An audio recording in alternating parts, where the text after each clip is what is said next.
O te whaafelo ia tu male nganga whaaloalo i le malefua mai o le atunu ui whanunga le lei. Nei fo i tai au fau, e mesi fo i le lei asa fau. Ia ua fua i le tue lotu so i fua maso mātou wola. Le tai au nei o le asonga fua, o le asonga mua mua o le masina o me lua afe lua se fulu male tolu. Ta lofa lava. Ai lo maia, tātou sauni ngā lotu le nei tai au. O le a taita i le sunga i le whaafengainga, Reverend Aniteria Sau. Ka le sia na sareta i wainu yo mata. Usi maia le whaafonga.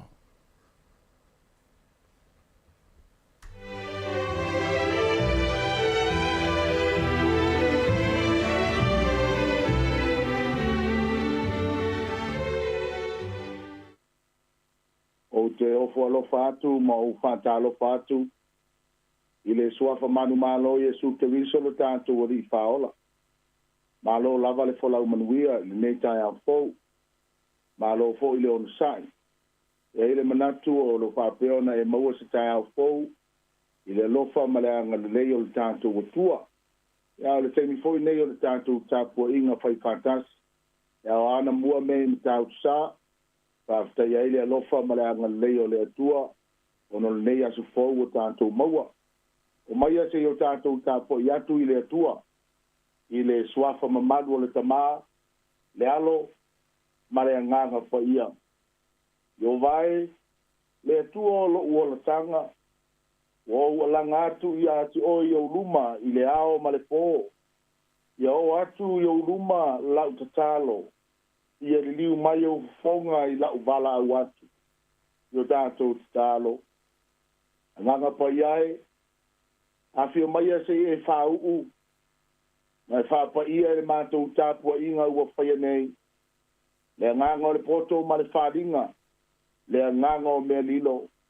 E whapeona na mea ai le atua le mātou tāpua inga. A unoa malau o fio e whaia fua. O le te tālo lea ma le nganga whapatai. Ona o Yesu whaola o mātou ole. Ma wala au atua i nei.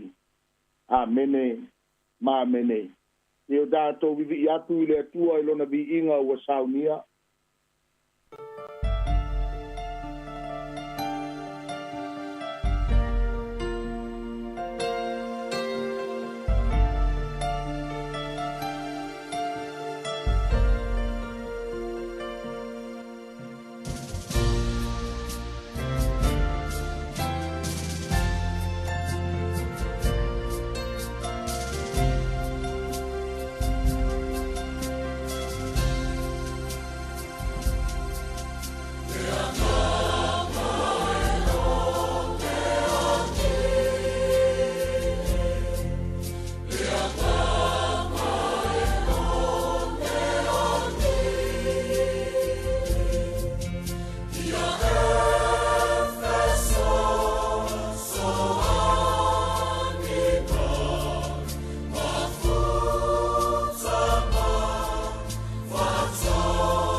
tusi filifilia o manatu e na tau te mawhau whale nganga i nei aso. E mo mai eise se au e lima tai te ina i tātou le nei tai au. O mai le i le luka e lom tāu pe lua spun ma le whā. Alo na whai upu e spun ma le tonu. Angata mai le tonu spun ma le lua. luka e lua sfulfa pangata mai fai upu sful ma le tolu pangata mai le tolu sful ma le lua whaafonga mai ia fionga pa ia o le tātou wali pa uta foi ua o le tō lua i la tō i le aso i le aio e maule ingoa o lo la vā ma Jerusalema e ono ngā fulu o se tātio tā whetau tala ai la ua i le mea ma ua whaia ua la whetau tala ai ma whesu e ai na whalata ma iai leo Iesu ua whatasi ma i la ua a ua puritia o la ua mata o lea ua la le ilo ai o ia e i la ua whetala iatu ia te i la ua wa e ia upu ua ulua whelafo ai ai o ulua sava vali ma ua mata whanoa noa o le tasi o i la ua i ngoa ia kāle opa ua tari mai ia te ia ua whapea mai pēnā oe ea le au mau Jerusalema ma le le iloa mea ua tutupu ia ona pō nei ona whetala iatu le o ia te i la ua pa mea ona la fai mai ai le ia te ia le mea ia Iesu le Nazareta o le perfeta lea ta malosi mea ua whaia a toa mana upu i luma o le atua ma le nuu uma na tu ina atu foi o ia e le au fai tau langa sili ma o tātou fai pule ia whasalaina o ia oti ma ua la tau whasatau ina o ia ia wasa mātou wha moe foi o ia lava o le ātongi o la ina Israelu a ele ngata ia mea uma o lo na aso toru le aso talu o na whaio na mea a ua mātou ofo lava inisio fafine o i mātou sai le tunga mau i le tafa o ata e le iloa i la taulo na tino a ua la tau atu o whape atu o iloa i la tau a ngelu o whaari mai e na whai mai ua soi fua o ia o le isi foi o mātou ua la tau o i le tunga mau ua whape foi na iloa i la tau e o na whai mai ai o le fafine a e le iloa i la tau o ia o na whetala i atu le o ia te i la ua o tangata valea ma loto whaingatā o le taritonu i mea uma ua whai mai ai lau perfecta. E le tau e ona ti ngā o le keriso i mea whapena. I le o ai o ia i le mamalu o na whamatala ai le e ia o ia te i la ua o mea wa tūsia ia te ia i tusi uma wa mata mai a mose a toa ma lau perfecta uma. Wa la tau whalatala tātu le ai wa la tau o iai. A o ia ua anga atu e se i o le aruloa. A ua la pulu nau ia te ia ua whapea mai. Tātou tene nofo mai ma ua nei. Ua tau nganga ifo le la. Ua lata i le afiafi. O na uru fale lea atu lea o ia. La tau tene nofo. Ua ta oto ia e tau mafa whatasi mai la ua. Ua tango ai lea o le areto ua whaafitai. Ua tofi ma vatu ia te la ua. Ona pupula ai leo la ua mata. Wa la iloa o ia. A ua mou o ia mai la ua. Ona whetau tala i lea. Ele i mu e o tā loto i tutonu ia te i tā ua. Ina ia e talai o ia ia i tā ua i le ala. Ina ia wha matala mai foi e o ia o tusi ia te i tā ua. Ua tutu i lunga i la ua i le tu aso. Ua toi foi i Jerusalema. Ta maua atu foi i la ua le toa spulu ma le toa tasi. Ua whapotopoto whatasi ma e ua ia te i la tou. Pa manu ia mai le tua i le. Pai tauina o nā fionga pa ia mo i tātou le nei tai au. Te avanoa tā ua fo i tātou te susu e ai le fionga le tua. Ai mana va mai le tua i se mana va fau. Ina ia wha maro sia i te alo tātou wola wha le nganga. E wala ia nā fionga pa ia. Ai o se autu o te manatu e wha autu ina ai le tau talanga le nei tai au. A se fe au fo i te tala atili ai o tātou langona. Wha le whatua tua. O le lui tau o le o langa wha le whatua tua. E iai lui tau o le o langa wha le whatua tua. O le savalinga lea mai e mau, e o ese mai Jerusalema e a ngai e mau. o se foringa mai o se ata o se tangata ua aru ese mai le atua. Ma ua toi fo ese mai le talitonunga sa wha moi moi ai. Ai le ngata i lea o tātou loa. E foringa mai ua le aiso wha moi moi. Ua tala noa i la ua ma sa vari ese mai Jerusalem mai le tae ao lea.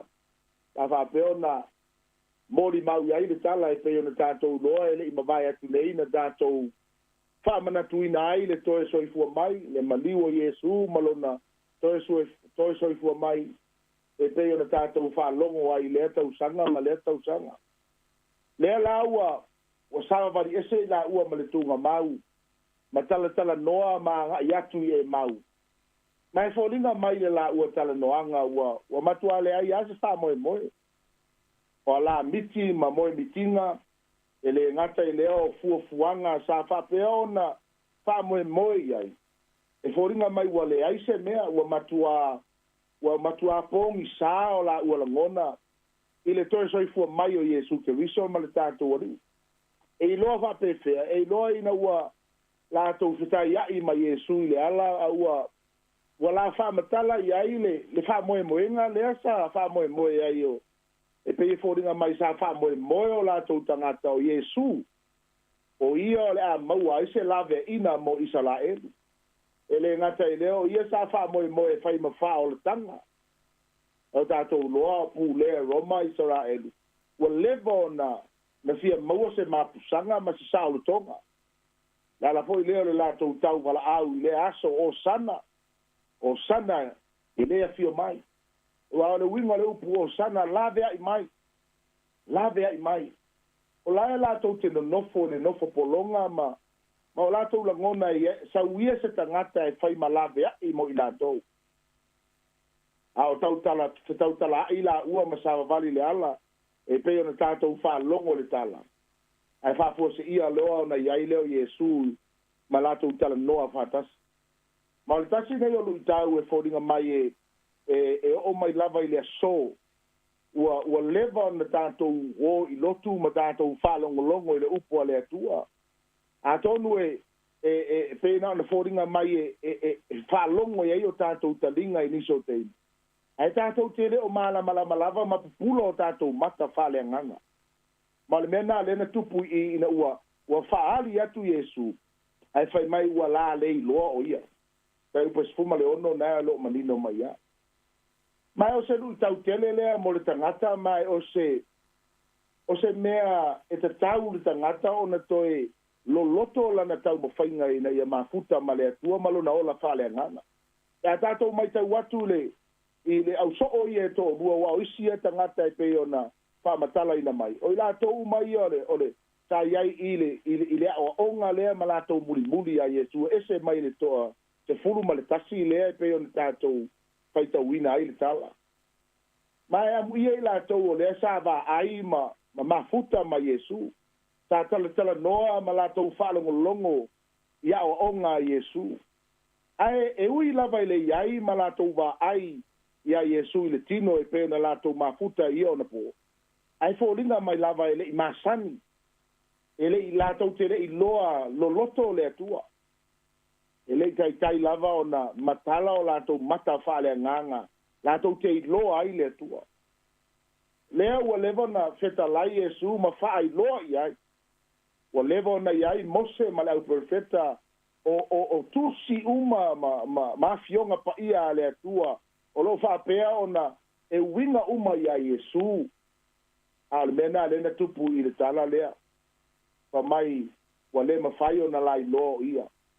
A lea ua la tōu sawa di vali a ma Yesu e fōringa mai le mamao lea o Jerusalema mai e mau lea fōringa mai o lo usavali atu lea lunga i wainu o mata. Ia ai fōringa mai o le stadium lea i o Wellington lea whai eita alonga. E whai asi mao tele o le vā lea na o ina whai asi umi o sawa vali ma Yesu. Ai rei ma whai ao na lai loa ai o Yesu lea tala no atu i ate ila ua. Ma o se lui tau tele na ma o se te manatu a whai e whata mala o tātou o langa e. Tātou te i loa ai le atua i a fionga pa ia malo tātou ola. E eile teimi e pōngi sā ai o tātou vai. a o mai fo'i ia whawhitaudi o le olanga ma mea mātu ia. E iai ali talitonunga, e ele teime tātou te lei loa ai le atua. Tātou te pongi sā ai o tātou mata whale nganga. Ma ua fōringa mai ai ua le aiso tātou wha moe moe. A lea ua whetalai manino le atua iawhionga pa ia. E te tau ana tātou tadia le upu ma ia tātou lo loto le tātou mawhtanga ma le atua. Lui tau lona lua. O le tuai o le talitonu o le tangata. Nā loi nā rewhai upo e luas purma le lima. Nā e la laua i nā ia Iesu i le ua ri ia e me ta ua le tangata valea. Whainga tā o le talitonu ma mahalama lama i le upu a le atua. E o tātou lo umafa mai le sito e ina na le iase se le lortus pa i alfsili. O lo loto lo wa ai fale nganga ma e na ngona ina le atua. A lea peo na whai atu matau whamatala atu i le teimi ua sola. O leva ona iai ma Iesu. O lae mori mau ma iai Mose. O lae mori mau ma iai li au perofeta.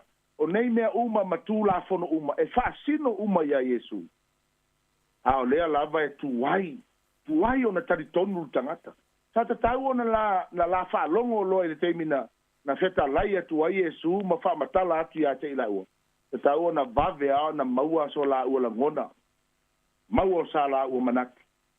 E leo Iesu e le tala noa mai ia te ila ua. Ma e ua leva foi ona fola mai e le atua. The cross is not an accident. E le e whafua se ia le sa taulo e pe ona sau Iesu e maliu ai lungo Kalevaria. O le mea ua leva ona vali mai le whenga inga tuai. Ai o mai ai le teimi nei. Tele a tangata e o a tele a foi tangata i utaia e le itali tonu lava i le maliu o Iesu. Mai whape nā foi le tātou ralo langi le iai nei. Tele a tangata o lae o i le lotu ai e mo ia e tala noa i le maliu o Iesu. Ia e tali tonu na e tali tonu na kā o na malama lama i le upo le atua.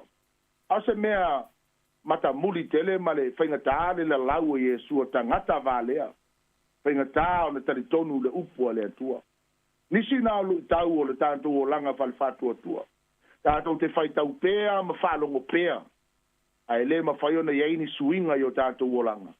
Ona e le o lo loto le tātou loa i le atua ma winga o nā fionga pa ia mo i tātou. Lesi lu tau le e fōringa mai e iaini so teimi ate i tātou.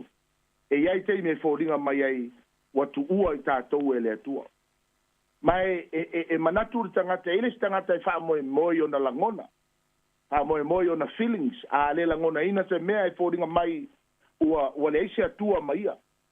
E peo na tātou whai tau le whai upo e luas fuma le varu lea. But mai na wha peretania. He was acted as if he were going on. Pa mai ua, pe fōringa mai o lae, pe la tau aluloa. Fōringa mai o lae pretenti e su o la tau aluloa. A le ala leo le pulu nau o le wali e tōrua. Yesu. Afe mai se i whai se tātou tari suanga o lele ua ngā ifo le la ma ua mata ona pongi sāle le teimi le whai le latou tala noanga lea.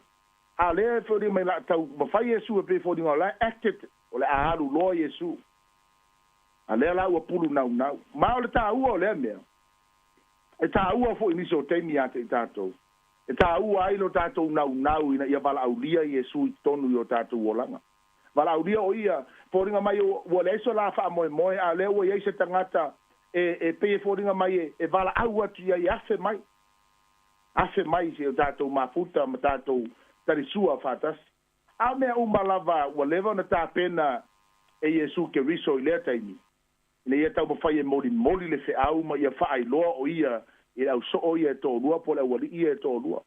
Le an tātou maua le tala ina wafe Iesu, maua lātou tarisua, o ina le whatu a pupula o la ua mata malai loa i, ua lewa o na sāwa vali mai mai Iesu i le ala ma tala noa i. Ina ua la whaalongo ua tofi ia le areto, ma ua whaafitai, ma tu whatu ia te la ua.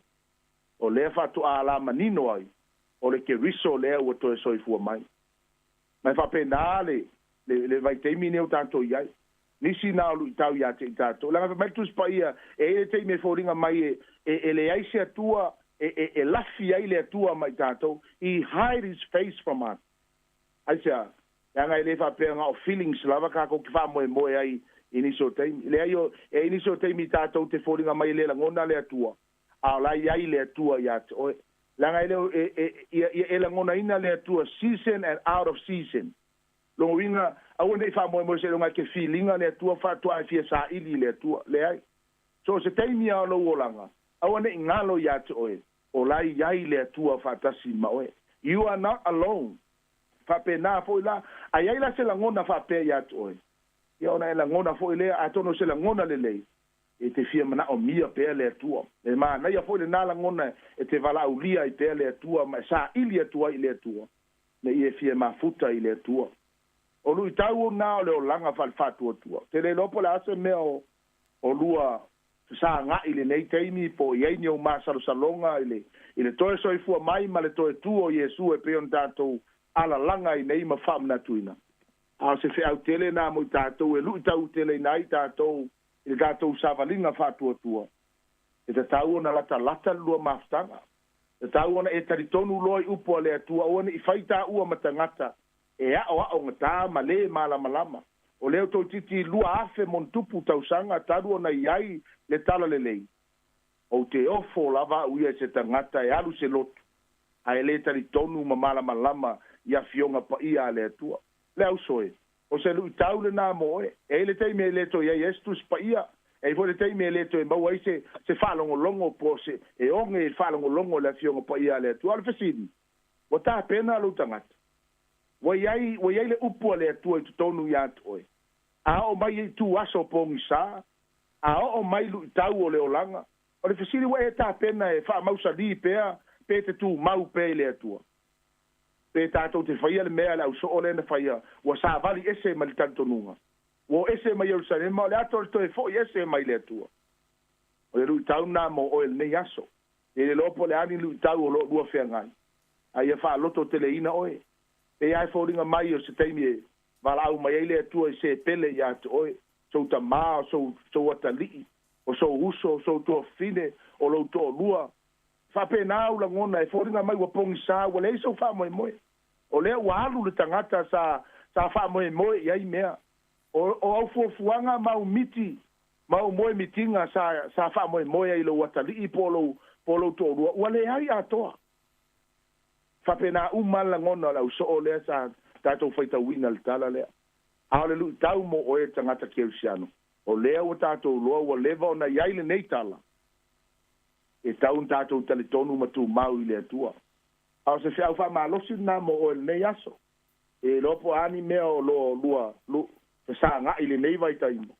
ia talo na ye tu mau le upo le tua o ne veo esta ngata na le anga i per falsa ia ele o mala malama ia fionga pa ia le tua i pe on tato fa longo ia pa manu ia tele le tua ia o ma fu fuanga le aso sa mo ia manu tele ina fe au manga ruenga e tato talo lo ma to tamale langi ia fa tai ia le malos tai fo ile ia le ia vanoa ma to au dia mai ai le aso mo le nei masina ma to te ofo lava le ia e fa fe na tupu nei me uma ai pe tai ele ia se me o tupu fu le lalo langi nei ele o iai lau pule le atua langa oio le pule ao i mea uma ele tupu foi se mea au noa ma sou sila fia lala leo le fa loto teleina i mato i mamoli atuai le nganga fafta i pea le atua awalo mato uola e pule sea o lo ia te oe le ie wa se mutia e sasaina le tae ao e mangu le afiaf o nao se puao e sau mato e mawatu fa pena le fa tau waa le mato uola ai mo moli atu le nganga faftai le atua ono lo manatu mai o le awa wa i mai pea o lo alofa tu noa i le aso e wala i lau fa malo longa ai le ngata i leo mea o lo mato mau e tausi ai le tino nei ia e siri ai le mafau ma le ola fa le nganga faftai lo feta lai mai fa malo si ai mato le ie e ano ai le tua ma lo loto le tua la upu e ao ai le tangata o na nau e sa iri pea ma nau pea ina ia maua le mafutanga le loto ma oe le ali ie. Ta pena o mātou loto le nei aso. La foi se fe au le atua o se mea e te manao ai le atua e vala wina ai lo mātou tangata. Ia e whaia ia te i mātou. Whaftai le atua lo mātou ta māpa iae. Le nei aso fōu, wha popo iaso le mātou ola. ia fa'amanuia mai oe fa'amamalu mai o aolofa tausia ai le ola o lau fanau mai lava i se au pito matua se o i se au pito i titi e ngata i lea le ia na ia mātou fanau le ala usu atu le nei tai ao e ia le faingofie a lau te talo e tui loina i lātou e o ao alofa le ia e leo toe malu a mātou fanau e o foi tonu e kālesia o a inga ma so se mea le atua e leo toe malu ai malu lava i o ao le ia e pui ma e leo ia te lātou whamanuia ia Samoa i na ao te tele so mai ai maunga te tele o i maunga iti e ngata i leo so sta ngata le atua ua ala usu atu le nei tae ao le atua i whiau mga ruenga talo i au whamonianga tonu ofisa tonu fale aonga to tonu le ia o fale le atua o lo whapeona iai o mātou tangata le ia ma tua a sina le ia se ianga le lei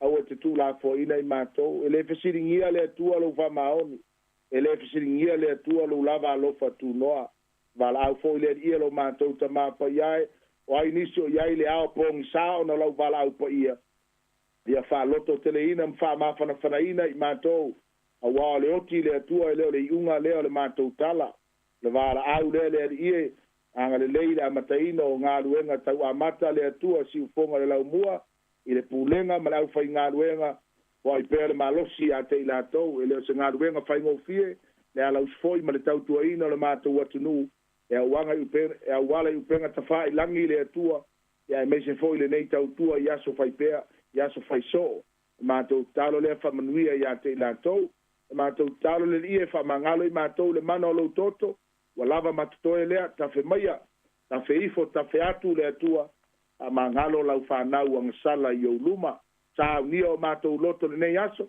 i o le wala au lea le atua ma le nganga whalo alo tu mau mai o banuia tu mau mai lo lava lofa tu noa a le maftanga whai pea ma lo lava nganga pa ia nei se o le whavau lava amene ma amene.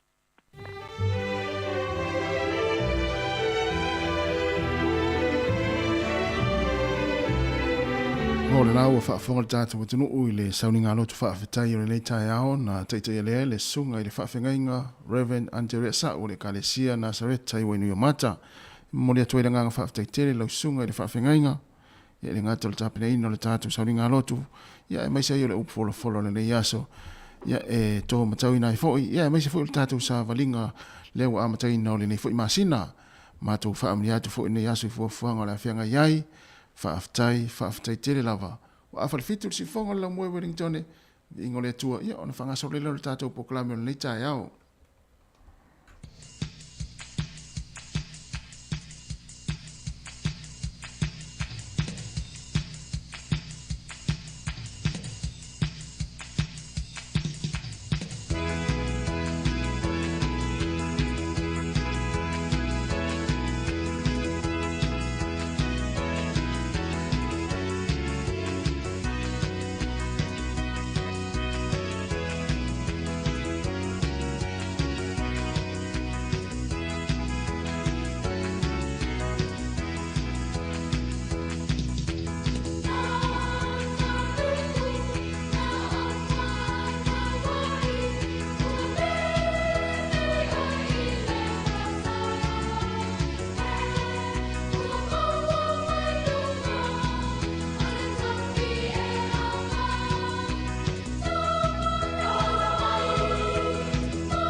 O le tautua le si ufonga o le laumua o lo iai fo i le langolango a le New Zealand On Air. Hi Samoa, it's Auntie Tala here. Instead of Fifi Falo, ile ata o le tai au. Laugh of the morning.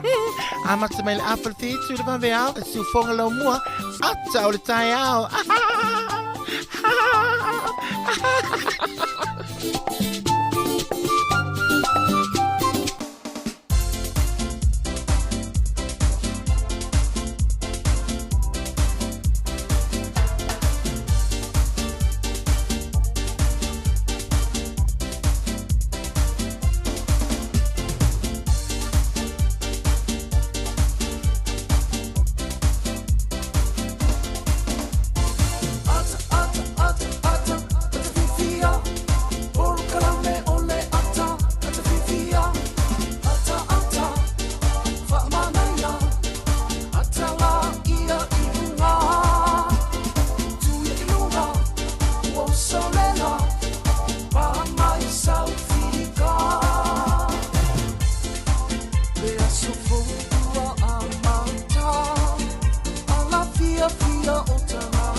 Malo so ifo mani al tato o tinu po kala me atal tayo si fonga la mua le o tato yai le aso mua o le masin no me lua fe lua se fulu mani tolu malo le folau malo fo le so ifo mani ya malo fo ile ala usfo inga wengo le tayo ya po kala me atal tayo le uma nga lua me le so ya mari fa ivalu ya wala fo tato tu le ne yaso ya le tautu ino le pa i o le tato o tinu ilungo le tato wala le o le tasi ona tesi mo le tasi fa mo ia fa pe fo ilungo tato wala atal nei taimi ia e fa talo fatu ma lo lava le so i fula le nei tayo talo fa mari ta manuia tu tolo va le tayo ma lo se fo ia to eloiso talo fa fo tato tinu ma lo se fo manuia amal ni tayo ia manuia al tayo mari ma nei fo ni tayo le va ya to le ma tango fi le tau taimi le tau suma yai ia se uma fo tato nga ile le talo le tau ia pula tu langa le talo le tau ne yaso io e we ta uole la sumo mo le lima sino fo masina lona lima le utato ye va ver tu sang va ver masina faule ia le afaltau sang ia se vai lá pe le umia topeta to la kapi esa le TV tato le aso le masina lona lima bon suil masina suil tau ia mfalogona ia ala so fuaia ngalwe te amata ngalwe ngol nevias pe suia le masina sui le tausanga sui le aso sui le me tatou te on no foi ai tu ma wale so fa ngalwenga ia mai mau pe an fa pe sui le masina ia on tatou wole lunga le mate te tatou ia ai le ai sui le masina maso ia tu mau pe ia pori ruo le me tatou ia le tatou visa fa sala lau ia tu mau pe fo ia matou le tu sila mai ai mo tu fa fonga mai matou leo tu lo fa fonga ne tu no ia ile aso me aso ia tato amata fia o afo imena tu pul fa ile ta masina o te atu ya ulto ya no ya fa pas fangalo male tu fa tu ma ya te oe ya tau fa ya lo tato sa lewa amata fo ile tato aso mo ni le masina me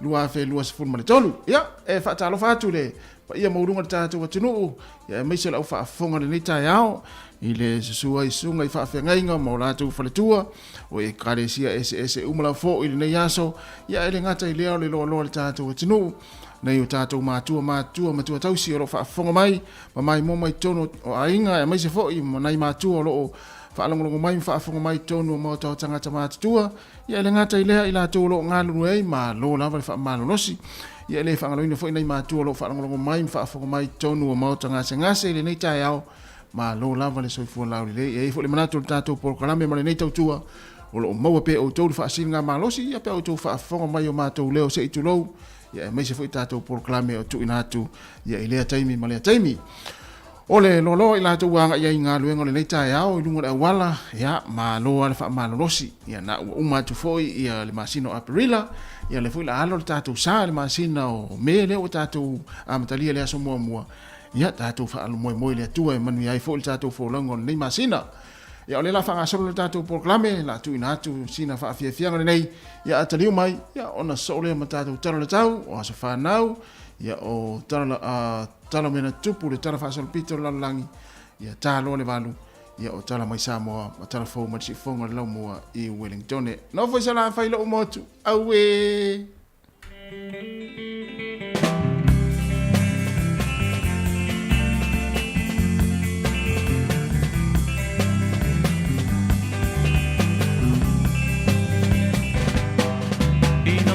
Sala faila o motu te parila tu asibio polu peo te ilo atu ela o na au ne au le dono eo le la au e sua mari eo le suka mai silie o tupu anei a pia i tatanu o le whare mari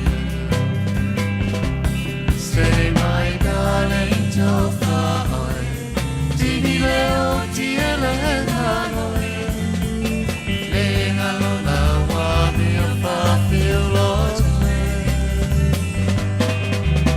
te manatu ala umasan, te le fama tanita e to far, te ola pele totasi.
Let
Ia maro whaftai o le tala le tau mo tātou Wellington le aso mua o le masina o me.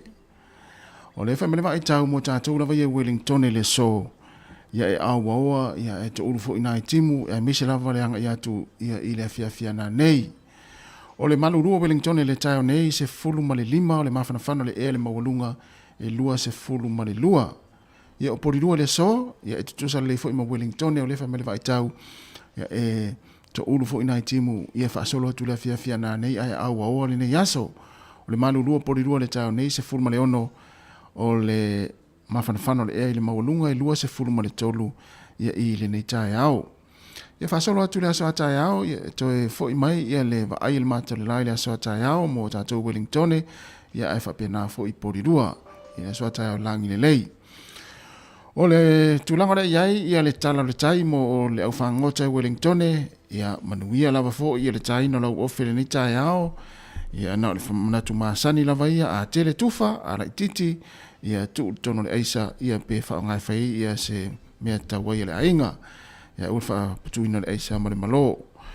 O le tala le tai mo le au whangota Wellington, o le whamele wa ai tau, ia ma le tala le tai, sua le tai le tau nei, i le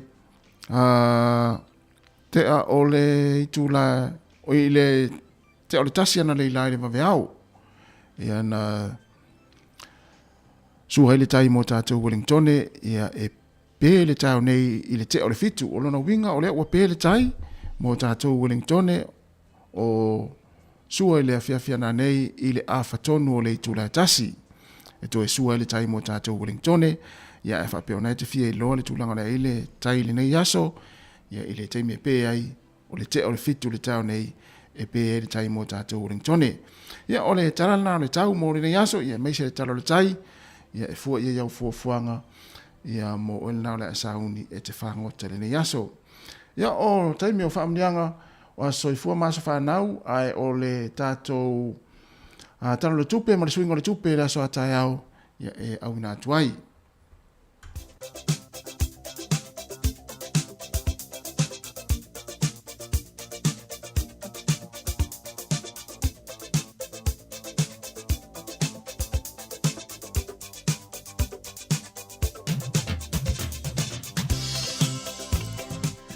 O whaamilianga o asoifua maa so whanau, tātou i meli masani lau fōi, whaaminatu atu, ia e tau au mai eo tātou aso whanau at samoacapitalradio.co.nz.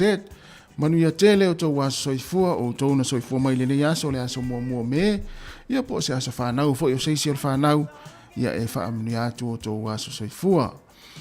Ai o le tātou tusi whai tau, o le salamo e se lau, lua se fulma le walu, a lona fai upu mua. Salamo e se lau lua se fulma le walu, pe e fia fai tau tusi pa ia le tai au le nei, pe o ma o mari, se lau lua se fulma le walu le salamo, a lona fai upu mua. Tātou fai tau whaatasi. Amu ia i lātou uma o e mātatau ia Iova, o e sāwa vali i ona ala. Ia lea ua umar fai tau ino le tātou tusi, ana lava e tau su e lau tusi, salamo e se lau lua walu, fai upu mua. Amu ia i lātou uma o e mātatau ia Iova, o e sāwa vali i ona ala. Manuia tele o tau waso soifua le nei aso, ia o le pese le nei mo o tau. Fa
E whātalawatu nei taimi o tala mena tupu le tala whaasolpito lololangi ia i le aso mua me i tausanga o mawai. O le aso le nei, o le aso mua me ia e whaamana tuina i e le toa tele, ia po le tele o atunu o le lololangi le whaatawaina o le May Day po o le International Workers Day. E whaatawina ai e tangata whainga ruenga umalawa o le lololangi ia e o mai whaatasi ia whale whainga luenga i patia ma fia whaatasi e whaali ai le loto soani o leisi tangata ia ai whaasilisili ai le whaamalo mo ngā luenga ia so taitasi no winga lai tāua tele ni aso mo tangata whainga luenga ia e whaamalo si ai leisi tangata whainga luenga i leisi tangata whainga luenga ia pole to inga mai le folele te whapea tuia malo mari le ngā lue ma nei fu ia faisau tala whapea nāle nei aso whaatau ai fo i nei aso mo tangata whainga luenga. O le aso nei tausanga e tasi fitu na whaamalo si ai le tu whaatasinga e tu whaatasi ai atu nuu o Engelani Maskotilani e fausi ai le malo tu to tasi le malo tu whaatasi o Peritania po Peritania tele ia leo mai la vale taimi le nei. O le aso nei tausanga e tasi valu ono na whai ai se soro te e Amerika na whinau inai tu la whainga luenga i le so. Ia whaititia i tu la whainga luenga i le aso. Ia whaititia i le valu mai le se fululuai tu la sa iai. Nona wingo aso la sa se fululuai tu la whainga luenga i tangata. Ia le wai ai le taimini nei wata i valua ia i tu la whainga luenga i tangata. I le la sa whinau ina le so. Ia le o mai le taimini nei le olo tatu iai pe le valu tu la whainga luenga. Tasi valu ono na tupu i le vaenga le na. O le aso i le tausanga tasi iwa tau le se fulu, o le aso le nei na whaingo i nai le tamaitai po le tamaitai la ititi lava le nei mai Peritania o lona ingoa o Venitia Penny ia le Pluto ia le isi vaenga na ia o le aso na whaingo i nai le tamaitai whai asi la ititi o le tene ititi le nei fulu ma le tasi tausanga a o ia na ia whaingo ina ia le isi paneta leo le Pluto. O le aso le tausanga i Samoa na amatari ai le aunanga ale ofisa vaalele. O le Polinisia le tausanga i tasi iwa ono. Whai malanga mai ai pangopango anga i atu i Wallis wea mafutuna. O le aso la na amatari ai le aunanga lea ale ofisa vaalele ale Polinisia. Tausanga i tasi iwa ono. Ia ma le aso le tausanga i tasi valu fitu tasi to e fo i tua na tatala ina ai le aonga whelela i mulivai. Ia sa isa le ufi na wai taimi. Mai na o le toa se furu ma le lua tamaiti aonga na awa iai sa wha atuputupu la ia le numera tamaiti aonga mai uai lava ina maua le a lua se furu ma le lima tamaiti aonga ia na amatainai le aonga whelela i mulivai le tausanga i tasi valu fitu tasi. Na tele whaafitau li ngangana na whea ngai manai ali i whelela sa tapunia lea onga le tausanga e tasi valu fitu ia o na o taua whaavao malo ia na tutupu na vai taimi au lea so i le tausanga e tasi valu fitu tasi na tatala i lea onga whelela i mulivai ia toa tele o tou matatou na onga i whelela ia e eifo inisi o taita i longa le tātou tunu ia ufai ilangi fo launga ia na onga i lea onga lea whelela tasi valu fitu tasi ai na ole to se fulu ma le lua tamaitia onga na amatai na ila onga lea i le tausanga le na to mo fa ponga o tatou talo mena tupu le tarafa so pito lo langi i le aso atai ao ya ole o to 5 minute ona talo leo le tu lai valu ya se vatu tatou fa fianga nei taliu mai fa fonga lea ya i tatou talo mai Samoa ma talo fo mo si fonga lau mua i Wellington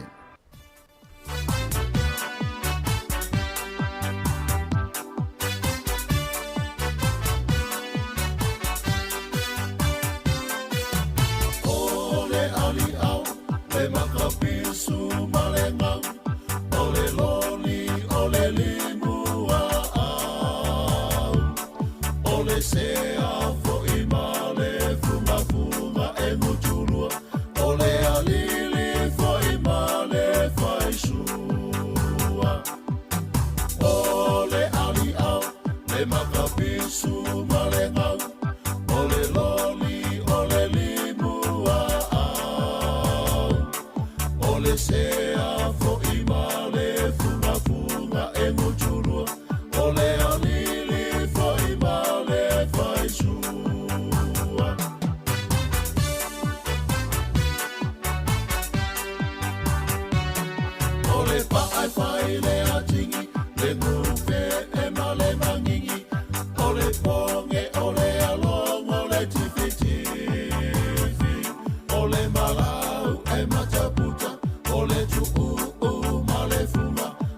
katala whaapea ma le una. O le paai whai le atingi, le nuwhe e ma le mangingi. O le ponge, o le along, o le tifi tifi. O le malau e mataputa, o le tu'u ma le funga. O le katala whaapea ma le una.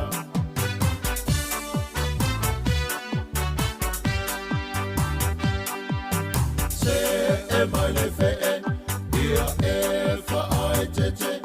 O le I ai walu ave toe te tele. O le ume e pa umalo, le funga usi malelo. Ili a e matamoe I le po. Se e mai le fe'e, ia e whaai tete. O le I ai walu ave toe te tele. O le ume e pa umalo, le funga usi malelo. Ili a e matamoe I le po.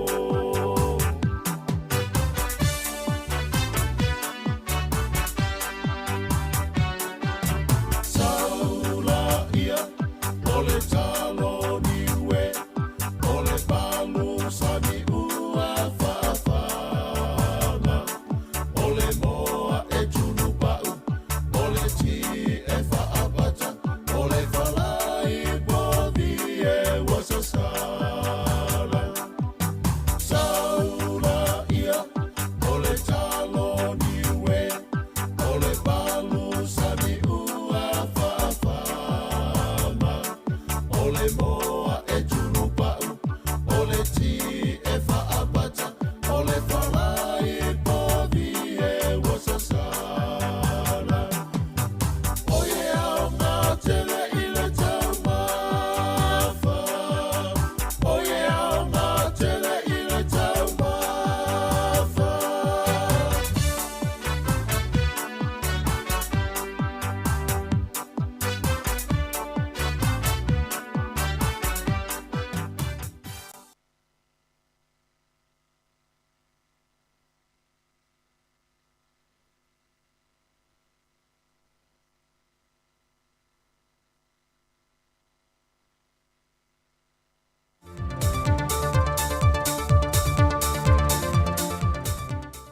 O te whiwhia whātālu whātulu tātou turu nei fo I aso fau le lofo le tua, aro mia se whaopoponga le neo tātou telefou, mo le amtanga o le nei vai aso.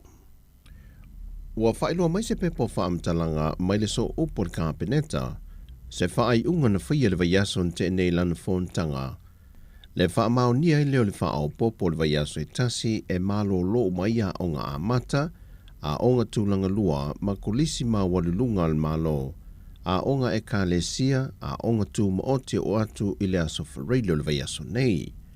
E le whontanga le kāpeneta, ua whaai ngā whono ina I le 5 aso malolo whaapitoa. E whaamalolo mai e whanau mai a o onga, ai o se tali atu fo I le tu I titia o le pepesi o le whaamai, ai meise o le lava le au whaai o fo mai, o lo ngafa ma le whale mai o le whanau. Ua whaamawina le soifua maloloina le o antu le lua afe whasa lau whasa fulmalitase. Whanau pesi e le fulu talu o na amata pesi tua I nai vaiaso o mawai. Ma o le vaiaso wa tea. Na o antu I le fitu se fulu ngā singase na awinatu le whalemai.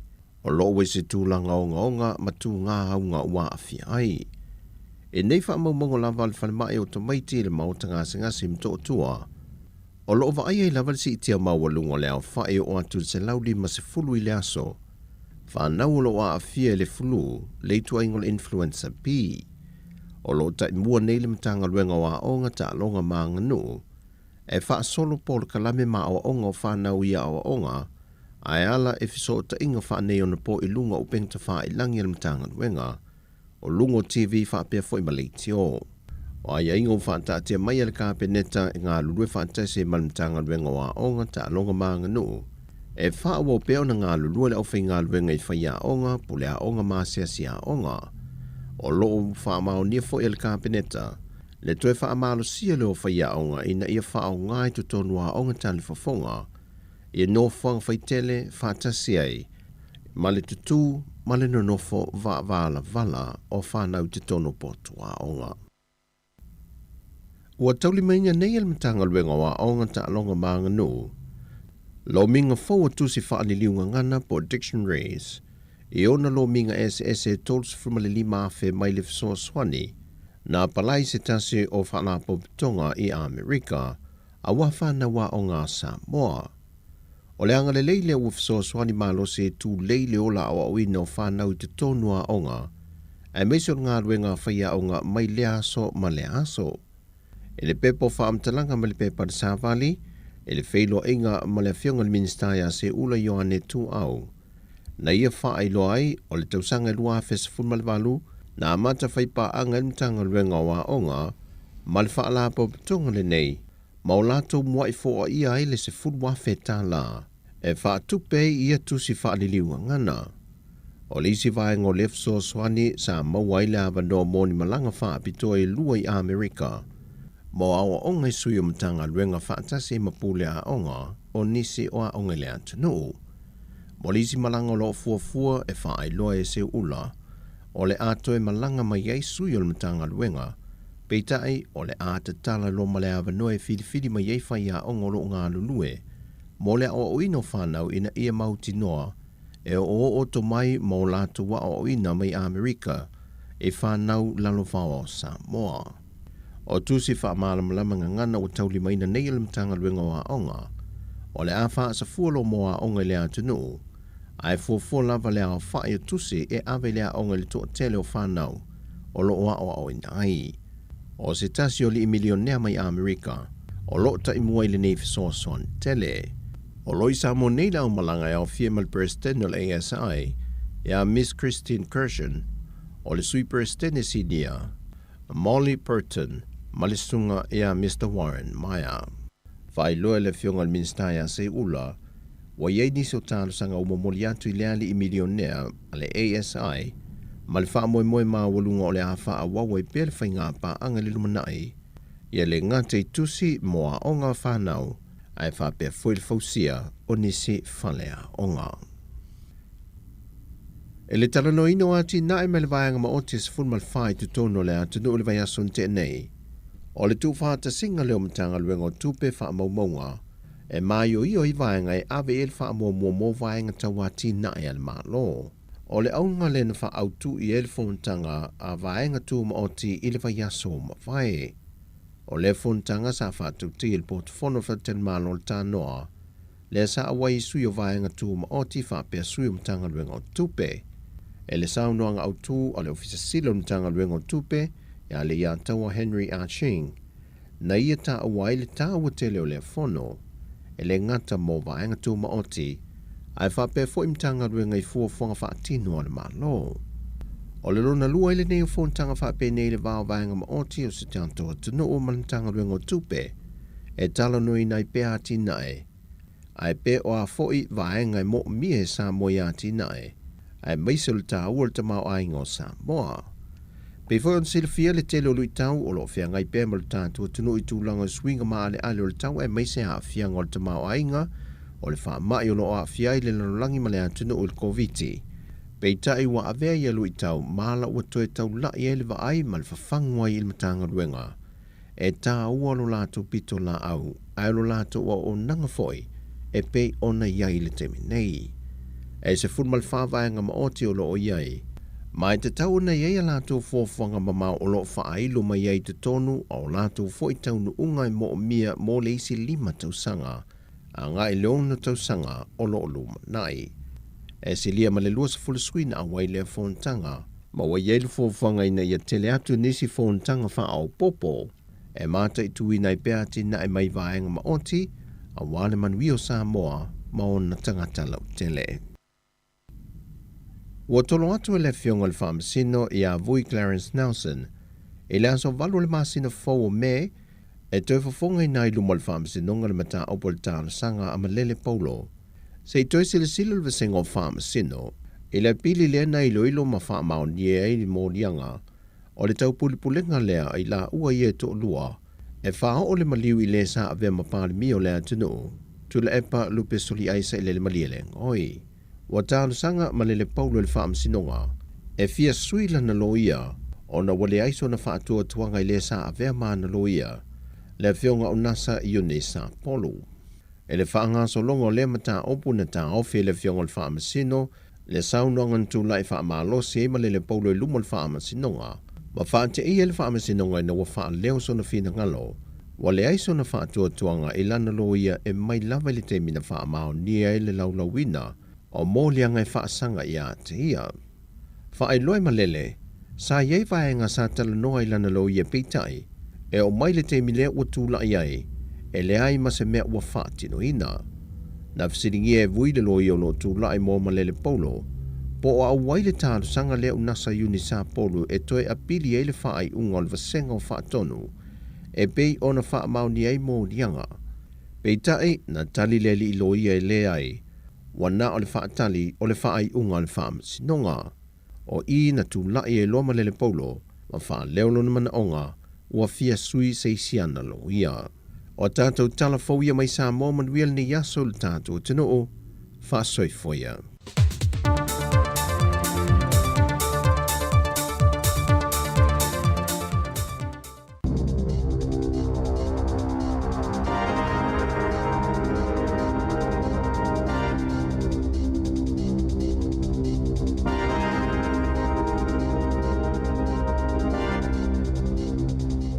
Ta alofa lava o se whaapoponga le nei o telefou i le tautua ale si ufonga le lo mua i Wellington nei. O le tala mua ua whaalia mai le kompania le Kiwi Rail o se awhianga tele i fe malanga inga ina whaafi le tonu o Wellington e maona nu utua oi. Lea sa iai le manatu e uma le masina foule nei o me o iai pea e folinga mai pe na o se tasi se vai aso ona to e fo ia le ile tu langa e masani ai. Sa mua i wha ailoa mai e le kompani e wha pea o ana au nanga masani i le masina ato me o le a wha aititia. E le ngata i lea, ai o le a wha apa ufo i lalo ma le sao sawa e o ai no fuafi, ona o lo o fia wha le leia i o masini ia e wha au ngā e siaki ai po saunga le mu ia awala e wheo ai ai no fuafi po o trains. Pei taila, o le asta o na ai lea na toi tu ina mai ai se isi whaalinga mai le Kiwi Rail. E whapea ua wave o na amata ngā ruenga i le whaale leia o masini na whaale tonu.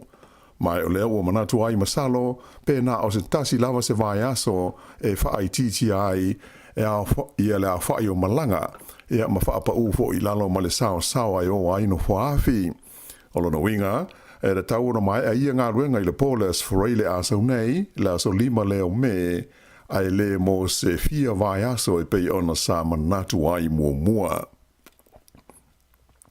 Na maliu le tangata to tazi ai manu o tinga ina leisi tangata ina ua feto ai se wi lafi ma se taamale le titi i le motu i saute le fiafio le sa. O le na manua o lo o tonga fitia nei le fale mai tele i kalai estete. Whailo mai e leo e whapea sa tupule nei whaalavelave i le awa le tele nume le tasi e le mau ma le awala o le Amesbury Road i le pitonu o Sefton. E toa se furma le lua i a tupulanga talavou na tau fia mai e leo ona o le ngau inga o se whale o loa i le polest o na aina te nei i Aukilani. Whaalia e leo sa o lato maua li pōtia winga i se whale o loa i le awala o le Great South Road i Takanini na ta e whaamalama ma ngau ia mai aini o loa pe tusa o le afo le tasi i le vaveao le sa nafi. E toru ta avale na so sola e se ai mai le whale o loa i lato na whaaponga i leos whainga. Na maua e leo ia ta avale ua tia ai le pitanu o Alma Crescent i Papakura ma mawai i se fale e le mamao i a tūpulanga talabau nei e se furulua ma au mai ai ma tāwhia e leo. Nā ta ua mai lai whapea o e lato uma nei e se furulua o le atu inatu i le vainga ale au nanga mō tūpulanga talabau. Ua whaia e la ofisa o le tau po le Met Service i ane lapata inga mō ni matangi malolosi mō nu utu matawhanga i le pito i lunga o le motu i mātū ina ua poloka le awala tele numele tasi i mātua o kilani i le mamafa o ti munga i le fiafi o le sa nafi. o le tu malo Northland e to tele ainga sa motu sia le lato le tise le po na po e tu sa li poti mai le company le tise o le Top Energy sa nga lu le company le sa atoa i le tau whaola ina o le tise mo la wha inga e wha fe lima se lau a inga na motu sia e ta ane le iwa i le po na po ua lima ia la wha i o vaenga o New Zealand ua o ia ila pata inga lanu moli mo ti munga mamafa a o wha solo ifo a nga ai mai i matu i le tu i saute ia se vaenga lau tele o winga lo wa o le tau. O le ai o manukau wha pēr ma le tau langa i le waita mata sa wha pēr fo i o na iaila pata inga i matangi malosi o no awhi ai na po wha solo mai ai i le so. O se solo ele na mafu ai o na tapuni ia le au le tele nu le tasi i le malea o Warkworth ma Westford i matu o Kilani ma fautua ina ia le pulenga o wala le waka kotahi ia le tunu whemalanga ai ina ia whaonga a wala au fiai le Woodcocks Road fa pēr le West Coast Road ma le awala tele nu Melas Fruono le State Highway 16. E walu la wha i o malanga wha atunga i na waala upa sese na tā fia le vaenga o whemalanga inga au Kilani na nafi ona o winga wha le tonu o le tau. Na wha ilo mai le li o Aidan Pittleman o le office o le Med Service e wha pēr o mafua na wha umi winga lo wa nei o le tau ona o se vaenga lo tele o winga le lei o le tau o lo o ta auto nei sa sae o New Zealand le o lo o poloka ina ia le se atu o timunga ma matangi malo losi nei. Sa ia ta o mai e de tau na sauni ma ta pena mo le ono wha te tele o matangi malo losi ma timunga ma mafa. Sa wha ma maluina na po matangi malo losi e le ngata i Northland a o le tu i matu o Kilani wha pēr le motu o le Great Barrier Island a toa ai ma le peninsula i le Coromandel. Sa whautua ina fo i awe tamale ina ia whaai te i lunga o le ala lau papa tele au Kilani i le Auckland Harbour Bridge ona o sa vili malosi. O lo walo ia mai fo i lau fiso le tau o le a wha au pēr o nanga i fo i saute ia tu langa wha le tonu nei o le tau ma a fiai ia nisi vaenga i tele o le tunu i le nei mai aso. Ua whautua ina mai e le vaenga o le tine i mū ma maru le tunu ina ia siaki le lei ia whaailoilo o mū po smoke alarms i lo tonu whale ona o le whaamanua lia o ni tangata se do wha i le mū se whale e aile ai se whaailoilo ia i lo tonu. Whaailoa mai e Wayne Martin o le pulenga o mea tau mū ma whaalavelame whaafose i New Zealand po le fence na tupu le whaalavelave i se vaenga maotua o le tu malo Northland i le waweao le stonai ma manu nua ai ni ta maiti sto tolu ma se tangata matua to tasi sa le imawhai le imawhai o na wawe loa i al nei mua le ainga o na le ai se whaailoilo po se smoke alarm i le tonu le nei whale. O le tula mai o le whaalavelave whaali ai Wayne Martin o le ofisa o le tini mū e matua tā ua tele o na iaini whaailoilo mū i le tonu o whale uma ma e tā ua foi le tau o na iai o se fuafuanga whaataatia a inga te tasi mo le saunga le mū i teimi e te tupu maali li mai iaini whaalavelave whaapenei.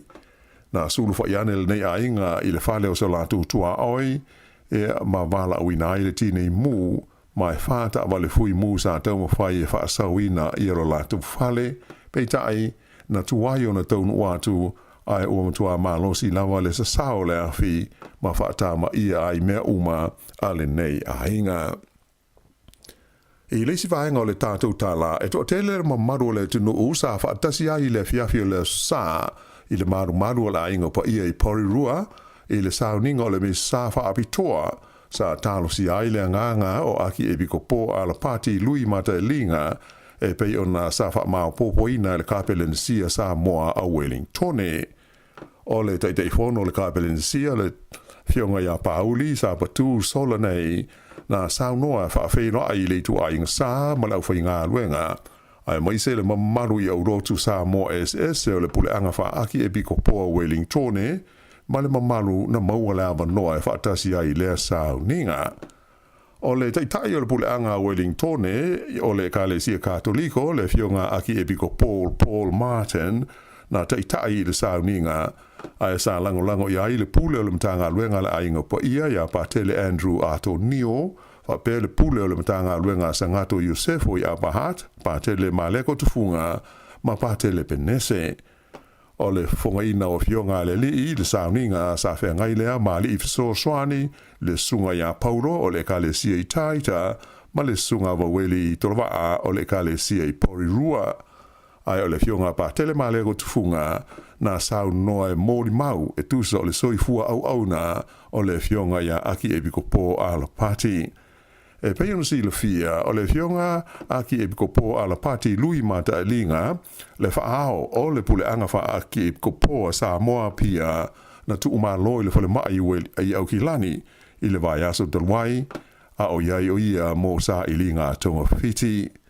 Sa mo mori ai nei sa uninga fa mai senga le taitai o le pule anga Katoliko Wellington ia aki ebikopo Paul Martin ai fa pe fo i male fionga pa tele maleko a wale tapo inga le pule anga sa moa pia ai mai se o ainga ona o le tuu o le malo e lana au auna na mai ale sa uninga ia o na loa ilea i le fa malostino sa ma au ia ile li pule male mtanga luenga le ainga pa ia i Porirua. Ia o le whae wale nā o telefou.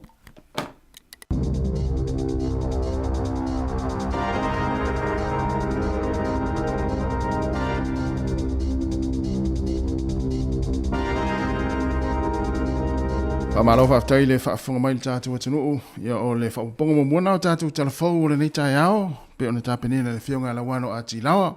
Ia e mai sei o mea o lo tupu le tātou atunuu pe o na tuina mai le sunga ya tā se Salem Sam. Le tula hiva la le tau nei, ia ona toi whaafonga le whaapoponga lona lua tātou telefou, ia mese o tātou tala mai Samoa. Le wa luas 10 minute wa te nei le tula e valu, ia le tātou pukalame le ato le tai ao, ia nei whanau fo i o lea fo i wa sauni fo i awa fo i ia onga le nei aso, ia whamalosi, o lea ua la tātou iei le masina lona lima, ha Mari? Moli, o le tātou iei le o ngā tono le fo i, a kuatalo na lua le wa mata whanau. Whanau a onga. Manu ia o ngā alung whanau. Tama lei tēne lei. Ia whaalongo whare whai a onga. Dio e. Whaalongo lei whai a onga ma tama ia ma tuanga i whai mea onga. Lo maali o le lewa ia so le ua whaalongo longa te fo o le wa nga i mai solo te te e fo i a whai a onga. E fo i solo te e o lo fufu i na mo lewa ia so. Ia. Watu a whaalawe lave a ia tu inga solo te e ia o ngā whanau. Tutolo. E sa o le ia ai tasi ale unga o solo te nei. Ia e pe la walunga i tutongi. Tutongi. Ia o te ofo fo i sole. Ia e a solo te a faya e solo te a faya o nga a fia to ma o nga nei whanau. Male mautonu ia ia oila la tu ia pe a umane le tausanga saule i unga su enga le tausanga fo a whanau. Whale tonu oila tu ia. Ia. Turi tau mai po kala pa bitole le tanga no nga o ngale la mai lu ngata turi turi toi we son ni. Ia. O la fa mala mala mai tu la ko sur te ni a mi se voi a fia ko ni su swinga mo fana. Fana. Wa tu pu sur te ni ya a fia sa le ya fia o nga fana wi lo winga le se a lo fanga vule. Ia ma tu i on sa i fu. Ia wa i ya o nga le la te mo fai.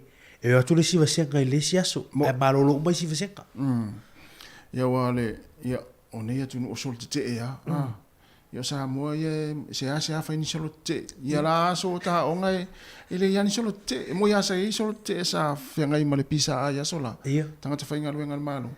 Ia sa alo ato e swinga maali e. Ia. Ia na ngā loma mai ala ia le to in solo te. A le whaile utala. A sola o a onga. Ile man solo te e fo i. E mari ia whai a onga i na tongi ia. Mari si vai na hulele ta mai tau whai a onga a sa mo ia sola. Ia. E pe e wha mo ia la tau ia o la tau tiute ma la tau ngā luenga. Ma le mafuanga nā lai ona whai a onga. Ona o whanau a onga. Ai pi wha lona lua ia le tongi. Ai wha mua ia le lumana i manui o whanau a onga. Ia wala fo e loe whai a onga. Le tauna ona solo te. Wala e whai whanga. E pa mau le ia. Tu sa le utai te pole faya onga la fa mo mua e faya onga ia tamaiti ata mamai ia e fa lona lua la tu tong ia le utai te fa pole faya onga la so wa lai e usu tua ia tamaiti e fanga ile aso ma le aso ma fanga fo le na faya onga o te lo te mi nei po to fanga na faya onga aso la oe so ta ita wisa ta fai fe au ia so la e la talo la tale malolonga ia la talo la tale malolonga ia fa mai lo ma faya onga ia oe au ia pu ma to le aso ale faya ia o ta amilo i po tu au mai fa fanga faya onga on to ole wa ia le fale na fale ai se tu lo bo faya ia faya onga e ma tu lo la ia e no na uma o tale malolonga e o tu nei faya onga ia la wa una ta pena mai fo le fai lau ia tu le fai lau tau mafta ia na ai ala ia tu ti tu la o tau na levanta o potu ia la ai am fai falta tal ai buola sto me ai pe bo oi o tu so tama ye toi ia o tama ye toi tama na tu ia la fai fai varia ia si fai a onga na o tama sani e va e tele lo ia me le se tu lo mo me o pi supo fa si pua o mo o elen e va ai lo fai a onga na o la tele la tu toi fa me lo ia tos ai le ato na le sa ia tinga fo le fanga yan pua a o me ia e la vai e le ni tinga fo le e matua e le ni o me le ia ina fai ala i fa to nua ta alu o tama manu al fasi povile e te alu a ese foi fa mai fa putu le tu lo tono se ato a pela ta ia alu moses ia alu la ia ma o e alu a tu una alu e ma tu lo fale a fe tu lo fale ina ta alu ala ia fulele ma avele le ia fulele atinga fa mai o le atinga mo ia me ai le ia talu ata manu le fasi pua ari tu tono le ato le ia ele ni atinga va tu ato elanga ese ia e nei mai ngala iti e fanga ina me tu alo ia le tele ai lena to ia lo ile fia fa ia li bu le la bu tu la ia wo il tata la ona o tu langa le pe ona tata no fo so te ma fia ia ona nei fana ia manuel le ia se o ngalo fa no ta tu ia e manuel la vale le yaso ia ai ka long te fo i sa mo e tu langa il fa mai ia ina fa onga le fulu ma le misela el tu sale e tu fa la uni du sile le yaso ia la malo lo fa na sa mo tu langa o lo ile le polo ingale na le malo le soril teni ia tu sai o te mata ile il polo ingale na le malo e sa tu malo tini anga fa ya tu sa e sa me tala e sa is fa ya onga sa mon na le usu la onga le so fuala ni tu se malo lo ta me te e fa ya onga ta pena ya me onga fa wa ile me tu pu covid tu va fe mai le pulisili on matanga lo nga e ya onga sa mo e ya onga a to ar fitu ma sino malo lo mer covid malo lo to ma onga ile ni me onga na fa yiti minal covid sole ai te tauna i ta ia nga lu nga foi ta pena nga foi ia te taua ona malo lo ta mai ti ai wa fa ya nga fela tonga mo moli me api ma wana mo la tong wana ti tong te mina ia me la le tu o ta mai ti malo lo ta mai ti malo lo to i mal fa ya ia fa ya onga fole le sa wala to fa la to ia fa na fa ya onga fole le fia ta fa wa ia fa misi me onga ai ta for market i pancake ia ai tatua ia o le puipuinga la vol saunga le mua le tatou mai tau te fo i Amerika Samoa le sa ta puli al vason te nei ia onga ia ona le puipuinga la fo i o le misela le afia i ona i fana wa onga ia ai mai se i o lau tele sauli ia mo tatou la ia o le a sauni malanga i Samoa ia pa mana tu atu o ma ave fo la au ia a fa pe na e to e fo le inu fo la au i nele atu nu nei na mai fo mai yo no nei lo fo mai le o ato toro malos alu ma ave fo la usa mo fa tu fo wa o le mele wa ile si ali na malanga va son tene ero ngalo tu sa na alu ngalo no fo la ia ya le la tu se va tu no fo la ma me fieta ma fa Pepe e lo sa mo na le mo mia la yo fala. Ai le. Se la atu male vale le. Ma male atu le tos atu le atu. La fa pe la tu wa ngai le ma. Ai ma. O fa tu lo isole. Te ilo le na fa atu le fo ma ne te alu ma ave o fala o sa mo. Ai alu fa misi wa ngalo fa sole. Fa fe na ngalo.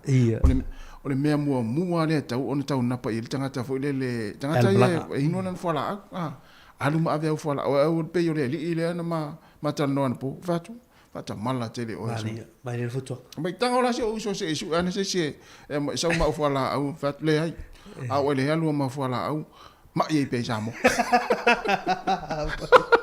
vai fa mua Tātou te talitali ia ai o mea tauna whai. Ave a whala au fo lele pa pe whawa yaso lea te aluai. Ia ave whala au ia whetau lei ma lea so tu esa wai. Ia, wai le mai lo fo pe mo i sa moto ka whala au. Ia te le whala au i leo mau a. Ai le lei ia le halua mau whala au ina mai le fo mai tātou. Lau fo mai whale ainga. Halu ma ave whala au na e sa moa. Lau nei whamanatu. Ia au te iloa le matamata mai le li le no ma no whai ana po. Fatsole. Fata mala te le o fa mitango la su e ne se si sama na yo fala au la fat le ai a e alu fata mala ma ye pe samo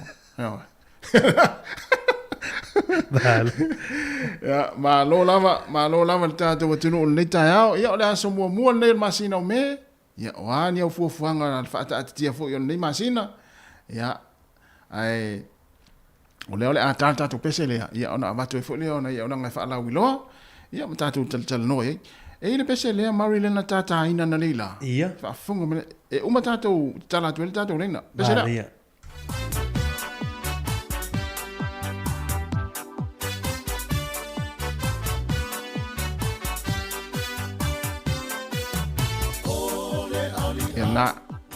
na utu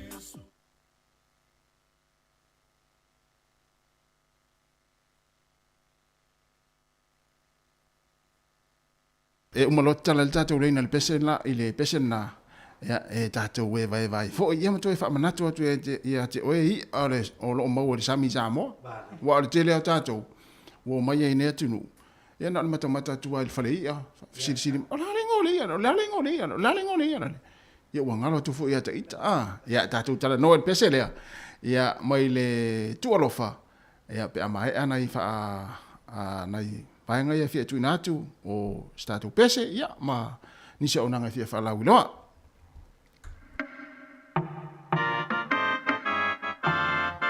Le kalesia, au taworo le kalesia, whapuputonga kerisiano sa mo i tula ele, ma le pese lea ole.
Tofi alea faina te wanelo manatu o isaisi aso etasi ai uema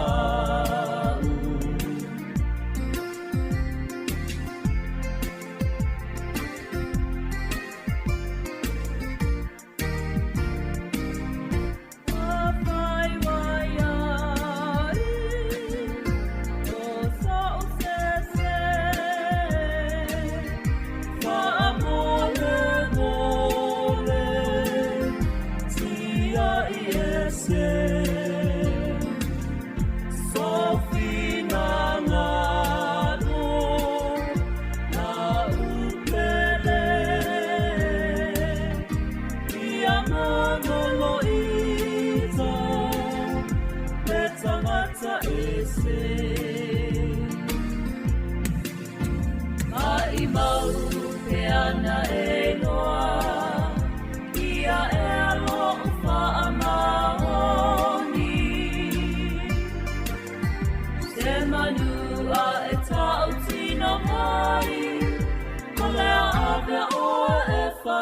Tofi alea faina te wanelo manatu e o isaisiaso e tasi ai uima e o isaisiaso e tasi ai uima o isaisiaso e tasi ai ulma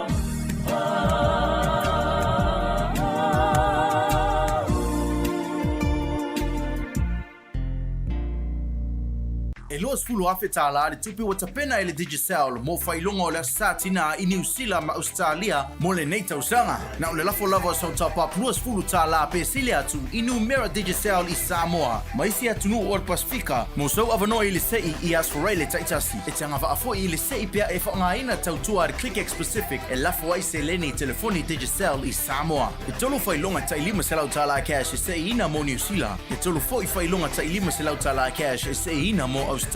La foneiloa so top luas fumtala pe sile atu. Mo sau avanoa e te manu malo ai. E seki lava le Digicel. O le whaasisilanga tāua, e whaamanatu atu i le mamalo le tātou au whaafonga, e iaila wa ia te tau i lalo le tulafono o le Broadcasting Act tasiiva valuiva, e whai e sau whaasea po o se whai tionga i mata upu, tau i whaasalalau i lunga le Samoa Capital Radio. O lo o au ili lalo le upenga o sota inga le pūlenga o whaasalaunga, po le Broadcasting Standards Authority, bsa.gov.nz. A inga mo le whai o sau whaasea i se polkalame whaamanu alia i lau whaafonga anga.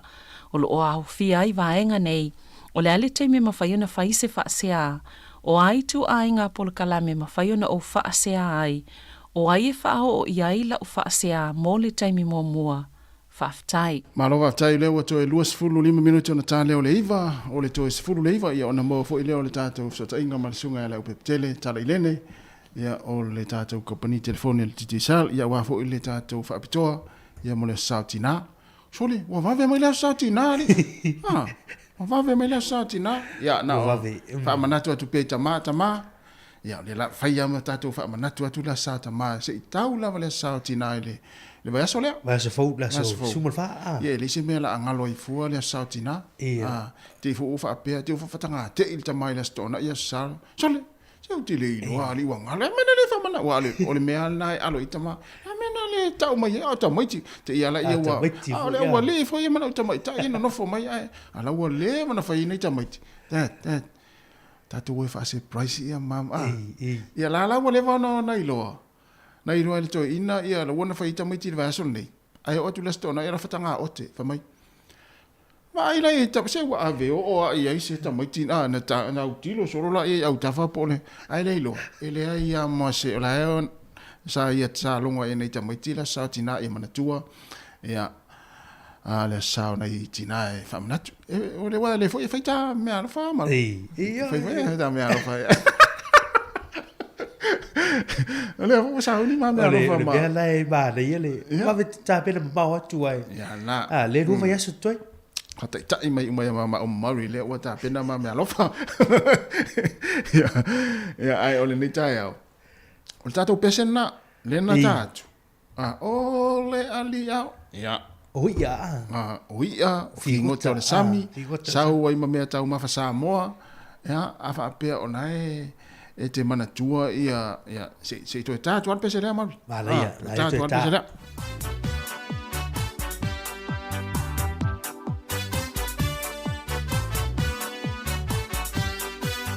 ya ai fia vala mai se tata te pelta tu pesere fa mana tau tia te o fingo to le sami mai ama la mo wa mo ole limua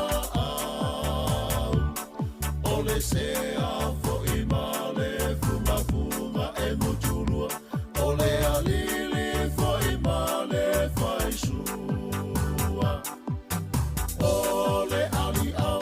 le makapisu ma le ngau, o le loli o le limua au, o le sea fo i ma le funga funga e mutulua, o le alili fo i ma le faisua.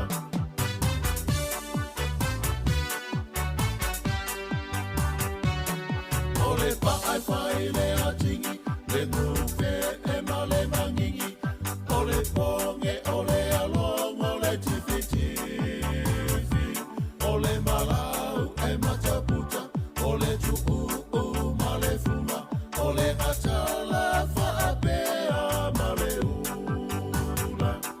O le paai fai le atingi, le nufe e ma le mangingi, o le ponge, o le along, o le tifi tifi, o le malau e mataputa, o le tu'u ma le fuma, o le atala whaapea ma le ula.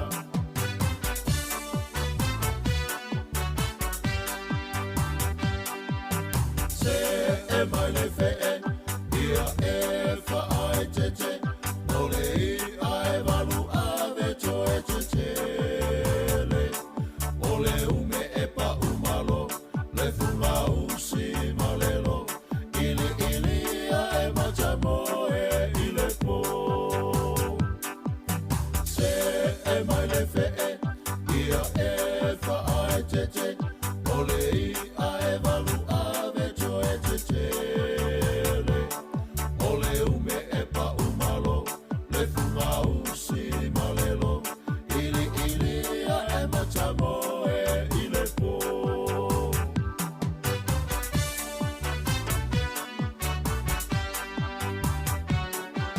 Saula ia, o le talo ni ue, o le palu sani ua whaafana, o le moa e tunu pau, o le ti e whaapata, o le whalai povi e wasasala. Saula ia, o le talo ni ue, o le palu sani ua whaafana, o le moa e tunu pau, o le ti e whaapata, o le whalai povi e wasasala. O ie au ngā tele i le tau mawha, o ie au ngā tele i le tau mawha. Ia le nā e hao ngā tele le tau mawha ma o ia ia ma isi vahenga nai pe ona laulau nai tu pese e maua mai e tāno le pese lea. Ia e tū mea i uluma leo langa i Samoa. Mauri. Pe a tāno pese lea. Ia wha pe ona nai whaalongo mai te mana e te iloa ia na lau atu ia o paa o ula ia o soosito i ngā mea. Ia ona e wala mai lea. Whaamtara mai lea. E fōringo mai le ia leo le iri ilia. Ia e masani i lātou i whangota. Le ia leo le iri ilia. E masani i lātou i whangota. Pia ona o whai atu te leo teimi. O e leo stangata whangota. Ia. O te leo fo le te leo ia. Ai te... O e vave te leo. Ia e vave te leo. Ai melo le ia. Ia ai mo o tau ia e fo ile le masani le whangota. Ia pe o sunga semitone ia sunga le ia o ia meis alpati tasila le tangata mutino tasila tangata le sami ia tamara le ano to fu ila lu male ia tau malemo ia to ia mai lunga ia ai faiva ia fa pe ona fa longo mai upo le pese le ia te mana tua ia sa mo i le pese le wala la uma me ai o le sami ai fo ringa mai fa longo i le pese le i ale le idia fa mai le idia e mata mo le po no vinga e mo le ale le po tasi la le i ale ma sen na o le ia fa po wa fo le fanga no fi e fanga ngo fi wala la tu la mo ia la tu po mai si me ale mo Io te i ole sa bo tu lango idea o avo fi goto sa bo ai mi fo io ai se ma le pe vai tu yatam sa o le mari ese fo ia le fo le tofu le ia sa mo a vole o to mana tua ia o ilia o so se to inga ai ale lau mai a pe sole no le ala wo mai le ala wa mata na mana mai tau le ala mata na mai wa di ma sin no fa tali va ya tamana ia o lunga le sami man ta fang taliana ta bra mal ya talo fal vala ma lo sei fu talo fala sunga mari ba lo sei fu tina ile sunga tolo va ale ni sai au ma lo sei fu tina ma lo la vale nga lulu ya si o lo stu hani va va ila mari le wa vala mai tina sa te no vala mai tama ya ma san ya tina le tina le sam o le o velia o le ke mo fongo fo lunga la kwa ma foi la ui ki va kwa le kai au o fa no lo sa ngol pese o kasma yo pese ya o fia le wa o ke loa uma fingo kama mai au e vai la e mari e va ai la e o lo ke fia o la fingo ka le longa lua mai le ile pese o lo fia le fingo ka le o le makapiso ai va ai sala anu nge mako ka fa o ngai lunga sami le kalesia o wakanga kai ma ulu ma o kai ele so ma o fa mai pa o ke alua ulunga ma e langa le fingo ka watingo ka ngai ma wai lunga ma e pipi ma e ma wai lunga ma e finga kala se longa va ku se kulo fo kai e long ke la ku ma ka mai ngai si vangi mai fo ile ilunga o ke fia o ye mai ka ele o nga fa ku le aki o nga le me le fingo ka ngai piko silinga ma o ke fia o ye vai anela o fia lo fa lo ko le pese oi o la longa lua mai no fingo ko le makapiso e saringo fie le fingo ta o ia o mama fingo ka o mai sa o lugar pese ia sa o le ya o lua e ke no ma ka ko ngwe o foi le linga ta se ka ke le ke lo fingo e se lo le bala beli ole a foi e saringo fie le fingo ile fingo kanga mo fa no esa olele ya ole sea a walunga esa mo ya ole ma oyanga o si mako fale tu ole mako ngaluenga e fa mai anga ya ai sa wa mo ma skapa mo se ai okay ai va kwa o kele ai le se ai ala ngo so ma fa se o ngo si ma ko fale ku e fia nga ia wa ko fuar ka ya mal figo ka fia ia ole ala le fainga mata pisu te fia e fa vela pe e o mata vole foi paunga me ke fia ia e lai ma se ngalu nga fa ya va ai lunga sa mi ai manga o ka sa mi ai lunga sa mi ia lunga sa mi ka minga ele ai ele ayangi ku kai fa ya nga mai fa ka ngole vange pele faingol pa wa fa le akin e fa pe nga wala makapiso ia ka wa ia vange mai le ano aki le akin ia ka sa mi ya lungan sa mi te fa ya wa mga okele ya kai minga e se foi manongi mana wa lungan sa mi ai mako ka fa lungan sa ia o ka sa wa lungan sa mi ma o kai vale al tonu usamo e tere mata pisu tonu usamo okele alu sa ka fa ai ai ka ma ka gale si o mai lo fai mai ke lo o ka se la po o ma ka pisu lai lungan sa ala e me ko kele ka o fe mai ma ka awang awa ma sang ye le si go ka ai kai mai ka o la vai ngai ma ke o fa mai ele ai o nga fa ele o nga ele ya de la ke fa longo le uso mal pese de longa lua mai ma ka pisu Olona winga a o si tau e kalesia fo ile etele alu ile sami e va ailo mata pisu mana tu e fa sitene fo wale sau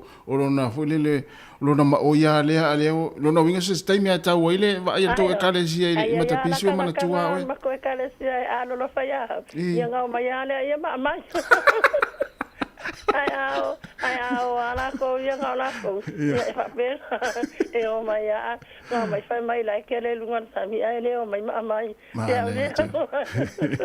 ma na ia ia lo paso ia fa tai manuel leaso ni leaso va ai la mal ia pase vai la mal matapisu wa le lona lua ole ali ole matapisu malengau ia na ole loli male limu wa ole loli tasi le fi ngota fie fo to tel Ia ai lo talapel tatou leina. Ia mo ila tau e sea o le sami. Ia e fia tau sami fi ngoto le sami. Ia pe ona iai ata lele meis. Pagea, o le pagea? Panea? Ma le panea? Soli. O le panea la fafia. O tatele i... Ia, si, tau na vili mai la tau ia pe fai. Ia, vili mai la tau ia fia e fai panea. O le sea lena mo atu, le sea lena. So le tusa le la ma o maltina le. Wa o tele tu lo wa fa le tu ti fa pe si fa langi o le rino. E tele ya o tambalo se. O tele tu lo wa o tele ai le sea. Io tele ai mai ai sa mo tele ai ia e o mal temi esa o la tinale o te fia au mai. Au tele ai fu le. Io na mai ala ia o mata ana lo ia o tu per fa taunga. Ia. Ai va ngale nei le sea. Bahaya. Ela nga ese tangata. Mari. Ese tangata fia ai, ese tangata o la toma. O ia wa ia. Ia talu ai ona lela o pisi mal tala ina. Ia fa manu lotu. E umoro tata utanonga mala fionga ala upepe. Tala ilene. Ia ona to tala fo ile tata ulena. Ia lela fa o tu tata pese lea. Ia mai fa rongo mai pole alfi ngota te fia ia sola.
Ole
tai le te talo ma le tapua inga e tuma ilo uma fau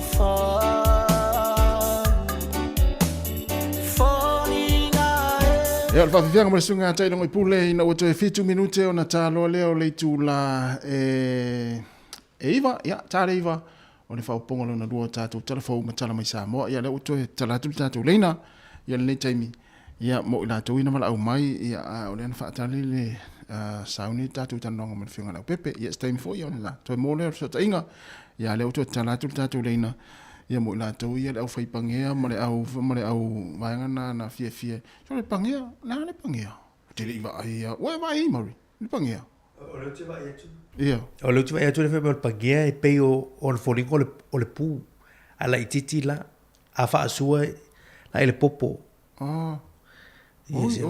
ia ma le vidi mai fa so vidi mai e le fa pe no ai e tau na fai ma vidi mai vai lo mai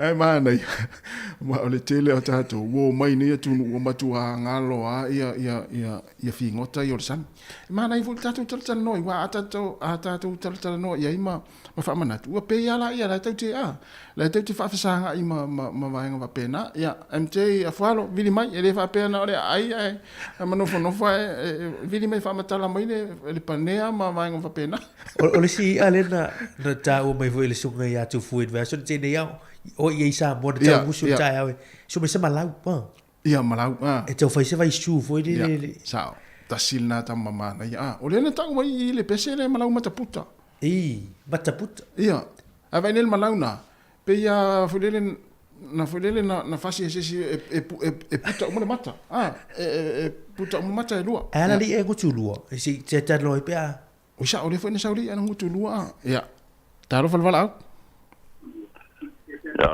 Malo sei fua. Lo sei fua mari. Aftai malo sei fua. La suma. Va. Malo sei fua. Ai fua juava. Oh, Fred. Malo Fred. Le ala o mai la tamai za to fui tu an mona. Tamai te fiu su ala fa mango to mai tu to le au. Ya.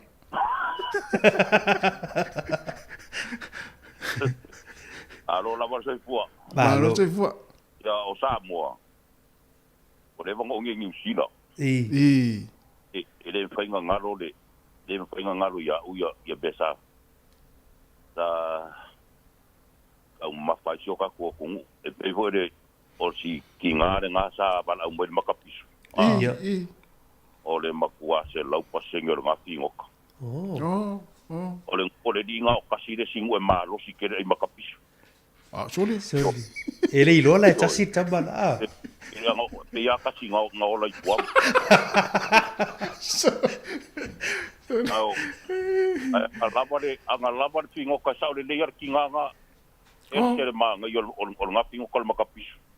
E apo ye ele pe ele le ila le ile kausami le ile kaimi de mo mai ai. Ai ma ngo ya fo ile pe amoya.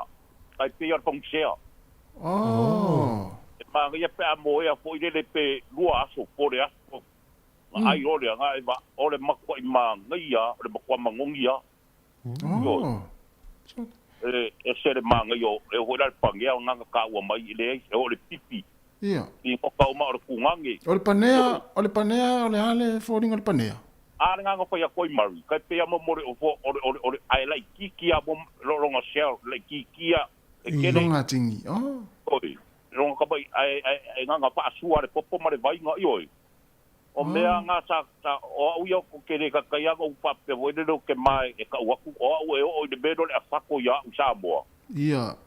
O le maku ia o le ai mare pal baka pisu e ser kero me ai samo. Oi. O ka ko fai mai ko ngakare le soi ponga samo. A o le alo fa o le ko samo le kere yo o me e ko ye samo. Malaya. Oi. Kere o me de pi o nge ari le kupe kere soi kwa. Mori. Ia. Samo. O kere no le bede pe mai samo o makiva. A o samo e a po ye kamau ai nge le lo fa o le kwa. Oi. Ia. Anga e o so kwa o samo lai de sabi. E masangi wa o ke lama le po o koe whanau kari au. O le po masinga. Ia. O le po le ngai ke loi ke lama ridi. Ali. Wa le kaimi ngai e la maila rino le kaimi ngai le po masinga. Ai a o le ke manga ke tikau sami se.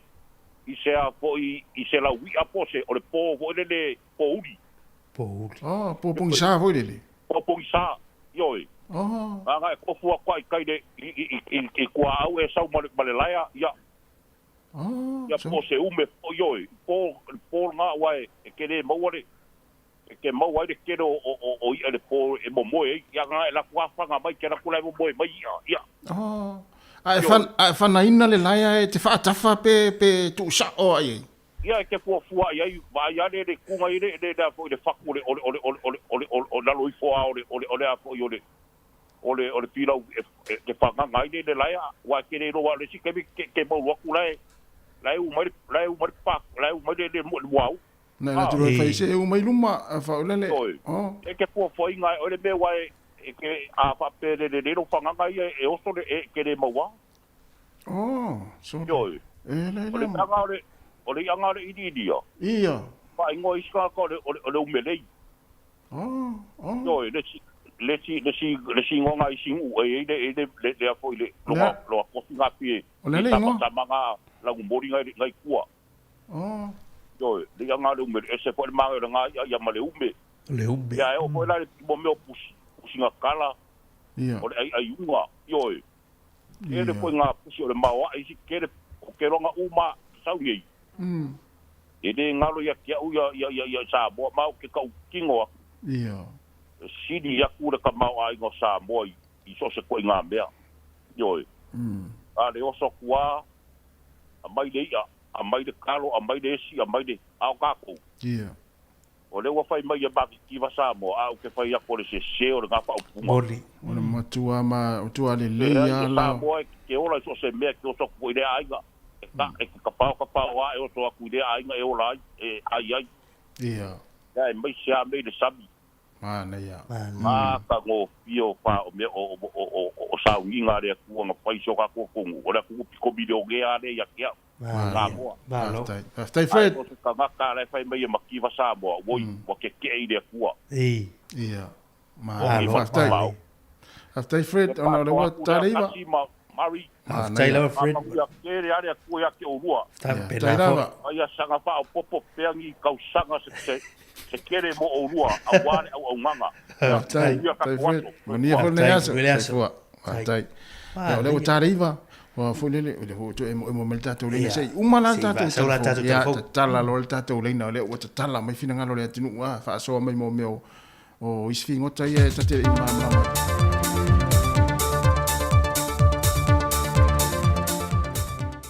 O te whiwhia whatal whātu lo tātou turu nei fo i aso fau le lofo le tua, aro mi asa whaopoponga le neo tātou telefou, mo le amtanga o le neiva yaso. Ua whailua mai se pepo whaamtalanga mai le so upo le kāpeneta, se whaai unga na whaia le vayaso n te nei lana whontanga. Le whaamau nia i leo le whaopopo le vayaso e tasi e malo lo mai a onga a mata, a onga tūlanga lua ma kolisi ma walulunga al malo, a onga e kālesia, a onga tū maotia o atu i le aso whareilio le vayaso nei. E le whontanga le kāpeneta, ua whaai ngā whono ina i le 5 aso malolo whaapitoa. E wha malolo mai e whanau mai a o onga, ai o se talia tu fo i le tu i titia o le pepesi o le wha mai, ai meise o le lava le au wha i o fo mai, o lo ngafa ma le whale mai o le whanau. Ua wha mawina le soifua maloloina le o antu le lua afe fasa lau fasa fulmalitase, whanau a pesi e le fulu talu o na amata pesi tua i nai vayaso o mawai, ma o le vayaso wa tea, na o antu i le fitu se fulu ngā singase na awi nātu le whale mai, o loo we se tūlanga o ngaonga ma tū ngā haunga ua afi ai. E nei wha maumongo lava le whale mai o tamaiti le mauta ngā singase mto o tua, o loo wa ai lava le si itia mawalunga le au whae o atu se lauli ma se fulu i le aso, whanau lo a afia le fulu, le tu aingo le influenza B. O lo ta mua nei le matanga luenga wa onga ta longa maa nganu, e wha solo po le kalame maa o onga o whanau ia o onga, ai ala e fiso ta inga wha nei ona po i lunga upeng ta wha i langi le matanga luenga, o lungo TV whaapea fo i maleitio. O ai ingo whaata tia mai ala ka peneta e ngā lulue whaata se malimtanga luenga wa onga ta alonga maanga nuu. E wha awo peo na ngā lulue le awhi ngā luenga i whaia onga, pule a onga maasia si a onga. O loo wha mao nia fo i ala ka peneta, le toe wha amalo sia leo whaia onga ina ia wha au ngai tutonu a onga tali whafonga, ia no whang whaitele whaata siai, ma le tutu, ma le nonofo vala o whanau tutonu potu a onga. Ua tauli mainga nei al matanga luenga wa onga ta alonga maanga nuu. Lo minga fau tusi whaaliliunga ngana po dictionaries. I ona lo minga SS tolls from le lima afe mai le fso swani. Na palai se tasi o whanapo tonga i Amerika. A wafana wa onga Samoa. O le anga le leile u fso swani malo se tu leile ola o awina o whanau te tonua onga. A meso ngā luenga whaia onga mai le aso ma le aso. E le pepo whaamtalanga ma le pepa de Savali, e le whailo inga ma le whionga le ministaia se ula Ioane tu au.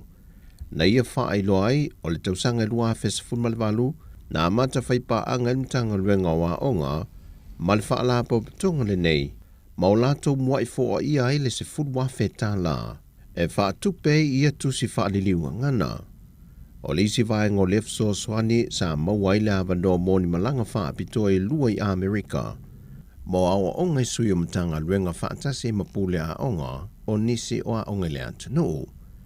Mo lisi malanga lo fuafua e whaai loa e se ula, o le ato e malanga mai ei sui o mtanga luenga, peitai o le ata tala lo male avanoe filifili mai ei whai a onga lo ngā lulue, mo le o ino whanau ina ia mauti noa, e o to mai mo lato wa o ina mai Amerika, e whanau lalo whawa o Samoa.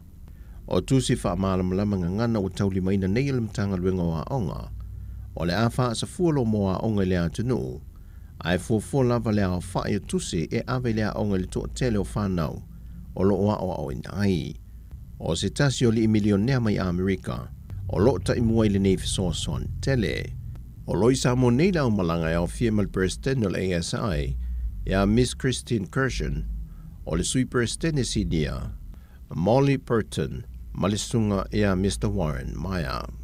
Whai loa le whionga ministaia se ula, wa iei nisi o tālu sanga o momoli atu i leali i milionea ale ASI, ma le wha moe moe maa walunga o le a wha a wawa i pēle whai ngā pā anga le lumanai, ia le ngate i tusi moa onga whanau, ai wha pēr fuil fausia o nisi whalea onga. E le talano ino ati nae me le vaianga ma otis funmal whai tu tono le atu no le vai asun te nei.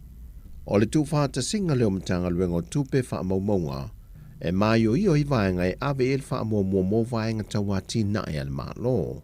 O le aunga le na wha autu i el fontanga a vaianga tu ma oti i le vai aso ma vai. O le fontanga sa whaatu ti il portfono wha ten malo le tanoa, le sa awai sui o vaianga tu ma oti wha pia sui o mtanga luenga o tupe. E le saunoanga autu o le ofisa silo mtanga luenga o tupe, ya le ia taua Henry Arching, na ia ta awai le ta awa tele o le fono, e le ngata mo vaenga tu ma oti, ai whape fo imtanga luenga i fuafonga whaatino o le malo. O le lona lua ile nei o fontanga whape nei le vao vaenga ma oti o se tanto tunu o manitanga luenga o tupe, e tala nui nai pe ati nae, ai pe o a foi vaenga i mo mie sa mo i ati nae, ai maisel ta ua le tamau aingo Samoa. Pe foi on silfia le tele o lui tau o lo fia ngai pe mal tātua tunu i tūlanga swinga maa le ale o le tau e maise a fia ngol tamau ainga o le wha mai o lo a fia i le lanulangi ma le atunu o le COVID-19. Pei tai wa avea i lui tau maala ua toe tau la i ele va ai ma le whawhangwa i ilmatanga luenga.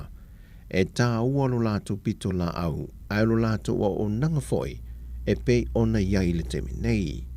E se funmal whawaianga ma oti o lo o iai. Mai te tau na iei a lato fōwhanga mamau o lo whaailo mai iei te tonu o lato fōi tau nu ungai mo mia mo le isi 5 tausanga, a ngā i leona tausanga o lo luma nai. E se lia ma le lua sa fulaskuina a wai lea whontanga, ma wai iei le fōwhanga ina ia tele atu nisi whontanga wha au popo, e mata i tui nai peati na e mai vaenga ma oti, a wale manui o Samoa ma o na tangata lau tele. Ua tolo atu le fionga le whaamasino i a vui Clarence Nelson, e le aso valu le masina fau o me, e toi fafonga i nai luma le whaamasinonga le mata opo le tāna sanga a malele paulo. Se i toi sila sila le vasenga o whaamasino, e le pili lea na ilo ilo ma whaamao nie ai li mōrianga, o le tau pulipulenga lea i la ua i e to lua, e whao o le maliu i le sa ave mapali mi o lea tunu, tu le epa lupe soli aisa i le malieleng, oi. Wa tāna sanga malele paulo le whaamasinonga, e fia suila na loia, o na wale aiso na whaatua tuanga i le sa ave ma na loia, le fionga o nasa i o ne sa polo. E le whaanga so longo le mata opu na ta ofi le fionga le whaamasino, le saunongan tu lai whaamalosi e malele paulo i lumo le whaamasinonga, ma whaate i le whaamasinonga i na wa whaa leo so na fina ngalo, wa le aiso na whaatua tuanga i lana loia e mai lava le te mina whaamao nia e le laulawina, o mōlianga e whaasanga i a te ia. Whaai loe malele, sa iei vaenga sa tala noa i lana loia peitai, e o mai le te mile ua tūla i ai, e le ai ma se mea ua whaatino ina. Na fsiringi e vui le loi o no tūla i mō malele paulo, po o au waile tālu sanga leo nasa yuni sa polo e toi a pili e le whaai unga le vasenga o whaatonu, e pei o na wha mauni ai mō rianga. Pei tae na tali leli i loi e le ai, wana o le whaatali o le whaai unga le whaamasinonga, o I na tūla i e loa malele paulo, ma wha leolo na mana onga, ua fia sui se isiana lo ia. O tātou tala fauia mai sa mō manuia ni yaso le tātou tino o, wha soi foia.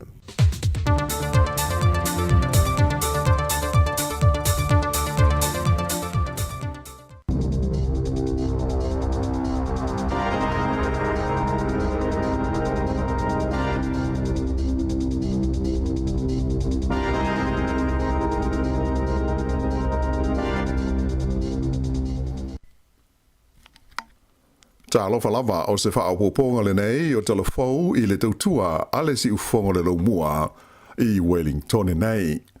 O le tala mua ua whaalia mai e le kompania le Kiwi Rail o se a fianga tele I fe malanga inga ina whaafi le tonu o Wellington e maona nu utua oi.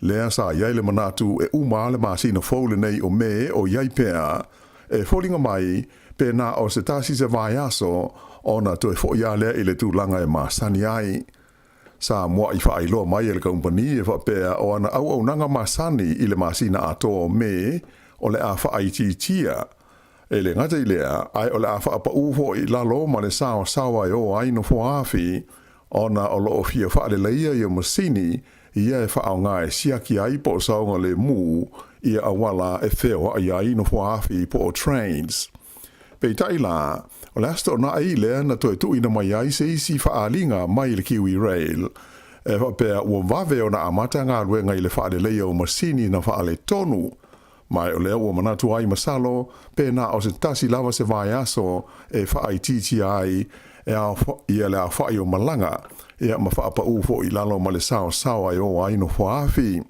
o lo no winga e le tau no mai ai nga lwe nga ile polis for ile aso nei la so lima leo me ai le mo se fia vai aso e pei ona sa manatu ai mua.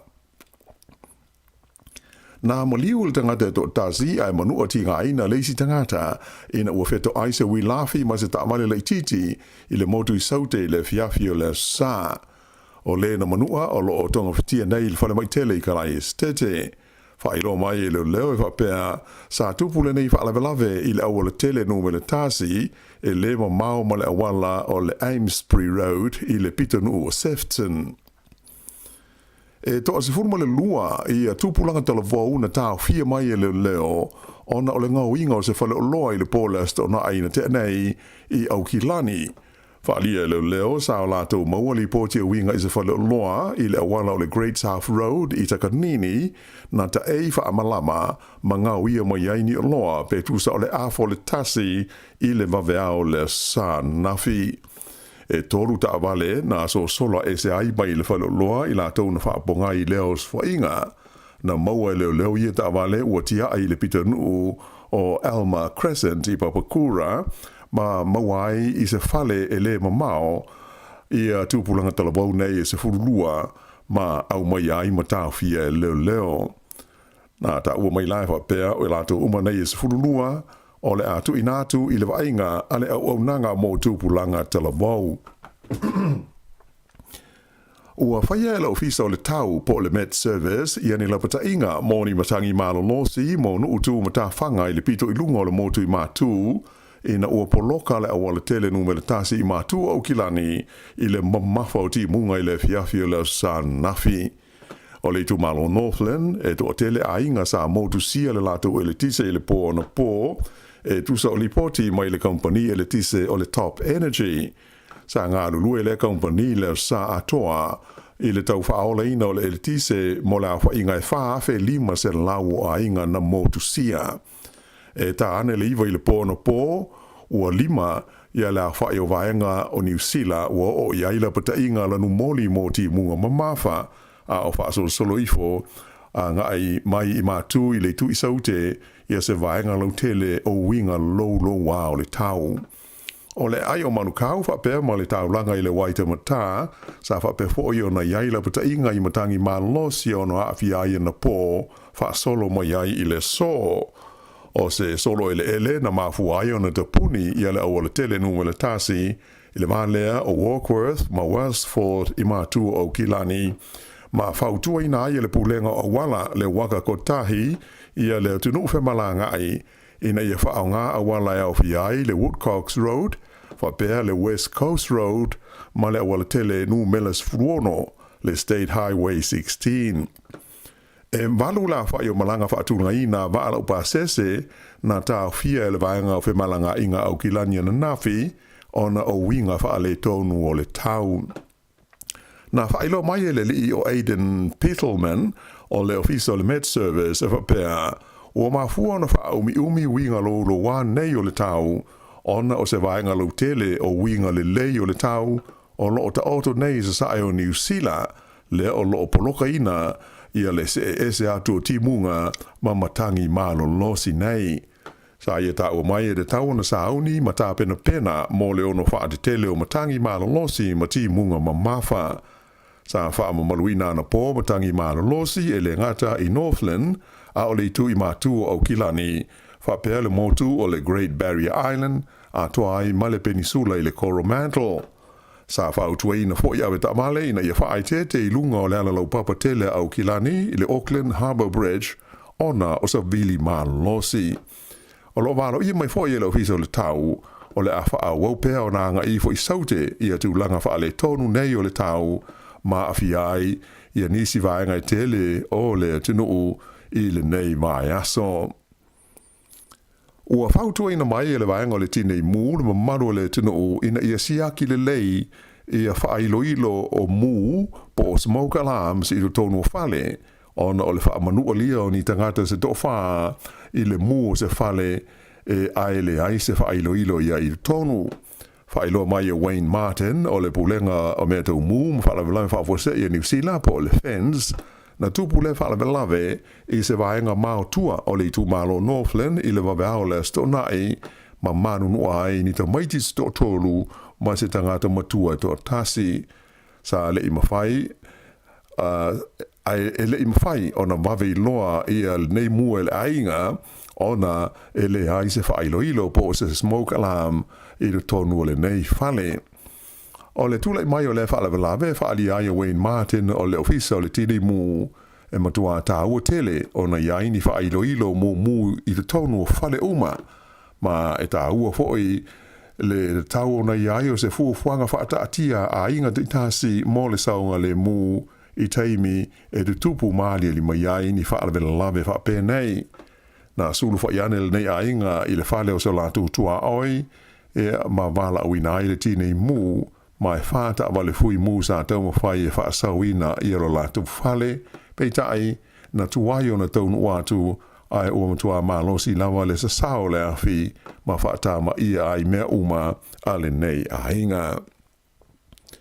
I leisi vaenga o le tātou tala, e toa tele ma maru le tunu usa whaatasi ai le fiafio le sa i le maru o la inga pa ia i Porirua, i le sauninga o le me sa whaapitoa, sa talo si ai le nganga o aki e biko po ala pati lui mata e linga e pei o na sa wha mao popo ina le kapelen sia sa moa a Wellingtone. o le taifono le kapelensia le fionga ia pauli sa patu sola nei na saunoa whaawheno ai le tu ai ngā ma lau whai ngā luenga. Ai mai se le mamaru i au rotu sa mo SS o le pule anga whaaki e biko poa Wellingtone ma le mamaru na maua le awa noa e whaatasi ai lea sau ninga. O le taitai o le pule anga Wellingtone o le Kalesia Katoliko le fionga aki e biko Paul Martin na taitai le sau ninga ai sa lango i ai le pule o le mtanga luenga le ainga pa ia pa tele Andrew Antonio fa pe le pule o le mtanga luenga sa ngato Yosefo i apahat pa tele maleko tufunga ma pa tele penese o le fonga ina o fionga le li le sauninga sa fe ngai lea ma li ifso swani le sunga ya Paulo o le Kalesia i taita ma le sunga waweli torvaa o le Kalesia i Porirua ai o le fionga pa tele maleko tufunga na sau noa e mori mau e tusa o le soifua au na o le fionga ya aki e biko po ala pati. E peionu si le fia o le fionga aki e biko po ala pati lui mata e linga le whaao o le pule anga wha aki e biko po sa moa pia na tu umaloi le fale mai ai au kilani i le vai aso dalwai a o iai o ia mo sa i linga tonga fiti. Sa mo mori ai nei sa ninga fa mai senga le taitai o le pule anga Katoliko Wellingtone ia aki e biko Paul Martin ai fa pe fo i male fionga pa tele maleko a wale tapo inga le pule anga sa moa pia ai mai se o ainga ona o le tuu o le malo e lana au auna na mai ale sa ninga ia ona lo ai lea i le fa malostino sa ma au ia le lipule male mtanga luenga le ainga pa ia i Porirua. O le whai unga le vai aso lea na amata ai ona totongi i a tala fau le kaumbania le staff e whaasara lawina le lato upenga o ta inga mo ana newspaper e au ai le Waikato Times, The Press, ato ai ma le Post. Veita ai o lato tala fau le lato website au tu o le staff.co.nz o le atu mo peo na maua fua e le tutongia. O whaia nei swinga le kaumbania le staff i le tuana i ai o le luas fulima o tau sanga o maua fua e le tutongia la tau whaasa launga i lunga o heso ta inga tele wawave mo newspaper o loo la tau pulea ma whaafua ina i le tonua New Zealand. O stasio newspaper tele i le tonua le tunu le New Zealand Herald o si dia le luas furu tau sanga talo ona tutongia la tau telefou i e whaasa lauina i le la tau penga au tu o heso ta inga. Whabena fo i le tele o isi newspaper e au fi ai le Gisborne Herald o le Ashburton Guardian ma le Whakatane Beacon ia ua amata foi ona iai le tau o la tau telefou ma whaasara launga i mea tupu i lunga o upenga sota inga tele wamwave. O le magazine wha businessi o le NBR na amata i lua afes fufa o na tongi a la tau lo minga i lunga o le la tau website a o le lua afe luas fulu le na tau fia i loa ua le toe whaia se la tau lo minga o le magazine le nei ai ua na o le upenga o sota inga e whaasara la wai mo tangata i tutongi a la tau tupe e fia whaitau iai. O le staff o le company muli lea e lo mia ma whaasara la wina newspaper de tele i tutono New Zealand nei sa te toe mai ai e le i tutongia i a la tau telefou mo e fia whaitau ai i lunga o sota inga tele wambave. Peita i la o lea ua se at foi ina ia whaia lea la sanga a mata mai le whaeunga le vai aso mo a la tau newspaper ia iai le Dominion Post, The Press, ma le Waikato Times. E le ngata i lea, ua whape fo iuna sui ma le ingoa o le Dominion Post a Wellingtone, lea ua wha ingoa nei o le The Post. Ua toi le tala mai le tulai whai le waweawa na le la, le awala o le Haywards Road, po o le ala tele numela 5 le sa tapunia talu mai le asfrele telwai, ona o ni ngā luenga sa fia whai ai. O le tulanga sa ilonga o na matua pisi ma fufusi ai fe malanga ingo tamale i lunga o le awala tele numele tasi a ngai mai i Wellingtone whapea ai ma le awala tele numele lua mai le Hutt Valley i le whaai unga o le vai aso. E ui ia tulanga ai na lipotia mai le pulenga o awala tele le waka kotahi sa manuia lava i le aini whaalawe lawe tau taabane na tupu mai i le taimi tāpuni ai le whewa inga ma sani o taabale i lunga o lea vaenga o le awala i Wellingtone. I tā alonga, e lua isi tau sanga lea ua toi saini ai le tamaitai o Ruby Tui e ta alo ai mo le laka pi ata maitai e New Zealand le au le Black Ferns. O le nei te maitai o se alo Samoa, tolu sfultasi tau sanga o le soifua, sa ilonga lona sao i le au le Black Ferns, le ana malo i le ipu le larolangi, o lo ave nei o nā so malo lo mai le tā longa, peitai na whailo mai o le o wha o popolo na ingo i le lisi o teine ta ano ua iaia lātou whenga inga mautu ma le uni le kopia New Zealand i le nei tau sanga. Peitai la e fo ringa mai o le a lea o fia o ia i le aua New Zealand lea o le a ta alama Australia i laso o luas fru iwo uni ona o lana malo longa o lo whaia. E kirikiti wha alawao malo ua lua whaia ina so o le au kirikiti ali i New Zealand le Black Caps i ta alonga e tasi aso i le wāma le aua Pakistan lea o lo o iai i lana ta amintusanga i lea tunu i le teimi nei. O le ta alonga lona lua i le vāo au e lua lea sa whaia i le ai o Rawalpindi na tuli ai e Pakistan ai e tolu se lau tolu sfuru ono New Zealand mai na o le tolu pe ai maua ai e tolu se lau tolu fitu ma manu malo ai Pakistan. E lima la whai o ta alonga i le vaenga lea o ta alonga te itasi aso po o one days i le vāo au e lua. O le ta alonga lona tolu o le a whaia leile so lulu i le ai o Karachi. Ia o le whai o le nā o telefou.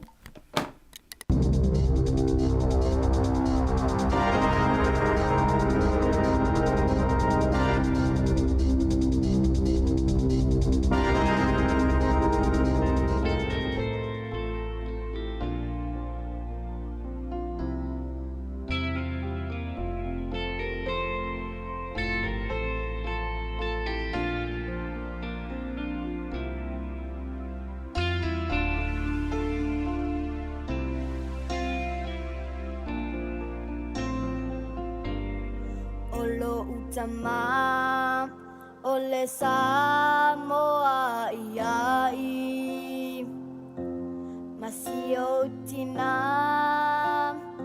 ole papalangi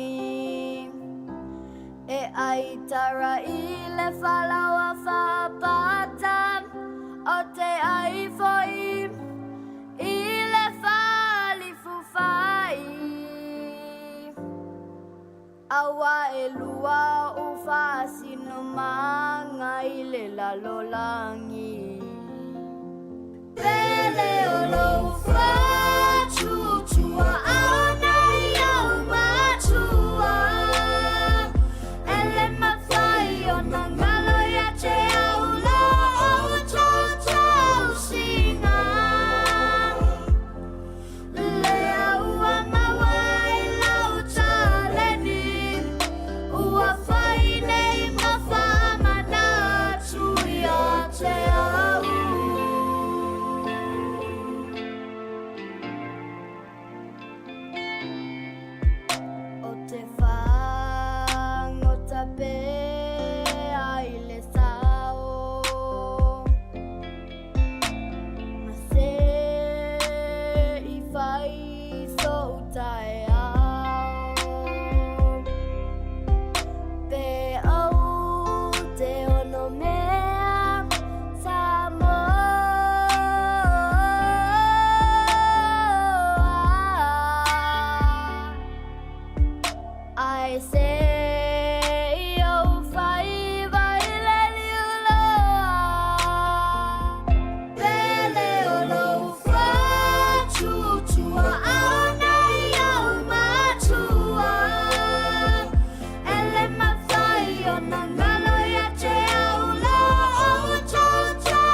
Si ufonga malie o le tamaita ia tara au mane sulu e pele o e lo fatu tua ao na yo matua yo ya na tua ao na yo tatu matua sa o le sami sa fa ngota ya sa o le vao ya sa fa le manga ya ona vanelo le tatu ai ai ya pe ono il tatu fa fisile le ta o le o tala tu tatu le no le na wala o mai ya ni sul tatu o tunu o le na lu tatu telefon ma tala mai sa mo Malaya. Tato tal noi vai ngal tato tinu ia e toi wai o le le vai ngal ia. E toi mana tua ia isi fi ngota wale vanangalo. Wale vanangalo.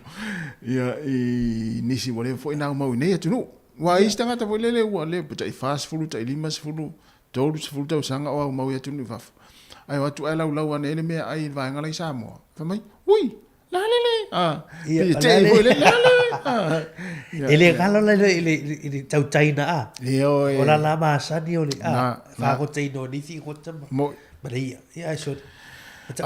Ma na ia tele. Ia na to tala tu tatu le na pe fia la wala mai o fa ta tianga po kalame le yaso. O po le to 10 minute ia ona ile tu la 10 matu le ona italo ta longo fa unga le yaso te nei. Alaia. Ia ta 10 po kalame masani o tala la walunga le yaso e to fa sala wina ta 10 martasi.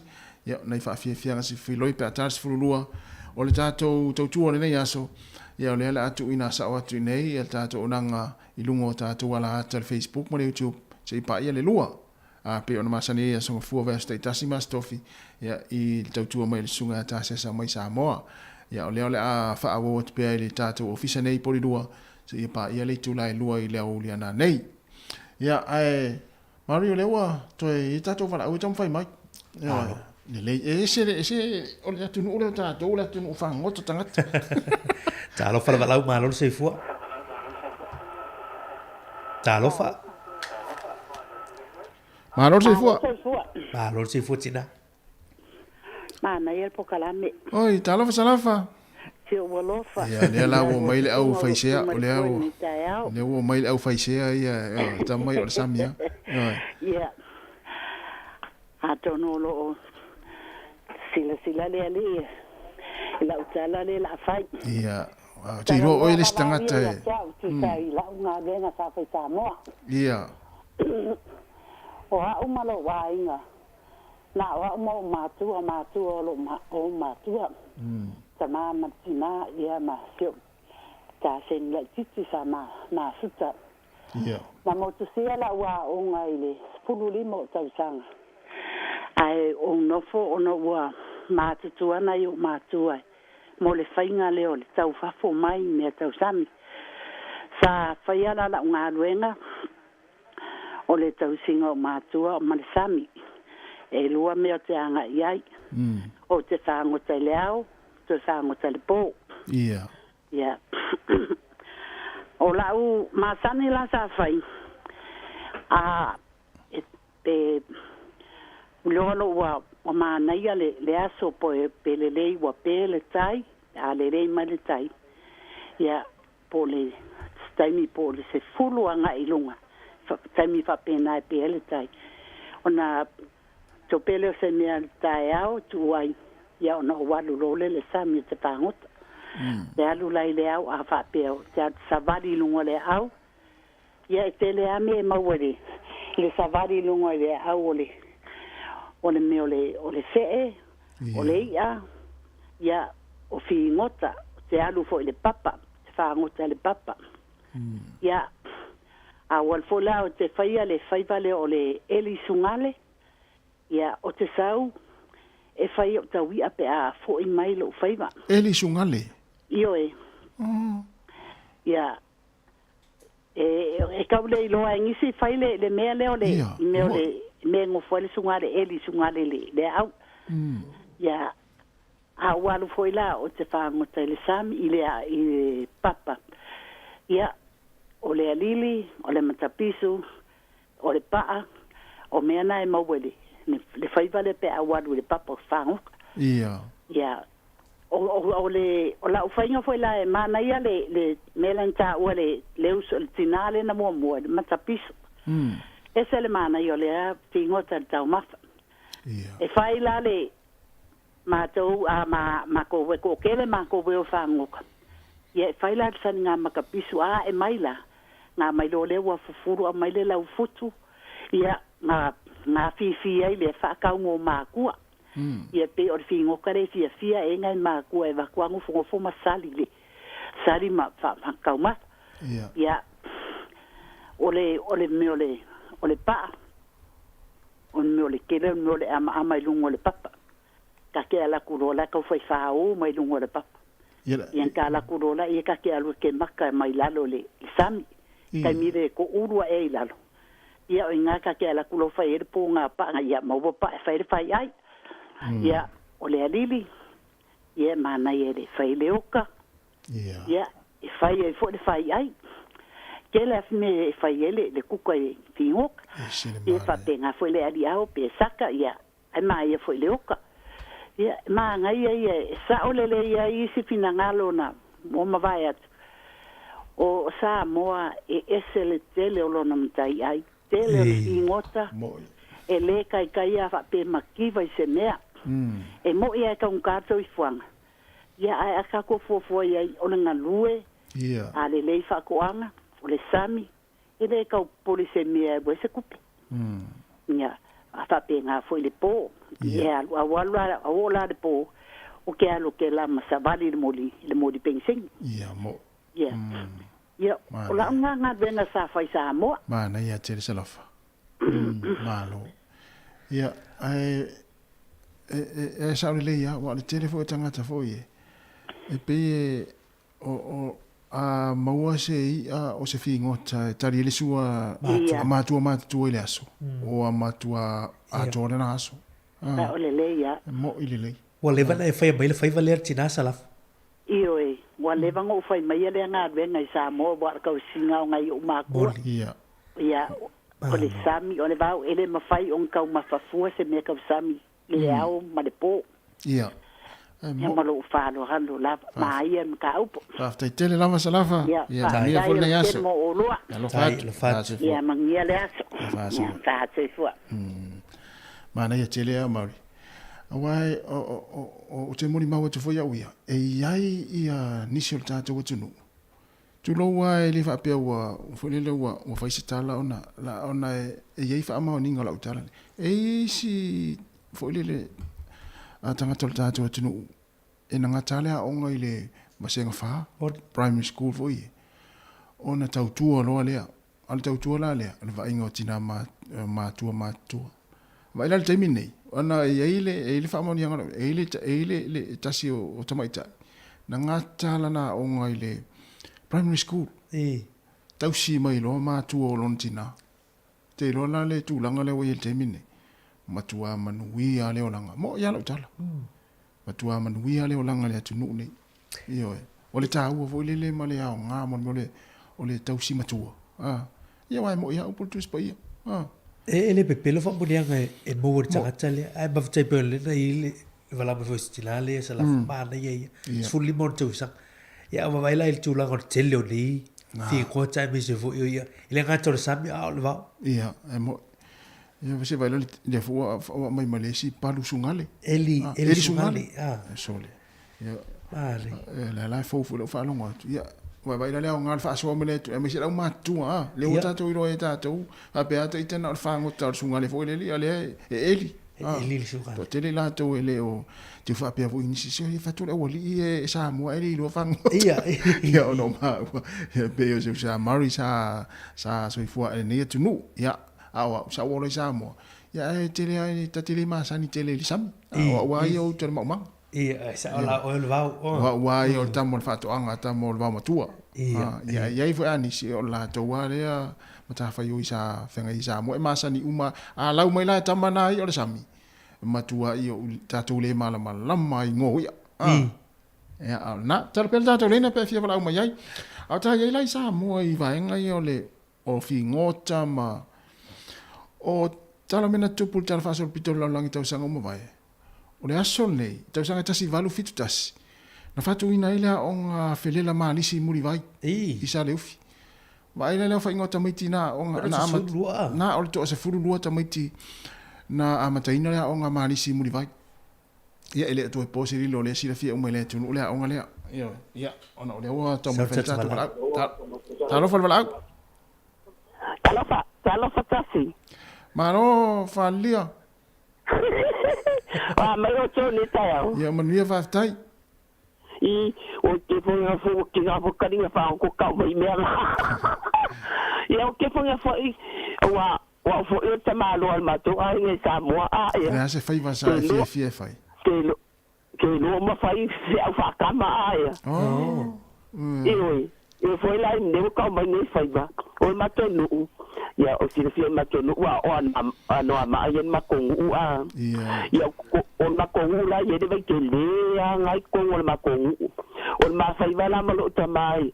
Tai uma o se kili fo ile de o te alo nele de pau. Ia ai tili lo tama a.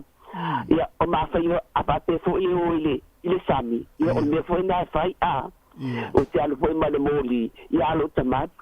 O ka le kele mo meole o nga luenga fai te o ma fai nga fai fatama mi tau le umu ya me se foi me tau le mukuka wa le nga o tanga tai tau tua i no ma tua ya ina te lo fai ma fe au fa kama fa ke ni fo ya pa wale nga luenga fa tina o te de fai me te me tau le langa a o langa vala le langa mo meu o lau wa se te lo ka se siangu o le mako o ka ke mo se au a e o male se le mo se au ale fai va le te fai tu yo ma fai va na mo tama o por este ma se no le o ma to no ko lo nga a ya yo ka siga fai mo ke o le pu mo ke de ama markero ka fuini ke ya wo fai ko nga ya ale ke wan ma ko o le ke le yo le nga ke foi mo sisi nga ta mo te se ya i lo ma ya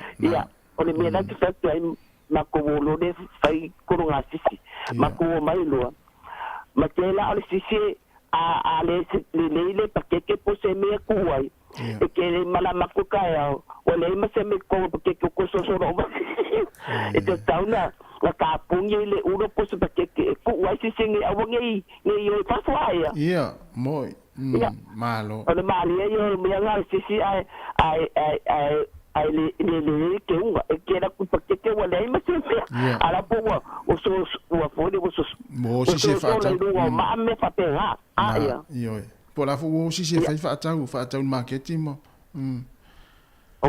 ya ma ko la le ke si si ngo ma ya i ma ko fa pe ha e se ne manga yo sa le ya sa mo e se ke de yo mo me fo yo o va fo ya ni ngon me de ke ku le yo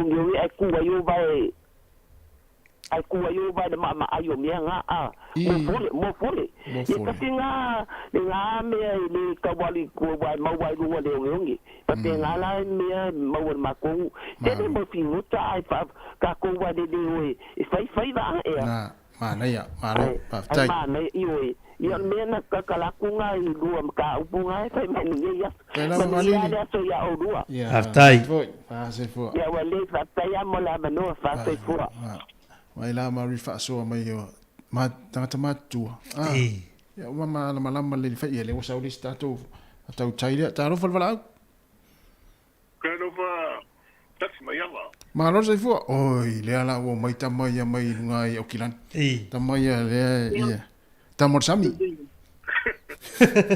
va no ko ma ya lu ko la tai e ai ke no e me ko fa ngoka ya ma ko dia u de fa ngoka la lo to fu te va no le mana ya wa me ale hone me le le mo nga sa ke ko fu o ke ko fu la e o ka fi ko se va mo o ya to fu te ko le ma ko sala mo o ya va ko o le ma nga ni la ko ya o mai au ke le ko fu ko se alo te malo ala mo on te yo me nga ke le wa ke le ngule sa mo ka wi ke le ngai fa la wori nga mai ba ba ho ya pa ka wi la ko ka wi e la lo ke o ya e te nga me nga le ko fa no ko e ka no ngi me o mai ka fa nga fa ai ke ro e ka si la wi vai se no ma mor ko nga wa ko ke le nga wa nga yo ma ko fa vari o fineri fa vo tina Tamala ia mari. Ive ai po wale se me fai. Te ia va tu la toro na mai on mere ia tamai ta ia nu. Que no es que sale más la me que yo soy más singa hoy. Ia, wana la. Ia. Cuando yo no me voy a decir, como lo con, voy a venir me voy a me más es cosa me hay un pala hoy de. Ia, mo. Ia. Que eu casi o le winga boca com cara ngol luko kana. Ia. Angar me ter manga ia fa fai ai pe fa o meio fu na uma. Eu mo. Magoria se me le da sa me le inga e ko ngai da sa. Na tonua. Sa. Me la le ia fa yo fa ia ngau o le ka ngau. Ia. Mo ile. Nga o pangar me popo da sa so le o karia o de te le ka nga ia e ki kri. Ma tu a fala mana mana le fa ai ngau. Malo. On venga de kukungi wa o ka ku ya sui. Ya. Eu agora sai de million para não a que eu sabia. Sa no. Ya, de manga eu lo mara como. Sa de ya me sa to si yo voy a tocar. Malo matai.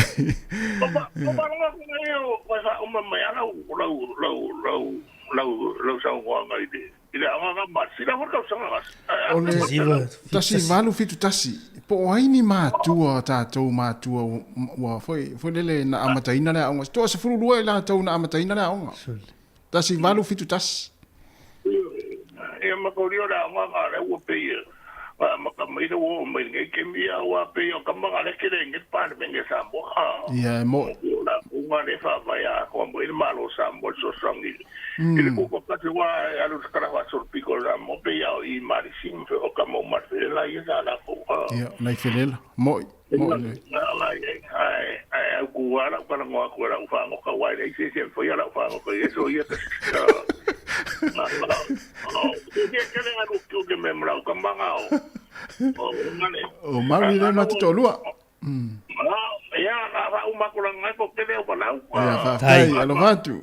Ya. Nene as. Wa vai na mari tofu tamai mai ukilani. Ya. Tamai ala mua ne salmasi nei luna ala tofu la no le o le ise vai e tau to so ile e o mai va amolu fo I ma batera to. Ia. Ai sa waru I tanga nga wa alo matu ma fine le po masi. O mai. Mi tau tio fai va tamai e tofu le moana e fai e o I tanga nga wa fine ma lo matu ile valu apo. Ya. To es ful 5 minuti ona tale o le tu lai se fulu. Ya. Mana ia vatu statu pese. Ale statu pese. Solo le mana I talo talonga.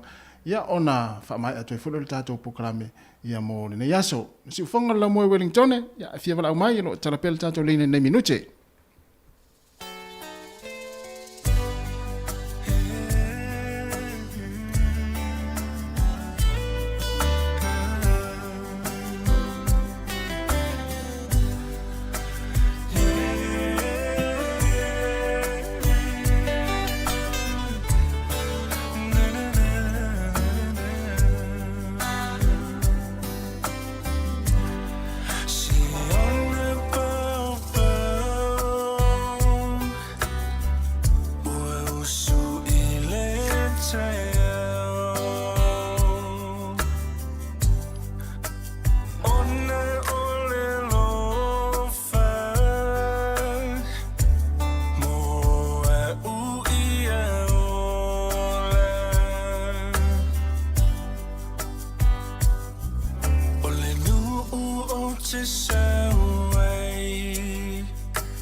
Susulu ma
Se o fonga maria o le Oski Band ma le pese ia siona pau pau ia o fetau i le fo i mal tatou fa afesili o le nei tae ao ia pe ona tufa mai ai ma fa soa mai le tatou atinu ia i fingota ia ma faiva fo i le tatou atinu e pe ona masani ai ia le se o fonga maria lana ia le o fai o toi fo i mal tatou fesili ia e fa malu lua tua ia i la tau ia tau fai mai o matua pisi fa solo a tol tatou leina ia e manatu po le tu la fo se fuma tasi taimi o tatou fa afia fianga so i filoi ia ona ai fia vala au me fo il temina ia tara fo il tatou leina te vala au mai ai ia ai fa malu loto ona olea ua la tama temi o le sia tatou poklame ia le fia vatu nei talo ta longa le temi ia awala fo ile fa fo mai il tatou atino ia temi nei ia ona talo ta longa o le fa unga ia o le vaiaso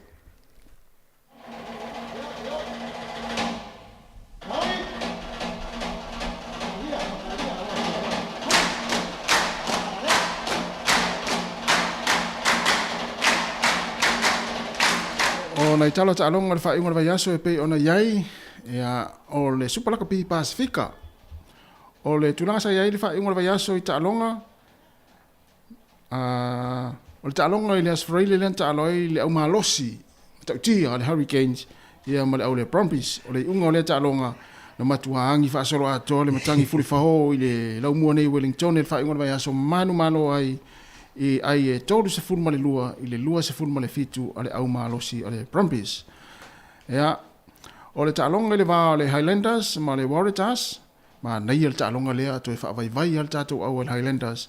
Ia ua uma le taimi ia tūlai mai e le ta'alonga lua se fulu ma le tasi le Waratahs. I le lua se fulu a le Highlanders. O le ta'alonga i le va o le au se au vai le afiti le Fijian e Drua. Le ta'alo ia ma le au malosi ia po le au o le lisi au le peleki a New Zealand le Blues. Ia ina whaia ta'alonga le fiti o le unga ta'alonga. Ia na manu malo le au malosi le Blues le All Blacki ia i le au ia tamaitia au ngā fiti Fiji and Drua i le tolu se furu ai i le se furu ma le wha ia Fiji and Drua. Ta'alonga le wā o le au le Rebels ma le Moana Pasifika manu malo le Rebels ia fast furu ma le tolu i le tolu se furu ma le tolu a le Moana Pasifika. Tau whai mai tātou moana o le ala umar ta misanga ele i mos tātou malo, whamol mole.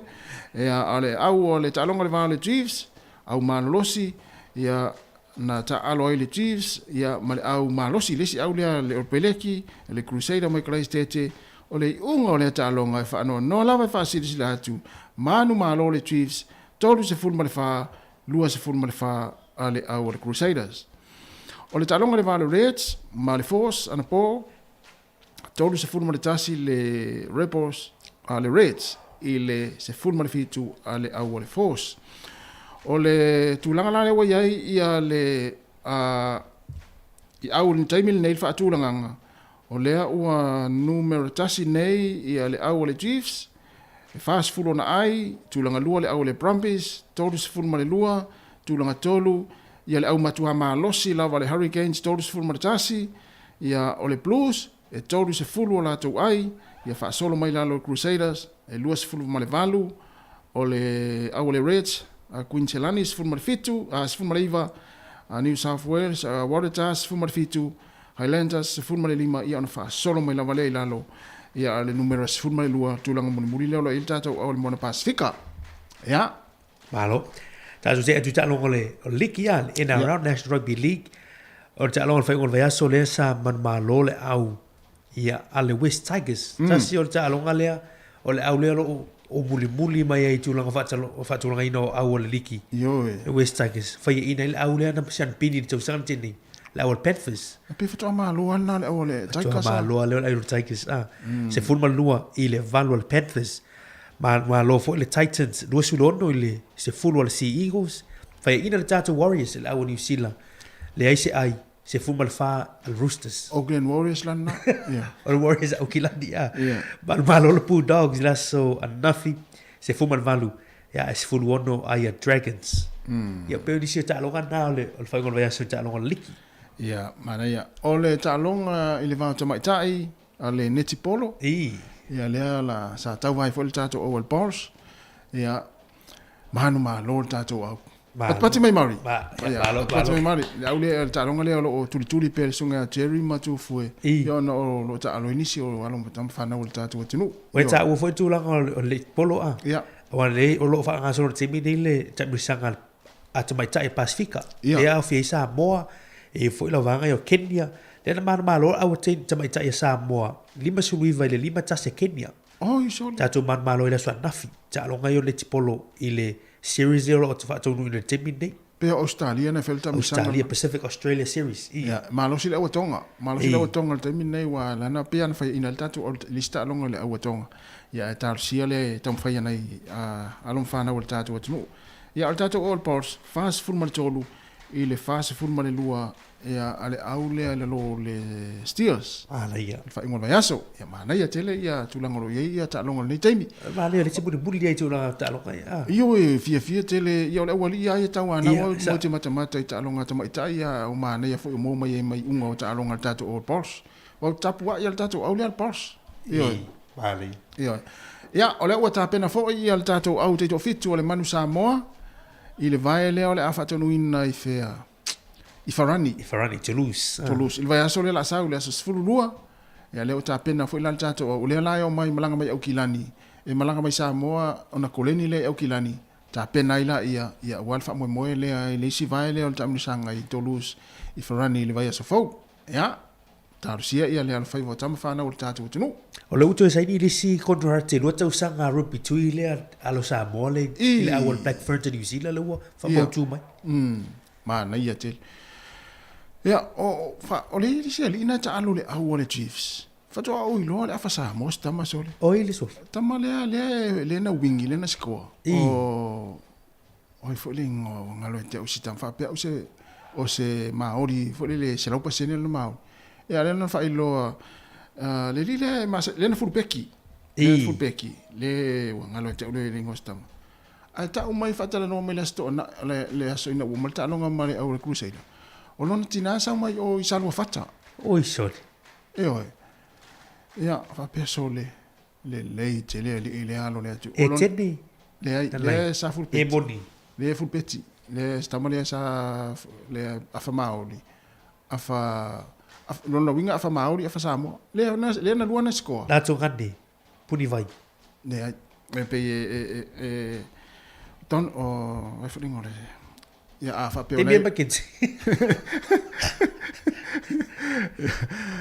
Stai mi fai lo atu. Ya wa ngalo le ngalo te oringo. Tamale le ana ta fulpeki wing. Le sa fulpeki le vason te nei. Ya ole na. Ya afa pe na te sirfia na te mana tua. Ya ona e fai lo mai lea. Ole tamal na. Le na fai lo lon tina e sau mai la fio anga o oi foi lengo. Oi foi no le no uta ua. Salufata. Ya lon tama ya ole Maori. Ma na ia tele. Ia te tasina tanga te moti no fo ia te ua filifili le ol peleki le la piki mori polo lang. Ba la ia. Wa mai ato e maltato poklame Maori le ato le taiao. Ia. Tai. Ma mole toile fa aftai tele ia I tato tino o le tato maftanga mai le tau le la ia pe ia ole nganga nei poklame ole mo e tato ol fia. Ia wa fo ia le fenga ia I au manga wenga. Ia ai awa fa fita u le taiao ia fa pasi ai tu fia lo to wa fenga I manga wenga. O Donaldson e po lingo le ri. Thompson. Le ai. Thompson le lakpiliki.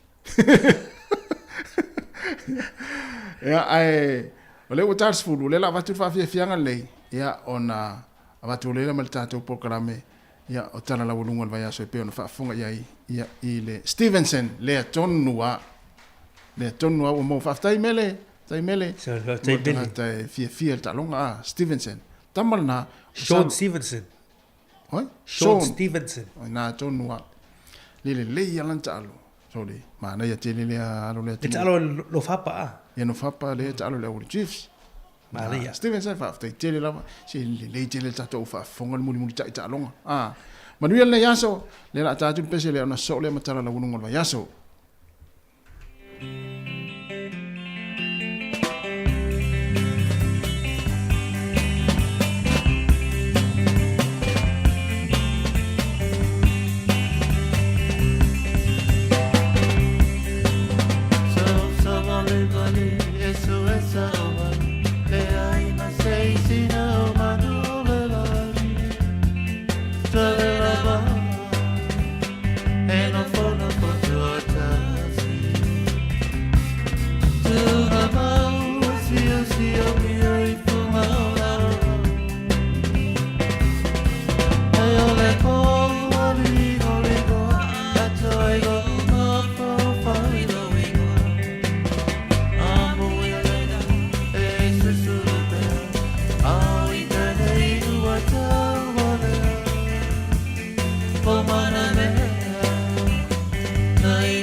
so oi sili sili le manongi ta utino mai lo ta ofi Mausalino fa amaoni tu ma per se io o ile oti ta la la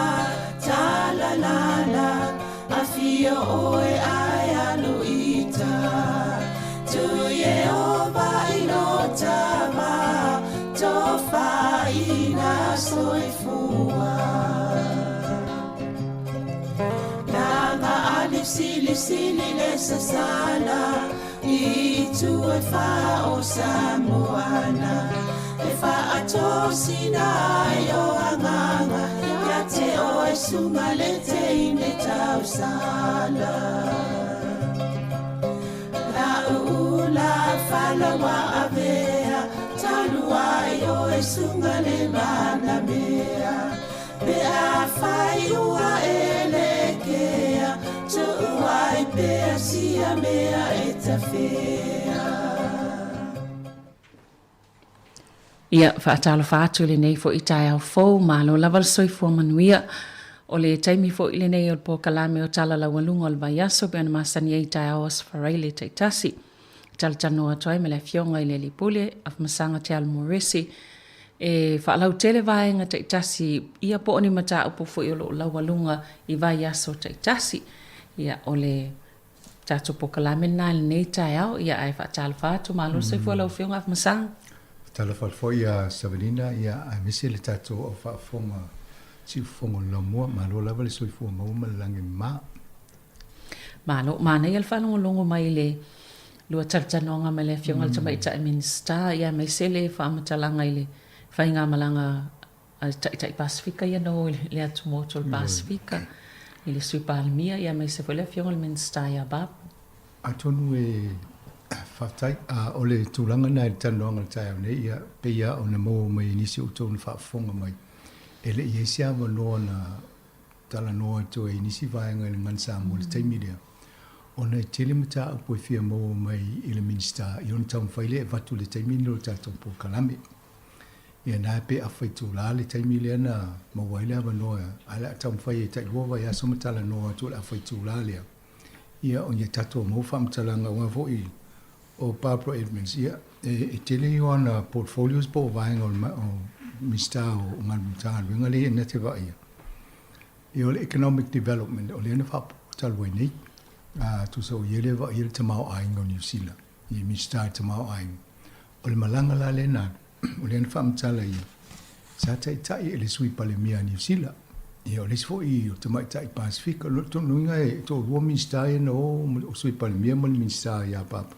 ia o tamai tai Pacific me momona ma o ele tano anga tai o le malanga al Pacifica e o i Solomona ia o Fiti i Matonga ia ai vai mai tanga to o motu ia o to Pacifica ia o to la tano le palangi le te ia to a palangi le o to fai business ia mai tanga to vo ia o na nei maoli ia masu o le act ma le green ia le mai purpose a vo le ava no ile national ia le isi la tu sui na ava no e malanga ia vai ngai tau vo ina vai mai o lai tu sa tu le malo o tu masu ia vai mai lo pe va pe se me lai tu pule ia la ngo por kiki i termine ai o mena o le ai mane te malanga le o i fo i Fiti ia enta o Fiti le pito sili ona tele ia o loa a New Zealand le fa tau Fiti a tonu matauli ele si vai ho le pesa plus le tata no ia o lai fai tonga nisi i Motor Pacifica pe le o matusa le o fa tau mo loa a pe tele le manuia mo New Zealand ma Australia ai le tele le ia le lantala no nei papa e fai asina mo lunga o loa New Zealand fa tau e Fiti ia le o fa ma ni ila le tala na ai o lai lo e Fiti ia e fiela tu tato lo nei ia me foi na le fa tau e la to te tonu fa pena foi mo tu Pacific ia o vaenga la pe o le mafu anga tonu o le malanga e to e reconnect o le upuna fa nga ina ia to e mo le fa mafutanga le na ia talo mali te mi le covid le lua fe lus fu ia o le mfa ina fe wa Ia na le whai o tano anga lungo telefoni, po le Zoom, ia o tano anga whapena. A wale ma whai o no tātou i o ia matau lia tausanga ato o loka tātou i lalo le oni wa alele le whai. Ia loka mai fo e moto al Pasifika, o ne sausi New Zealand ai, e pepesi i o tūlanga na na iai. Ia lau whai lole malanga le to i o to e whai le wha, mawhtanga le wha, to e atiae, ia o lea lai fia ila ua le, e ma nei o lato o malanga ma le au whai pisinisi.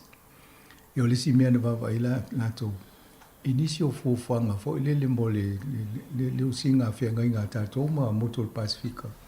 Ia lea la ua amata i te tono o lesi vai o le malanga lea. Ia lo inga atu oloanga i Samoa ma isi moto al Pasifika. Ia le umbo mo i Solomona. Ma tau lia fo Solomona le tau fofo le whaafita au li fo i lea ua mai saina o mai lana vai ngā aupe o laua leo ia leo Solomona. Ia atono isi vaenga lea walena ta Westminster o Barbara Edmonds. Ia fo i la mal polo kalamele o whaia New Zealand so anil malo o le Solomona. Ina ia se youth e ele vaenga le ta o le tupulanga talavou. E whaatupe New Zealand. Ina i tau whaia e maua e se to ai ngā whainga fo i le so ni New Zealand i a fo i le o ino alum whana o le motu. I o te loe whai fo i ofa i mili skolsipi o mai e nei a onga ni New Zealand. O mena e o i to ai ngā tanuanga whape nei.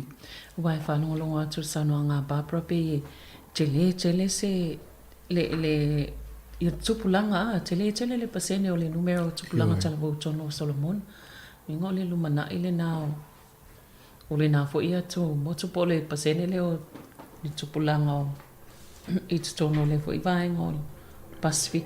Fitus full pasene o le fo o le tangata i tono le motu o le nulea. E la lo tōsu lima tausanga. O le matua tō telea. Ia a tau mawhaila tātou e po le lei tangata na ia na pipi i mai leo ngai nei. Ai a po e saina. Ia o pipi lo ngai saina. Yo lesi vaenga na tau vanga le whai. Ia o whainga whape wawa i ma lo tātou ma i le nofo whial whani wai e vai tātou i tātou tua oi po whape i mai lātou i nole e fsosone i a maua pere mawhatanga le ma whana ma lātou. Ia nā lana whai e lei. Mea lai maari e. I no atu le Solomona. Ai maua e lona pito Solomona. O se langi le ngona ta ua ia. O le great-great-grandfather e po le koe sa o e nā le mea se i toi whaalongolongo leile. Ia na toi mai a peo whamtalanga na leo se lalo. Ia a tonu lela o ia latu le ile o ilo ielo na pita Solomona. Ia lea fo ua whiloa e matangata ia ua mimita tangata Solomona e wa e maitu sa o le lato wa tangata lea o watu e. Ia latu. Ia leo na wa ilta mao ainga o New Zealand. Ia o se mitanga fo ina ia lato ma ia fo i leo ilo ia lona ia fo i lea o le tangata i le tūranga lea. E mai whapi o le motu po le nuu leo malaita. Malaita le si vaenga le tele ni sautala fo. O la tō fo i lea na ave Samoa e o soani i ngā ruenga i Samoa. Ia nana ava tuaina i tamauli. Au tole ia whai ngā ruenga i Samoa tai pe fo le au seina watu whai ngā ruenga. Ia muli atu i tangata Papua New Guinea pe au i le Nea Solomona na iena i tangata tō tele whiololo fo i la tōno atu mau songi. Ia sola. Ia nai tō tele nei whānaua nei tamauli. Ia le lau wa atu nei le lope e fo se pitu songi o. O papa se taltano se taimi po whiana. E welo nei vona i toa i o Samoa. Mo le. Ei, mana ia pe o vaenga na ia no maile i la Solomona o tūlanga na nei no fo le i tonga. Ia o le teimo mua le o ia le sui palemia ia Carmel Sepuloni. Ia no na pitu tonga. Ia o teimo mua le lewa no le New Zealand lefto ai latu sui palemia. Nā. Ia la koe ita ia tula o malangal taimi nei wai le iwa pia na malangal palemia. Ia no latu fo ia la wai loi fo ia lo na ia ngafa ma tangata lo na ye to ai yo na fe o le afo ma tanga pe nta u papa o le whalolonga na whai, ma whana, e uwhi tāngisi. Ia wā lepe, na soi fua se si o lona inga, le whape wo. O le tina o le tua le tua lau. O na soi fua. Ia la o le mitanga, le ingo pe whai na whaatupu le na whai o le i tonga na o atu ia. Ma wa malanga le tūlanga na o na o atu o Tamaitai, o le tūpau Tamaitai. Ia ai o atu i o tangata Pasifika. Ia e whai ngō fia fo lai. I la wawa ai, ona toe maua le mawhana o le mawhitanga lea. Ia langa lau wai, mai o Pasifika i watu leo ni pālang. Ana pālang i whape i o mai fo leo lina. Ia leo watu ni whape. So e mawa ane mele tupu i New Zealand. O leo utato o le tūlanga leo leo. Ia atono le mitanga na tato wa i fo tato tangata Pasifika. O le miti le na i tato tua ina i tato o i tono me whai i tono le malo. A leo leo tu vole ngata leo tu. A leo ta ia vaenga i sta ua. A ta ulo vaenga leo ta mau ainga o le si tūlanga maurunga le ni. A leo sa wha i papa. Edmonds. E tu lo atu mo le sui pale mia. Le lo la po le to lo leo no mo pale mia New Zealand. Ia. O se vaenga i tolo. Mana ia. Ia o na o le lai ato nei sistemi mo i ta ua na whaile o mlanga. Ia manei o le foi na usili pena ingi kon kalakte na sengi. Ia e whambai le ai na whaatala noa. Ia mai toi whai umamo le. I pepa whai maa whianga inga. A tanoa. Ia te tonu mo umana whai ni whianga inga. Whai ngutu ua e o wese whai pepa muli muli. Ia na maua e whai leo pisi nisi e lato e whaatau e tato mai o e mai nei. E mani o loa whai e watu i mutu o Pasifika. E lo pesa tala noa i mani mtap tau le. Swing on tau wale fo isa malanga i malanga sta. O le si vaenga na tala noa. O le sosoni New Zealand le ia afa piliona elena ia ta o le umana fa solo mai tau sanga. Yo mali temine. E ave motor Pasifika sosoni e la tol tūlanga o tala tau. O le suia ingo le tato paneta o na bivela. Ia o vaenga umana e ngā fo i le whiloa i tala noa. A tonu ma whaasino i vaenga leo walu e le tupe. I o ngā ni fo i le tali ngalu ngā tai whale. I whai i ngā ruenga nei. Ina i wa i a tātou o whai fo i ngā ruenga. I a tonu whesili mai fo i la tau po a tātou meo whai nei. Ina i a o tusa i le ngata tātou tala noa. To watu tupe whai tau a lai wai me fo whai tātou me tau na. Whai titi a ile ka pone ma. I a tonu mena le vesi a tātou le maa loma ma le a whai whaatoanga. Ala i fia la fai fata o me whaatele la fumanu, ala i fia i silanga pe o le nale ma fu ele le anga o le tato si o manga o le nga fo i mai la fumanu i a tato. Ia o nale te le tupe a New Zealand mo mai ana whata o mo susu pauta o me whapena mo mai i la fumanu. Ia ma tato ma mo i le fo i tau ave i wa fo i le tata noa i a. Ia o nai mana o le national toi ave ai. Ia tonu e le whaatau e motu i o Pasifika ni ma moe e watu ola. Ia e watu o umana. Mo umana fasi. Fasi ma watu. Ia pe o mea nā lea nā fo intala noa malanga. Ai te le aisi vaenga mane e whanongolongo. Ia tonu tātou le tau wawa i le tau o soifuanga le nei e wa pe o le si vaenga na no e le tanoanga. Sa lina mal whawhaanga le tunu. I lua fasiri ntu i nai. O la nafi sa fa el forsanga al Palmia. Chris Hopkins. E ta o le pre-budget fa Peritania. Ia o san saunoanga pe fa atata mai na vaenga o la iei tonu el paketi le forsi e le aso suvaru e o me e a. Ia na fa el forsanga. Lala uta uela e to le enta nova mpapa. E no thrill budget. No no winga. E le ia nisi mea vo ilile te oso ema e su se fa te tala fa ngo fi e vai di se me ma nei o ye tonu me ma sani ama me e male fa no ta ingal malo e va ai ile fa tu langa le ni tato o le tau so fuanga po le ala wale fo ai fa fo ye le va tu langa maulunga e va i me e fa le ono o le lolonga vai le na ve o kilani ma Hawke's Bay e pe o me na le tau la ye le va ai al mela le pe folinga mai o le fa mo mo la to ia e le se a fo se tu lango le faingo o se levy o le cyclone levy le sa tau whaatata mai. Whaapela whai se tupe whaapitoa e tongi se la fonga. Ina ia mawale tupe sosoane whaale ei vaenga ia. La uta ol palemia lan samnoanga. E de se me whaapena e whaia. E le ai fo nisi tanga oni la fonga. Ma le si vaenga na pe o le ana pole ai. La e whaile tala le tuanga i e whai nei fo i koe si lunga tato la fonga ona. Ia la o mana sau e le ai e le lo tea mātou le fo le capital gains tax. Po se si ala fonga. E o le mea lena polo misi e mātou le lua fe lo se fulu viva. Ia na e la sau e tato e le se me suia. Ia atonu le la ona nofo le tangata wa lo fo e le se tu le au fai pisi nisi ma tangata na wana pole te o sau le se la fonga fa pe. Ia le la wa fo o mana fo o le mena la ia. Ia na ofisiri lola ia o le fo ina fai le so enga le IRT le ofisiale au fai ngo la fonga. Ele tulango la fonga mo tupe e pe e tangata fai la fonga New Zealand. E madi na tata la nol vai asolea.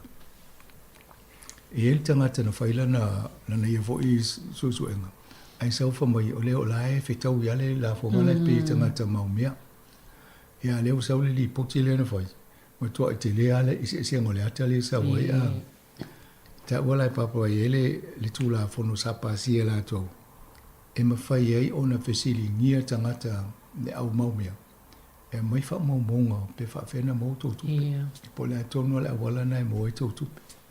Ia ma whai e lato ona whai e se fuafuanga wha tatau ina ia pāleni ma whea ele ne whaingo tax. Ia nala na mawane ai. E la ititi e o le tupe le o le la whonga le tutongi e lato le telia lato tupe. Pea fuafua e nai tangata ia e a fo e mo na tongi mo la tonga luenga. Ia atono mela na o le tau wawa i la tu po le ale ese senga. Ia wala e mai o le valu tesi ma le iwa pasene. Ia ai fo le lua se fulu pasene la tu tongi eisi. Nei tangata i e te le ale ese senga o numera pa wawa i. O le tūlanga la na ia o la e facilities le me fai tangata nei pe tau ona fai se la fonga. Ia ale tala le papa le o mana fai sa nonga le panemia le se swing. Ale me le ai. O le wata tia mai i fa monga sa o mai lava mai mo mai tangata nei. Le atala o ye le tūlanga le New Zealand. Ona mawhai le ena fai ngā malo lumanai. Fa tala nol mata au. Mawhai po le tūlanga e fea pe pale ni mo tangata uma.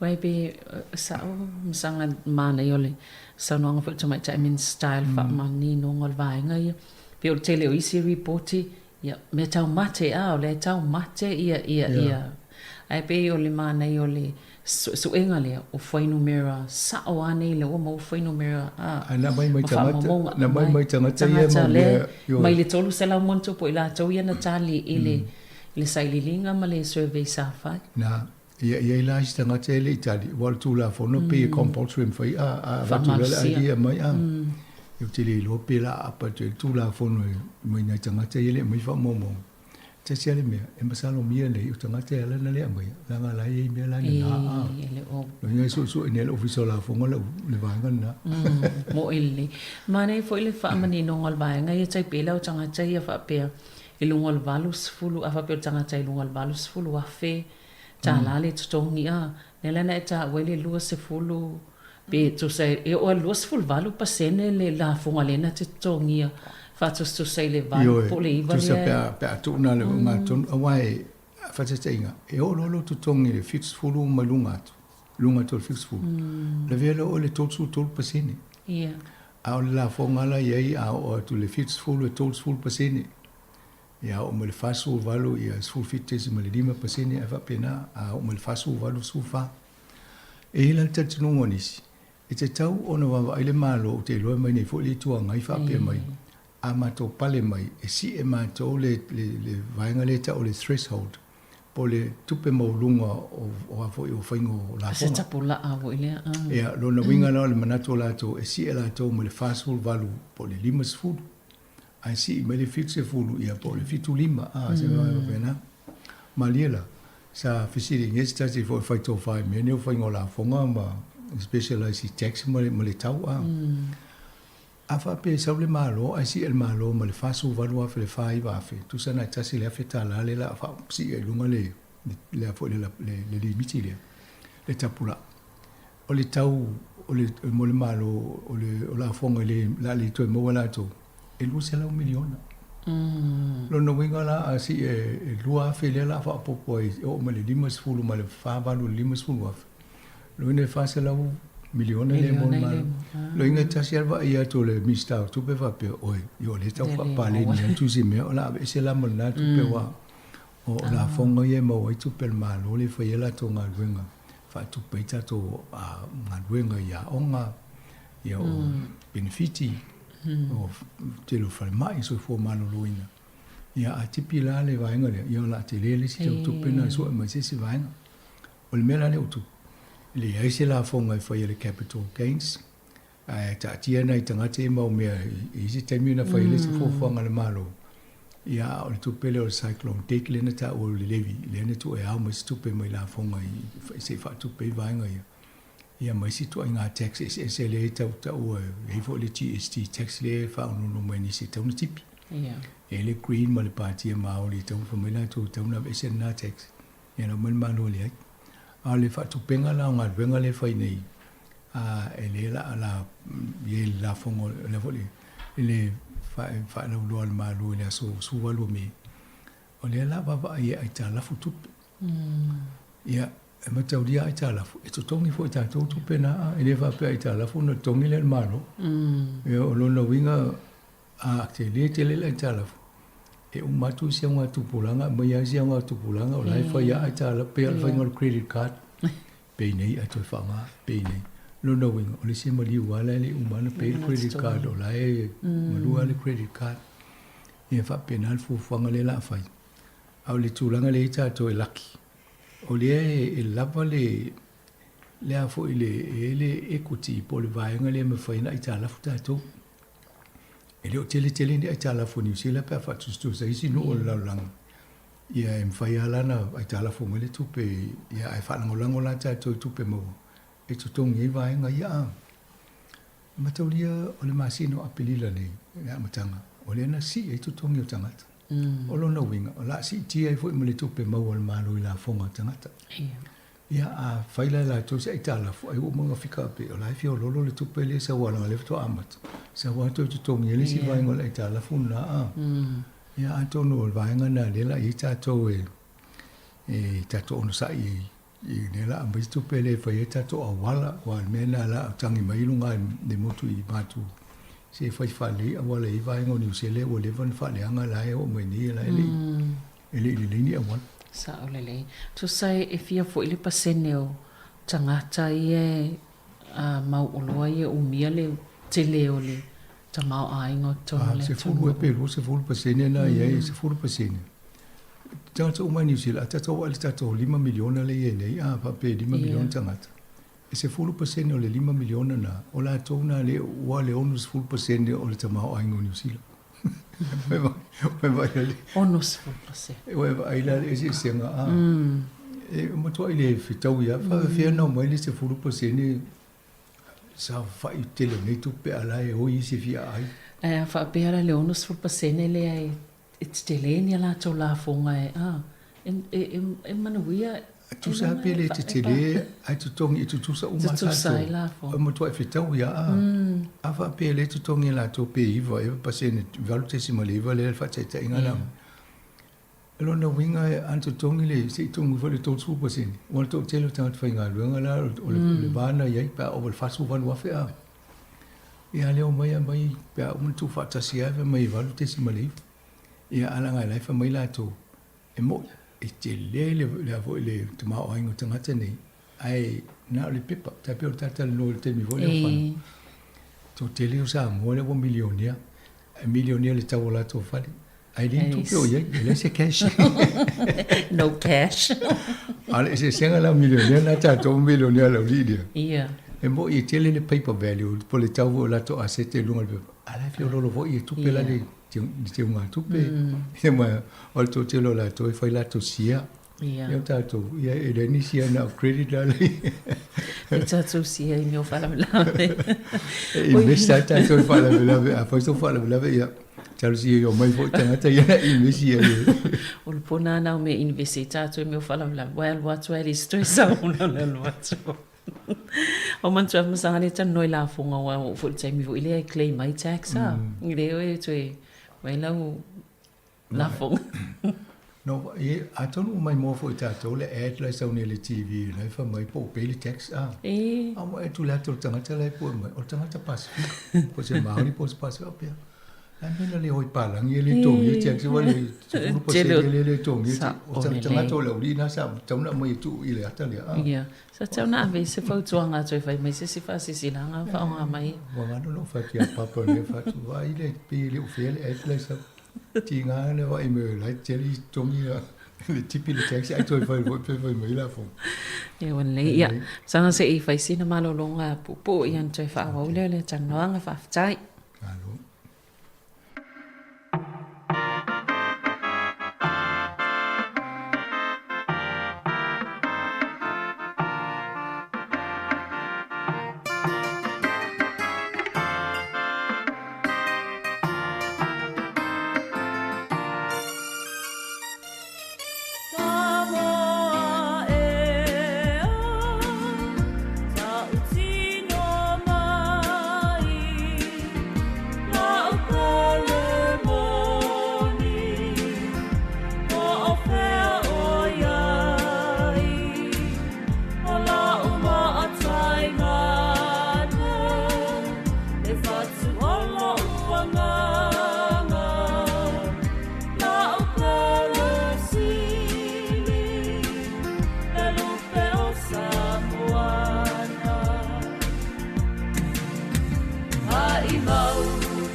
Tofi alea faina te wane lo manatu e o isaisi aso e tasi ai ue mau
Tofi alea faina te wane lo manatu e o isaisi aso e tasi ai ui mau e o isaisi aso e tasi ai ui mau e o isaisi aso e tasi ai ui mau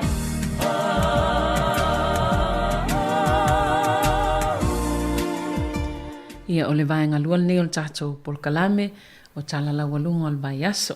Ia o atonu o mangarau i sisi me toi fia pa i le lua talonga le maltama i ta minister. Ia man tofol nei vai aso ma nei o le sa mausi aso malo lo fa popo fo ia na tangata fai ngā luenga whana wā onga. Ona o le Anzac Day ia po le aso fo i le sa wha manatu i tātou i la tau sa mali lu tau ai. Pe ona iei tono New Zealand ma Australia. Mane atono e o vainga uma pulenga no uma tape o nei lo hat ia Wellington e pulenga no uma nei i New Zealand. Ia sa fa mamalu la ton fata wole aso fa pito fo i tala fa solo pito New Zealand.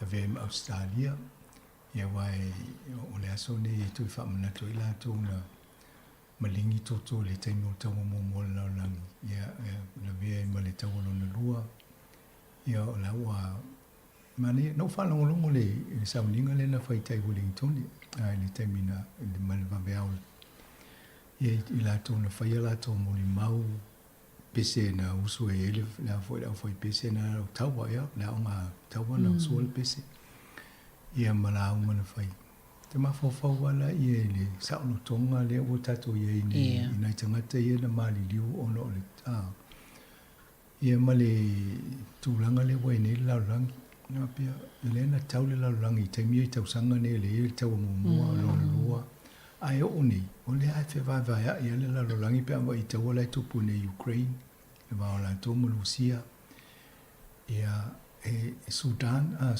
le vo i tu pu ne le si o pe o me o manda tu pu mo le fa so na to e tato va ia lo tu pu pe ia ai o fo no fasile te o la to mo ma fu ala ngani nga tu pu mene ia o le puli o le mna pa ia puli ni o ia puli o mal vaenga la a vai Sudan ia to lo ia i ta ia o fita ia vaenga ia no e se le tanga tele sa Palestina mo ia le o ne u te lo la o vai to lo pe a mo sili puli o le no a to le ia la ho tu poli mise a te to vai foi le la langi a to i fanga por ki ma me fa pena ia o la o le fia pulema a to no na le tu pol fa le tu mai mo pa na a woni to mo se le ngang le loto le a to no fi le mo sa mo le buta to mo so longa le la langi ele mai mo tu pe lu fa ngo o me tau a ma fa le tau le a lu fa ye pulu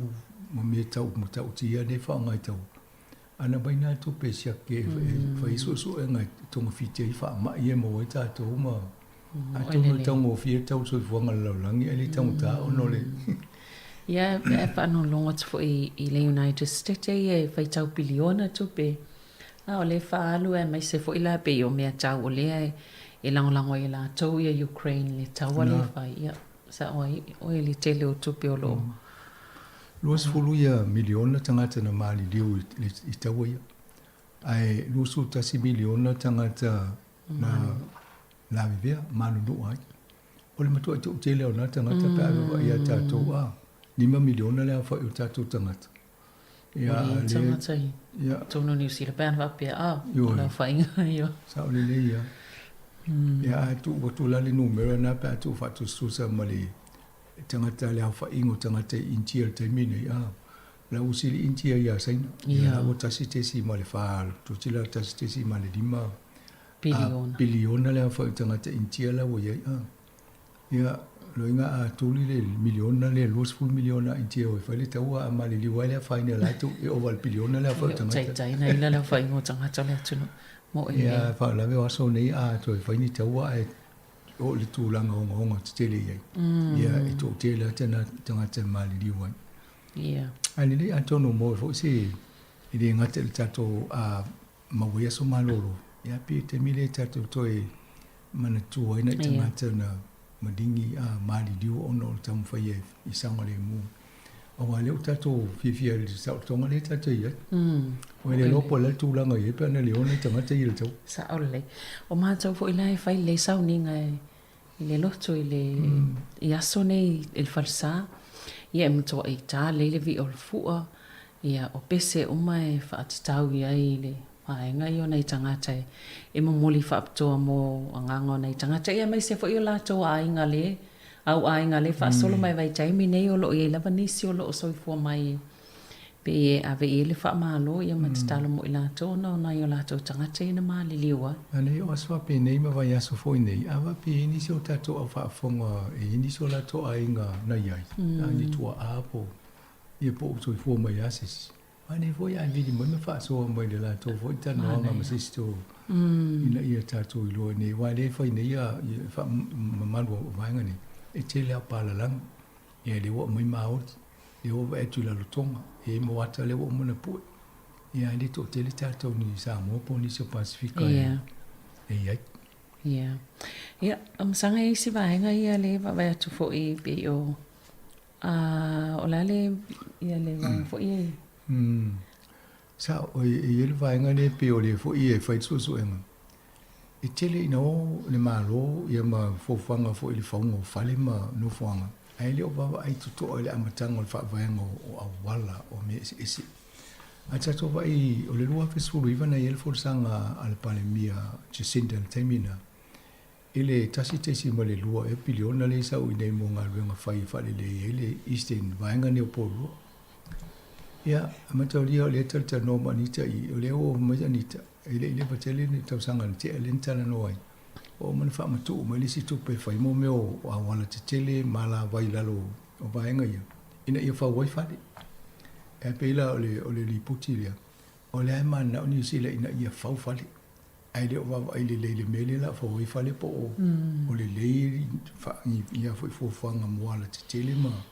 Ina ia mawhai ai au na whiwa. O ai una mauta tōpo le mele mo e au kilani. A o ni na pisi le wale au kilani mai le afo le lua anga i teni mana. Ia e te whio e tolu. A o fo le tae o pe au sui ngā ruenga o le mea tasi. Yo le si tu la e sa fo il ta vale pe alu fa nga ruenga to sa e lo tu la wa so le ti alu ina lo no fo ta vale. Ona o le te le ta vale fio ai la titi. La wa matanta mo ta to sa mo mal Pacific. O te le fo ta wa ai le wa to ini a wa fo le fo fa po po o ia. Ia on bena mo. O atani o fai lau tala le sa mo ba ta o la ti na o sa mo. Tala le. La wal ile e fio wa inga fo mai. Mai ia wai lo vo I a slow wale o ta vale was slow wai fo ile o tanga. Mai so I see is mane o langa le sa ni ta mo e la to tu le train a le mo e tu li ta mo e me mai ia. Ia slow wale lo wai BFM mai la le speed am ta vale. Ia e slow wai fo ile a mar sa vale tanga ta me fa pena. Ia no sa mo watele ta mo ni am sanga watele ta vale ia o wala le titi vo isi o ta to tu ia ta milo I polo po wai vai ta vale tonga niu o la lo koko o la lo va pe eu lo ngol mele mo fa putu ai a e foi o to le tu le so tele tele mai la pisi la ta o mo tinta vale la ta ti so le fo no sa mo Ia, sanga I vaenga I o le wha pia I whaita wafe tupe na tutongi lo fi sau tupe ni usila I whawhainga luenga I tangata I mai whafo ia na matanga luenga. Ioi, a tonu matauria o nei, temi nei I New Zealand, o lo mo o mia ta tonu tangata whainga luenga I le o lava tangata whainga luenga I New Zealand. Whai whatoanga, o le au tau apuaz na anga se I o teni tau si mai. O ni to inga tanga ruenga se la to inga ngadwen o mena le tu pune su mai le o le vo intala no le immigration o le tau tala I tu la fo no ine faingo fiena mo tanga te fainga ruenga ni ai o le me mania la le o su ai foi o le treasury mo le tato office o tu pene te le tanga te fainga ruenga mai fo ai le ni tu langa vo I maulunga o tu langa le o nga te tonu o le fesili la fesili o le alme o mai tanga te ele ai ni ta leni o tanga te le tonu ne New Zealand ave le tongi a o tanga te ia fa pe mai tanga te mai fa fo a misa pelta ni le to te le na mai tanga te fainga ruenga e tu tongi male tu pele ta o le relocation money po le allowance e mai umal to ainga e foi lo container a mai lau ta vale po me a fale ia mai tonu ia na sau le mai ringo le fa tupe I tupe le la fonga le fa ngai lo fisi e na fisi ringi ai po mu va ai le pe ia ni ta le ni o tanga te nei po le ame o le tu tongi le tanga te ni usi le fa ngai renga ai o mai tanga te mai fa o le sofo o le na mau e fo ita no anga I po kala me ai tai o nei e mo wane fo to tele o tangata o li taia ma le military a Amerika. O le whainga ruanga ni New Zealand. Ia o si ma Australia.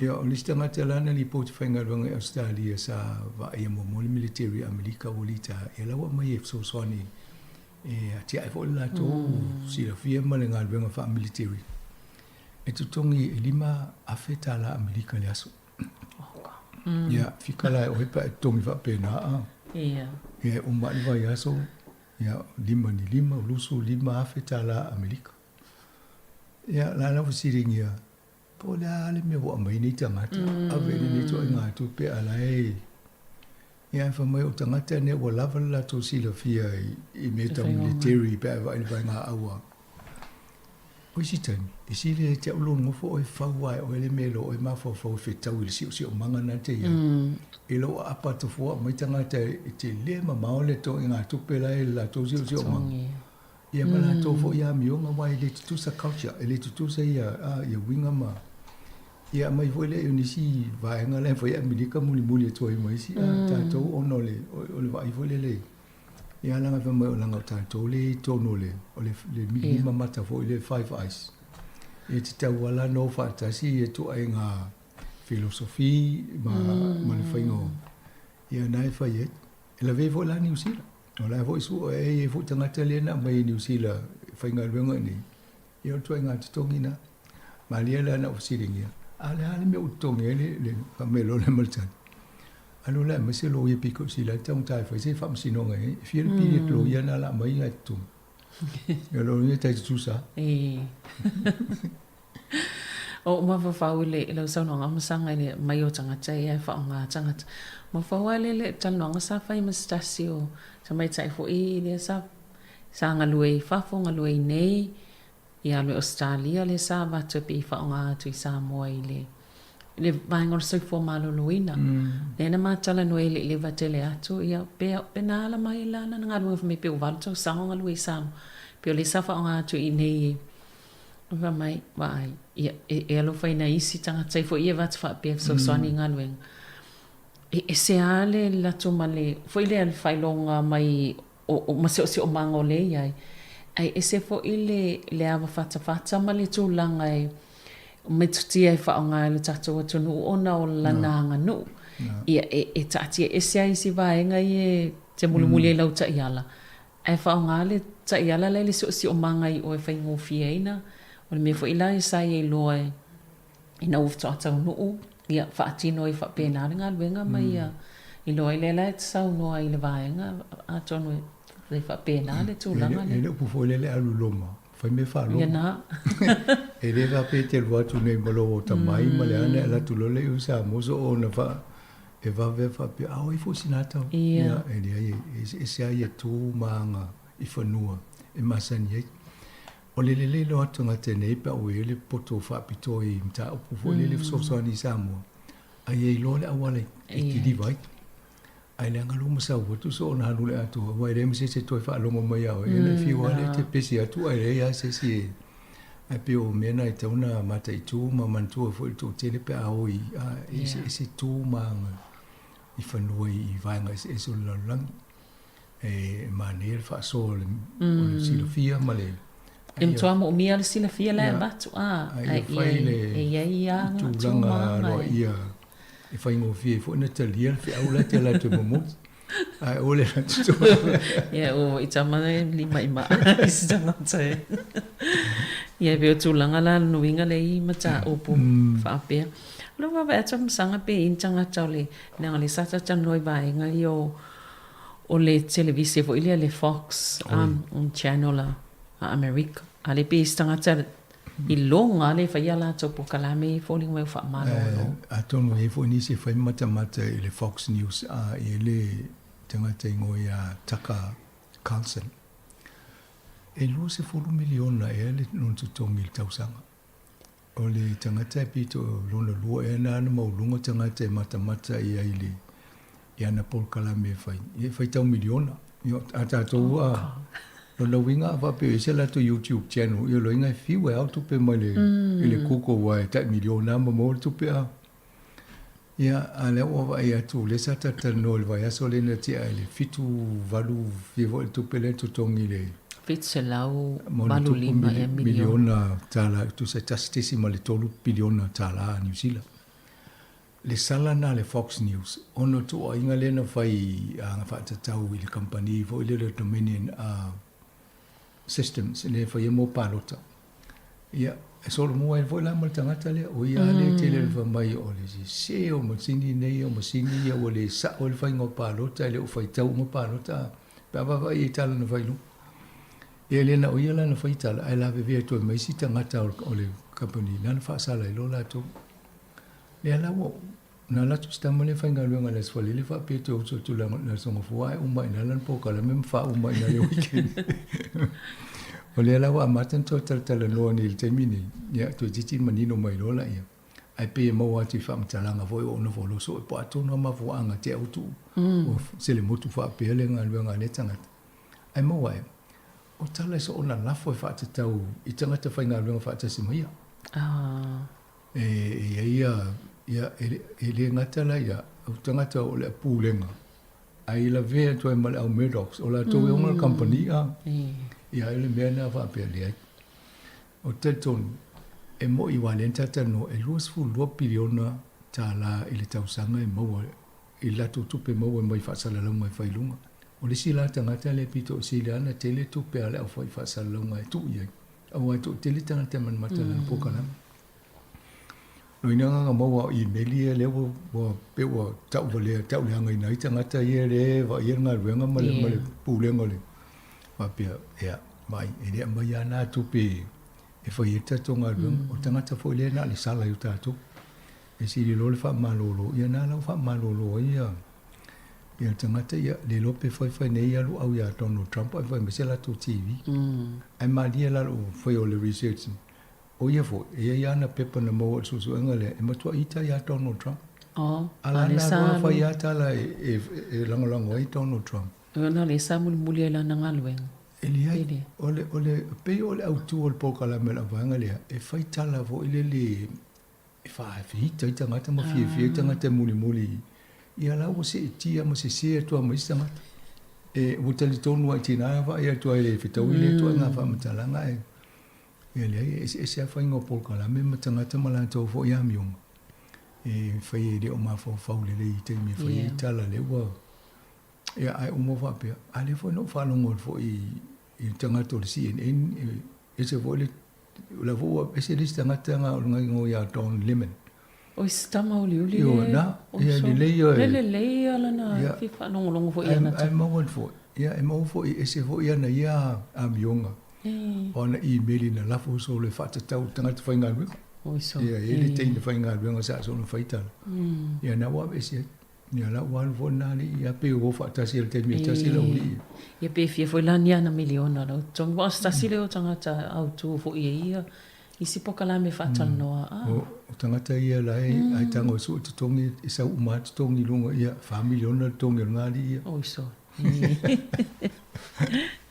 ia pe o tulanga na ia pe o isi vai nga ia masanga e sa fa tan no va tu le green pe o le o to e tau fi mai ale fa la lo ngola to lisi le fo ile le pe sim mai o fo ali o te mi palo te fa la lo le la to lisi I fa tu nganga o la to suila ye ni awa fo o la to e pe to tasi le la to suila ye la no fo ale to telia e fa la ngolango le palo ta tanga tele mo el numero no fo to no pa min na fa le la to no e fa sa la matanga o fa ngol ba so le po la matanga ba so ni tau na mai le la to lisi fa tu nganga tau na ye ia ata o fi e le vainga light tu pulanga light fa mai tat se fa mo le so engon ta o pule fa ta o le si ta mai ta I fo le la to le na fa yana ta la fa mai cry baby si fa pule le tu mo lunga Central Auckland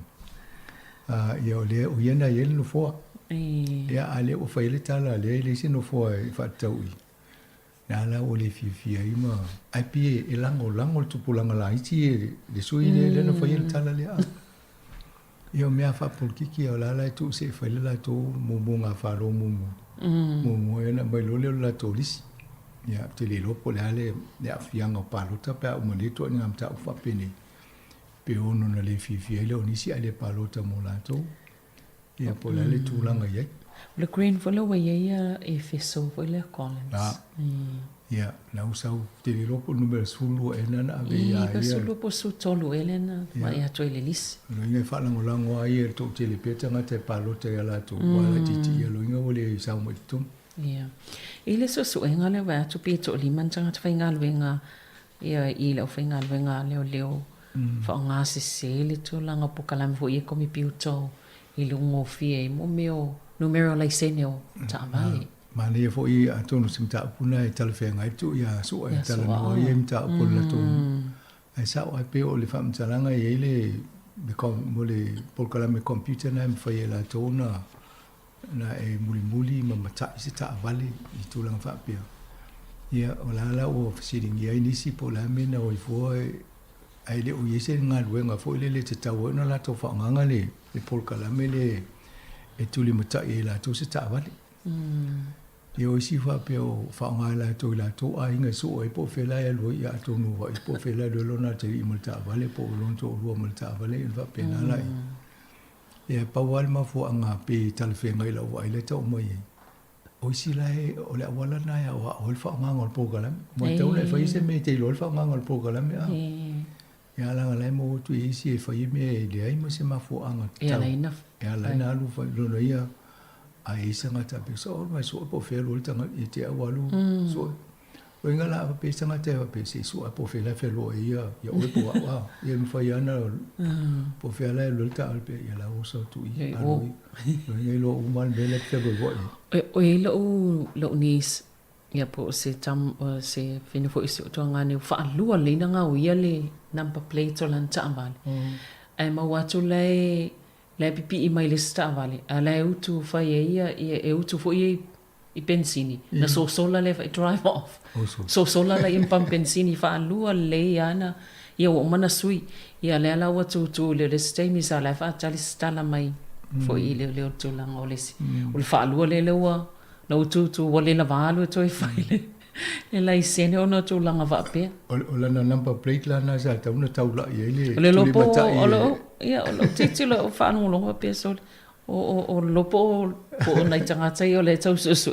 number plate mai ta ile wanga o i tanga ia o i le vai ngale si tinale sa fa taula na ta vale atonu ya nga fo isim ta apule e fa mana toi fo i mo ta to i ta vale toi fa ta watu ai po i loa o le tau sa o le e taimi a fa pe sa mai sta vale te wo e le nga fa tiel to fa tu pe po al po insurance e na to le fa se fa to la ta vale na fa ta o to fa mon mo le na mai le tu a ve lo ta vale tinale fa ta wo io to nga ta fo i le ta vale na ye a taulia fa ta le fin ta vale si le to limas fu wa fe na lo le to ave e fa ta o compagnia le na mai no fo lo la to fa ta vale limas fu wa fe fa ta wo ai no fu tanga tele la fo mai ele sia ke fa su to wa fe pe mai na pe pa fo le mata mai fa su to wa fe tu pen taulia la ta vale ai alo lo yesu su engala fa muli muli ai te wo si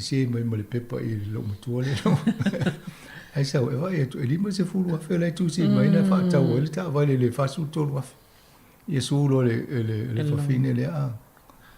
Ia fai lo le fa mtalanga le lile. Ia o le lopo la to nga pepe lo fa ia. Ai tono me fa pene e tawana i se awala e fa mania wa wono fo. O tu si mai le li siti e se li siti muni la tu se le lima se fu.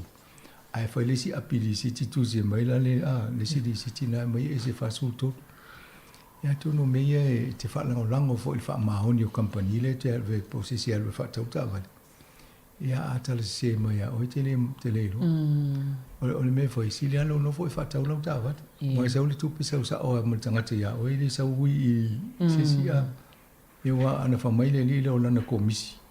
Ia e si tano sa komisi. Ia o la o lo o le ngoi mal fa o me la.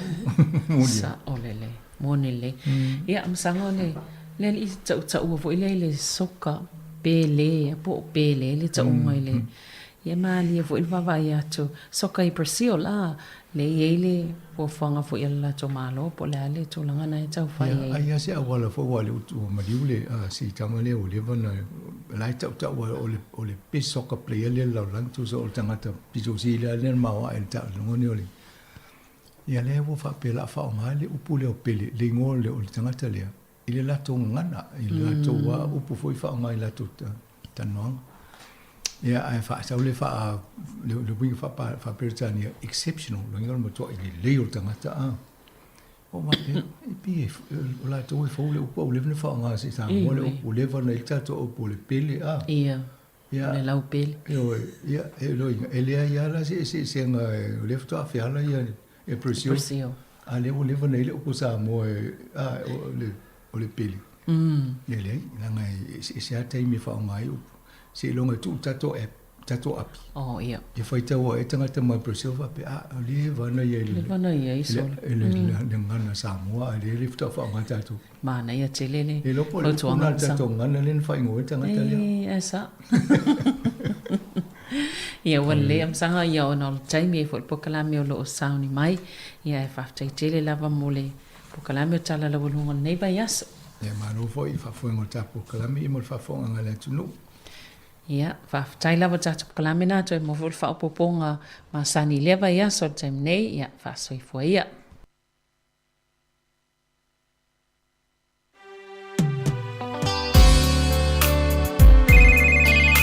Hello? Hello, San? Ia. Oi? O amai? O le manuia lava. O mani ka mais? Le manguia fo. Ai whenga ringa sisinge a. Ia o lea whapamanga ba mai. Malo lava. Ia, ai ke lo le ia e tidia kulo siau ki ngā ia. E se mea ngai wala au mai e. Ia wa makua le ilo a po le ale me a kamo i ai. Ke le ngai mau fala belate.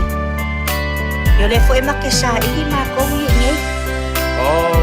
Ya le me ale wa makai ma ko malos. Ya le au video ko ai sa sa swami sa ka mo foi famu. Ele mau sele. Ele mau sele. Le kau kongi pile ko me kia o. Amore mo le sa ka. Ma le kele le me fai o lo fai. Ma ko kire yo mai ngai e fai aku ni fa le me da. Ko fa. Alua sole olanga wai maua fa manu yanga. Balanga tu inu I fa folo fa moe moenga. E te tumalo si mai iso umana onga. Oi a ole nei wa e ta o I tai se e sili leona. Ai ua malo ya oe le mama na utu ila utu. Ai ua malo ya oe pe ai tangi mai waifi ya susu. Oi a ole nei ua e la fo mai na tala. E tinga ilo loto malo ua nganga.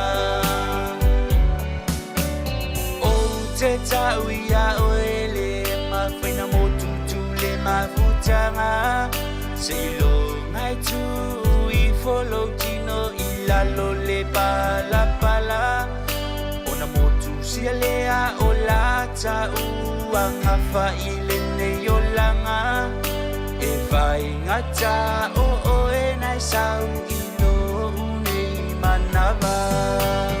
Ai ua malo ia oe le mama na utu ila utu. Ai ua malo ia oe pe ai tangi mai waifi ya susu. Oi a ole nei ua e la fo mai na tala. E tinga ilo loto malo ua nganga.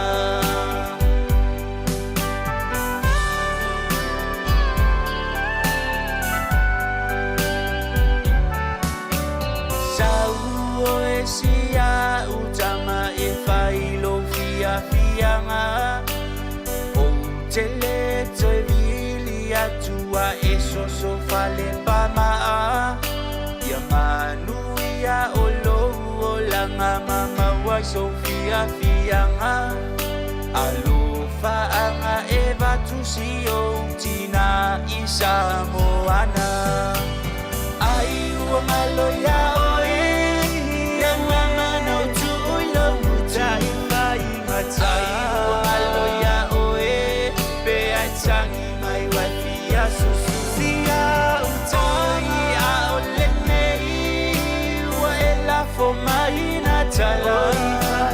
Atai lo lo to malo wanganga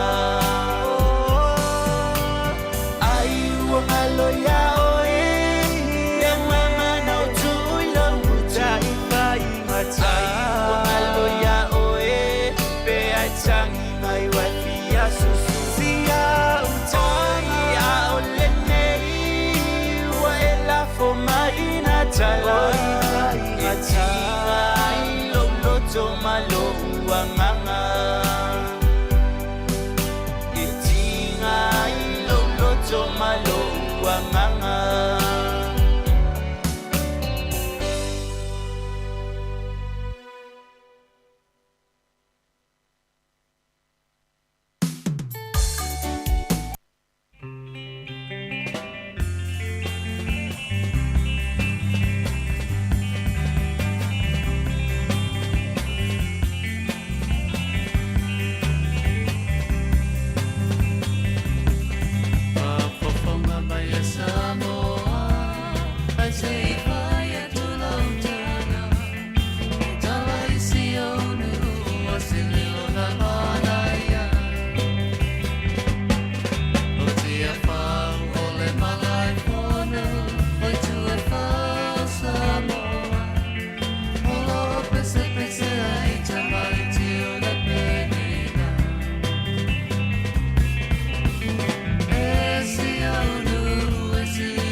O lo e whawhonga mai pēle tautua la wala leo si whonga lau mua nei taimi o le tae au i na ua iwa minute o te ai nei le tu la si whamarita si whawhianga mai le o whepese le penino tia whau ia o wala fo i whawhonga mai mai mo mai le tātu wa tino le taimi o le tautua la wala leo le tasi ono te si marita si whamo ia e whapefo i le tātu o nanga i lunga tātu wala ata le Facebook ma le YouTube ia i le taimi o le tae au e li sunga tātu o polklame le wa iai le taimi ia o le taimi o le ala whaanga wa fo i le tasi o tātu whaatan loanga ia e pei ona tu mai e le tu la le te o le sfulua i le au nei ia o le o mo le taimi ia mana i fu whaanga ia wa tātou whaatanonga o le tātou official tātou malo o le whionga ia i fupo so ia o ni vaenga tāua fo ia wa fo ia le si le fiel tātou tunu e mesi tātou o la alam papa au ia i le pitunu o Wellington e mesi ia pitunu o Lower Hutt ia mai se ia Upper Hutt ia o lo mai mo mai whaafonga mai le taimi ia whaatalo whaatu mara o nganga whaaloalo i lau fionga lo fipo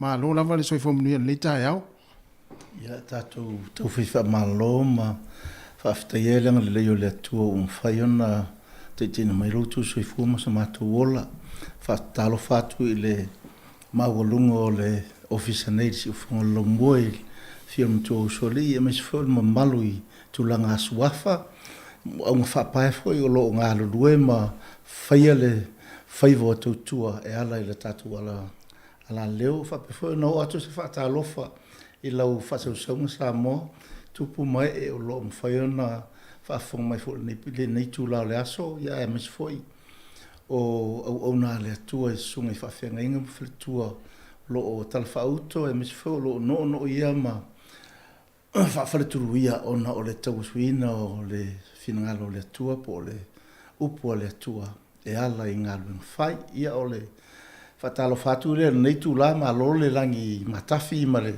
soifo munuia ma lo le soifo munuia i lau fionga i po ia o tū te tele ma o tū taulangi o le ale heoa i esi whaamtaranga ina ne i whai malape o le tautua ia ai mana i alta panga solo lo ta pu kala mel ni te mo le tai au ya o lo fiongo i po ele foi le ia le vai nga foi le tau foi ona fa ilo foi ta tu no ia le mafuanga wa ile fa la fu le ni mafua ia ona ia ni vai nga fia long pu ile foi ta tu no ia ile aunga ia o le suma foi lo fionga ia wa foi ia le se vai nga ia o la foi ona a si le fia ia e ila tu lo mau le ngata Wellington ia e whape foi ia pitonu o lo hat ma hat ia whaaftai lava tasi mo lava noa o na ua umona sauno atu le sunga atasi e tus foi o lo mai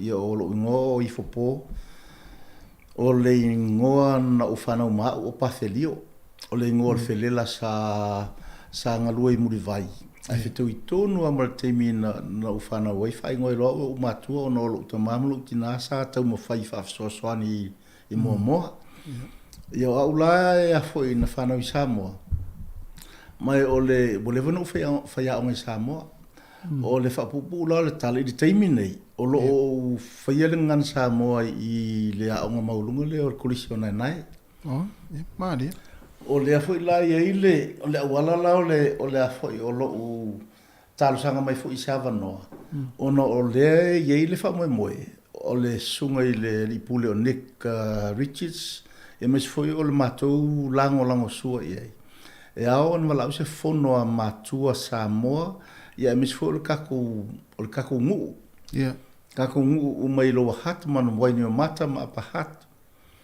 e ao ona nga foi le fatasi atu da fiafi la stofi la sofa la sofa o me il va sola nei le tau lima la fiafi o le il fa mo e faiese soalo pulenga e wato e fatala noala ona o le vai aso mo mulia o me la solusu valu o le vai aso le ngan Samoa o le vai aso ngan Samoa a o tonu o le vai aso ngan Samoa o lo o yeile le aso mo le fa lo ngatu tas si o tato malo o mta upulana o le fia fatala noa o me masani ai masina na fa yela o nga ia le vai aso ngan Samoa ai taluna o tonu o te o mo o tilo foi ma sa ile lo loto le me tauna mo moli ia le ngana mo alo mo whanau a si o tātou atunu no whapelea e te tau na sa ili le tō whā o se utanga o foi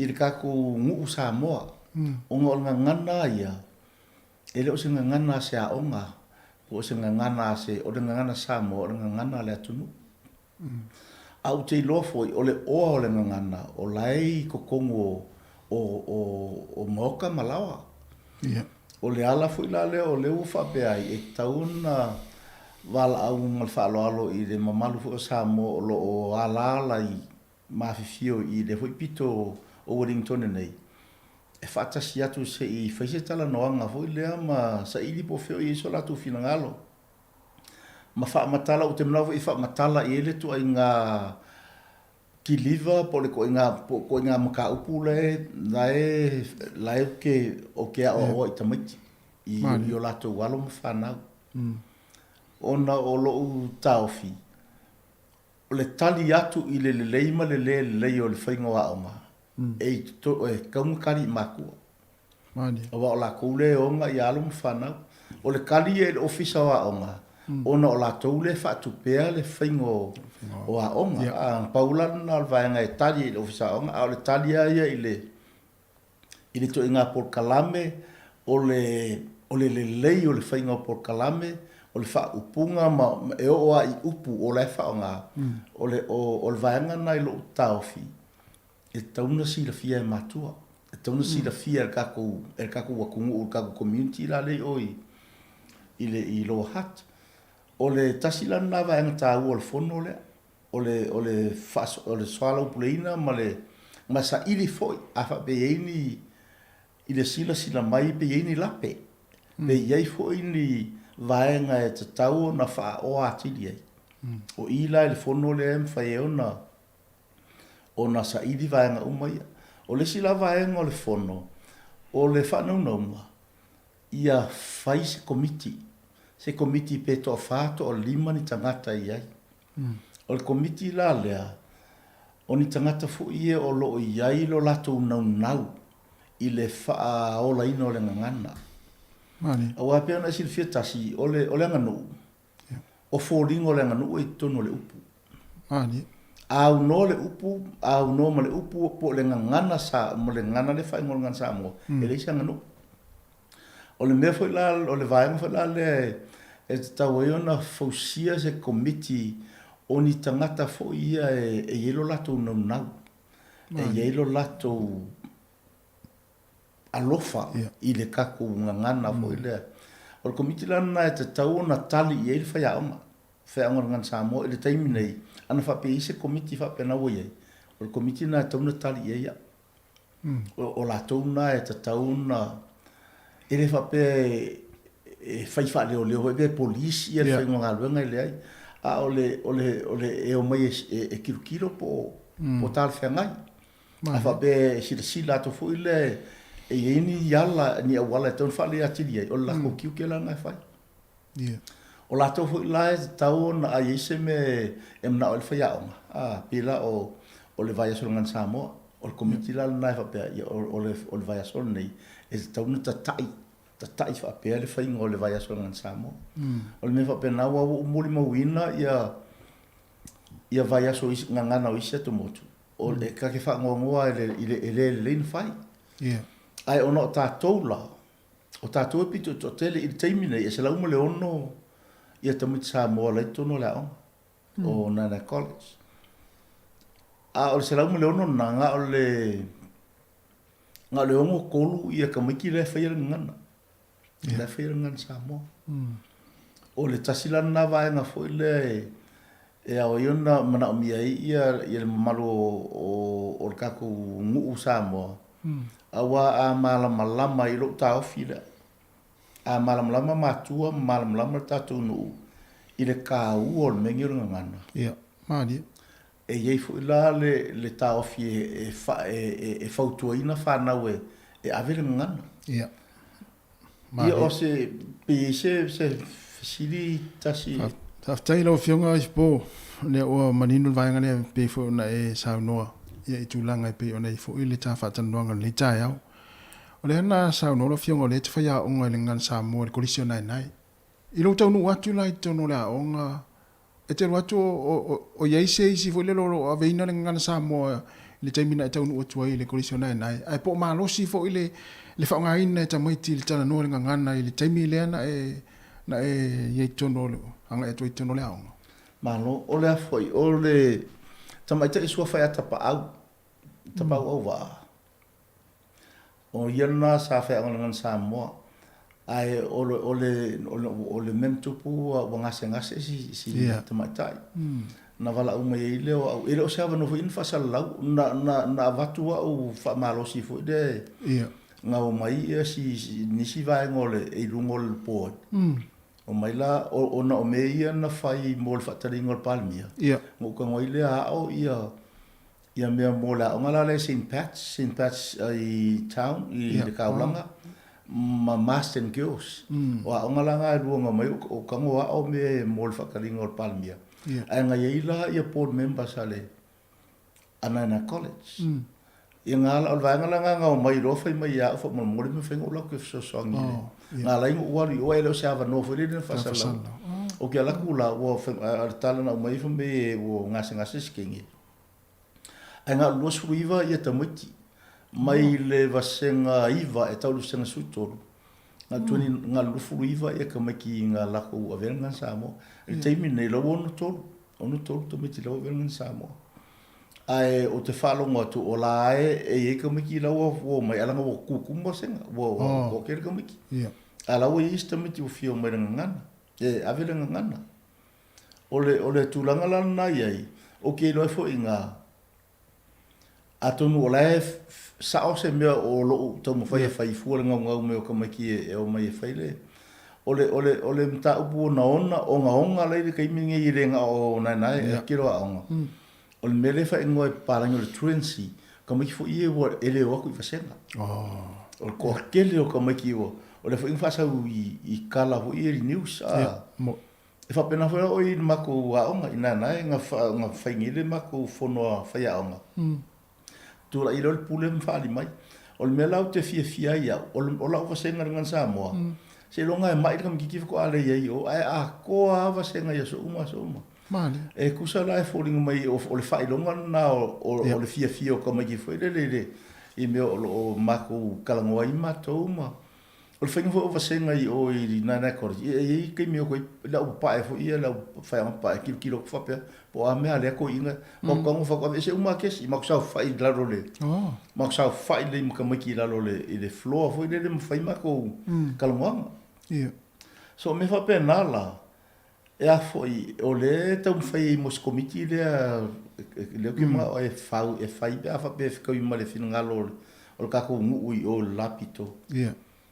Whataula ia mo le whaolo ino le ngana. Awa o leo ke kake vai o ngei mo meo. O aku ngā lunga le iai, o ngā o le whesoa inga o le soifuanga. O le wha ingo e parengo dynamics o le kaimi ngei. O matua i lei loa, wa paru whaatasi vai atu lau whaafonga Samoa. O le mela e popo le tau whi. O le wala amaua i mkaku whanga. I ko kongu o le mea lea. Na umai fo le o le iloa po se Samoa, po se Mauli, po se... Ai pia o le ngangana a whapele leina na whaafai lele le ngangana. E ma whai o le whakol kamikiki. Po whea la e wheo so whai ai ma kele makangi malo si angi mai. Ai a mausari i whakulunga. E le malu e lue. E iei fo i le a foile le mita o au o le Samoa o au o le tama Samoa o le tine Samoa so o le whanaunga na pe a baro me whana le ka umwe koi ngai o kaku maku e mise o le mamalu fo o Samoa i tumai o lo a fifio malala i le pito o Wellington nei Mano whaftai lo whiunga i po le wa e sao no vaenga tasile vaenga tau e mai tau atu o le pe folinga i le saunoanga lau fionga. E pe folinga o le whaatupula ia le fia awai o tamaiti o le kolisi o nai tamaiti Samoa ia o ina latunga na Samoa e pe folinga mai wa tūtuma wanoa. E folinga mai lai e le mai tau atu iai ma lau saunoanga foi. O le si tiute le whaatama Samoa. A tonu fo e le isi vaenga le lea mafuai o na fia tamaiti nei. E o mai e avila latunga na Samoa. Ona e lea ili tiu te whaatama Samoa. Fo ile le tala noi whanau.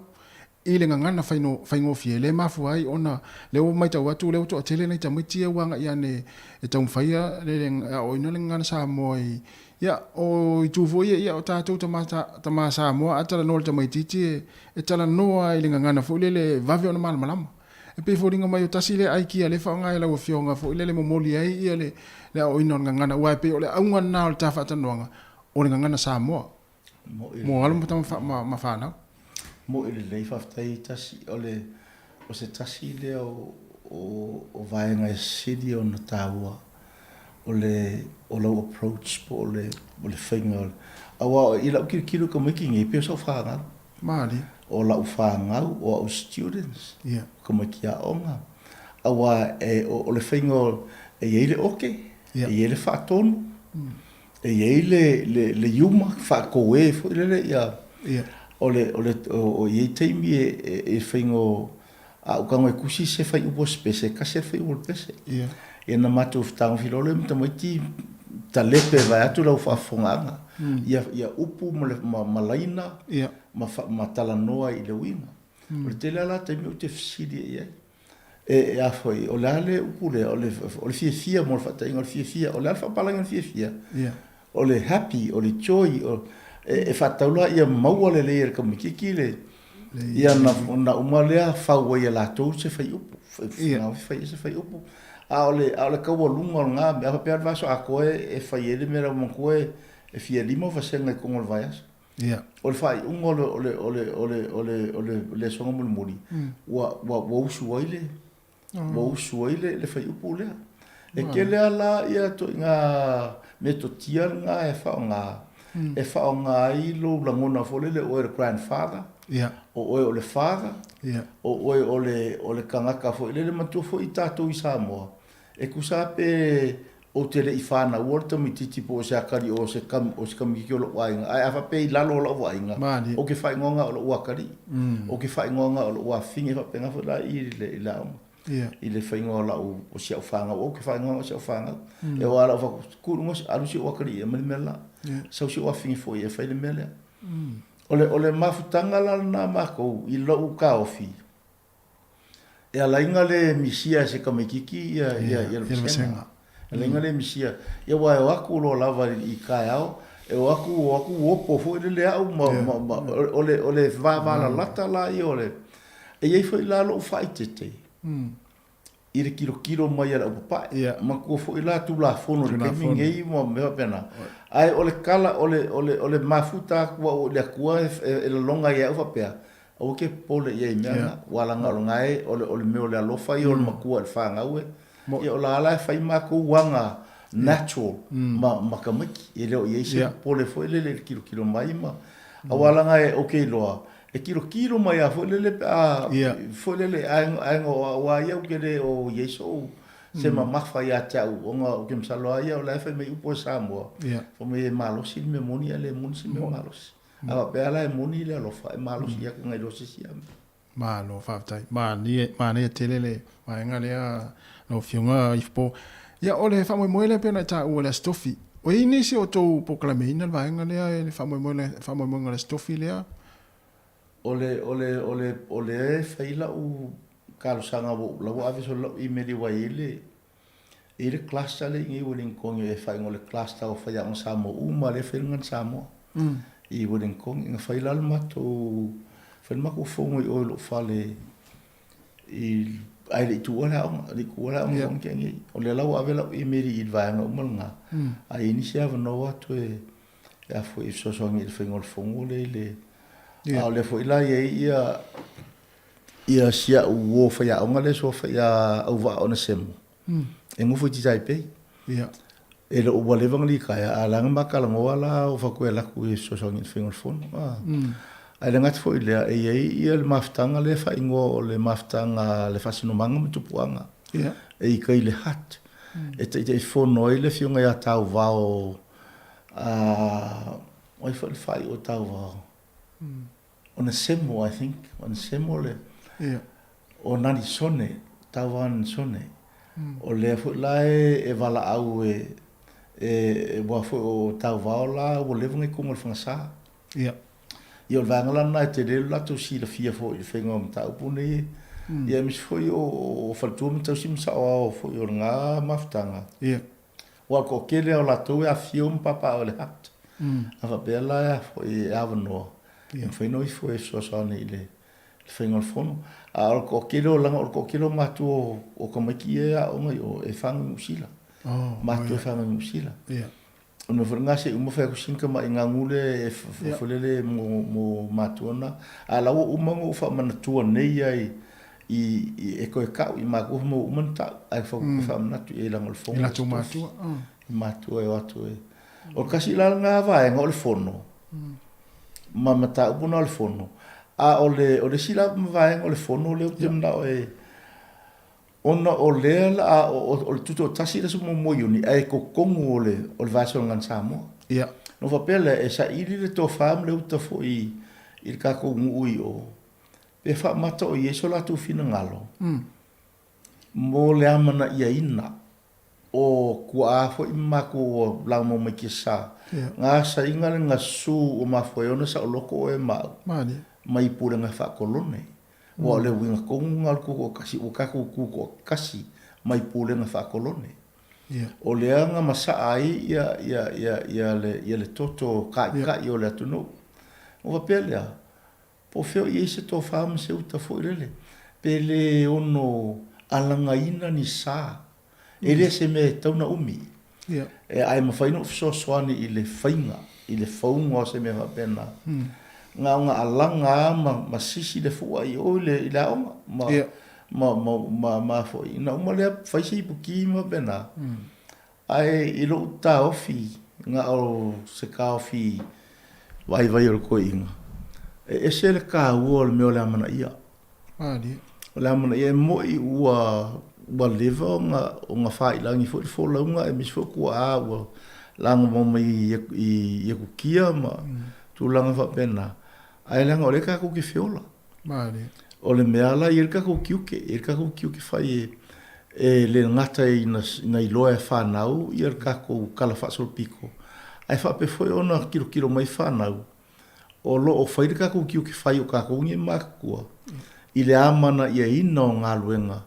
o ma foi ona ta o i freseu ma sa i ma o mali kasi la nga vai ole fono le o ke mga e o le fono la le ana o to fablo fiongo le po le ala fili e le ma le komiti le pe ona e taua komiki o nga e a foi e fifi ma se komiki ke le mau ke le komiki o a ke le o le feto so i fa to lo lo i fu nga o mta ko fai a fa pe mosto fa ko ke ko lima nga foi nga o la tu lana e o tumda o le i u fa mo ia langa le ke le nga o ya foi ino ka foi pa nga preempt ko le me balanga o lo fa no nga o ke mo sa iri se le ni e kusa po ke le ko fa o ngai o au te na esa iri se le ni e fai e se si puti fai e se ko ngi e pensingo ka valer komiki da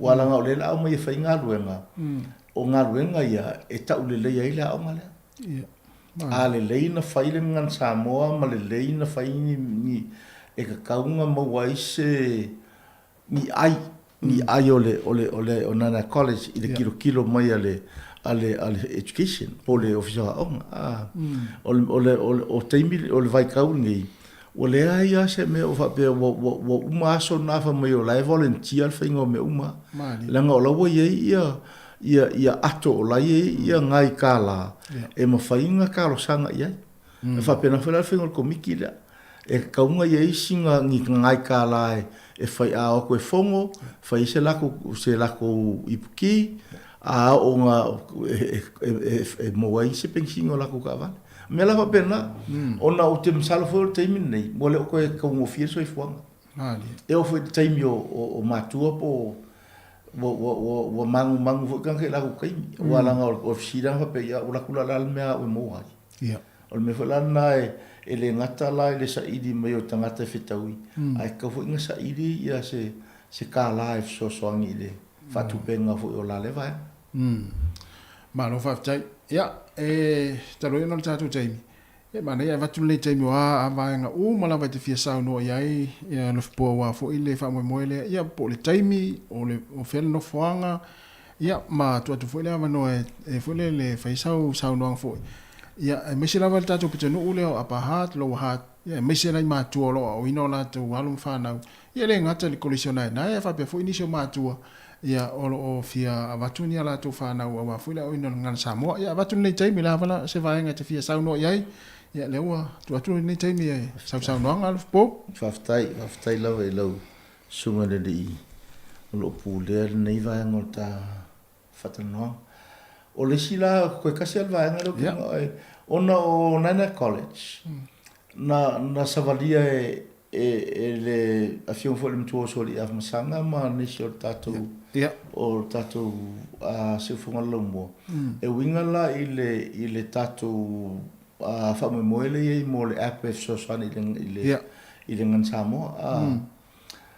O Nana College la o le lua sa lau sengi le lango i le fa mo moele.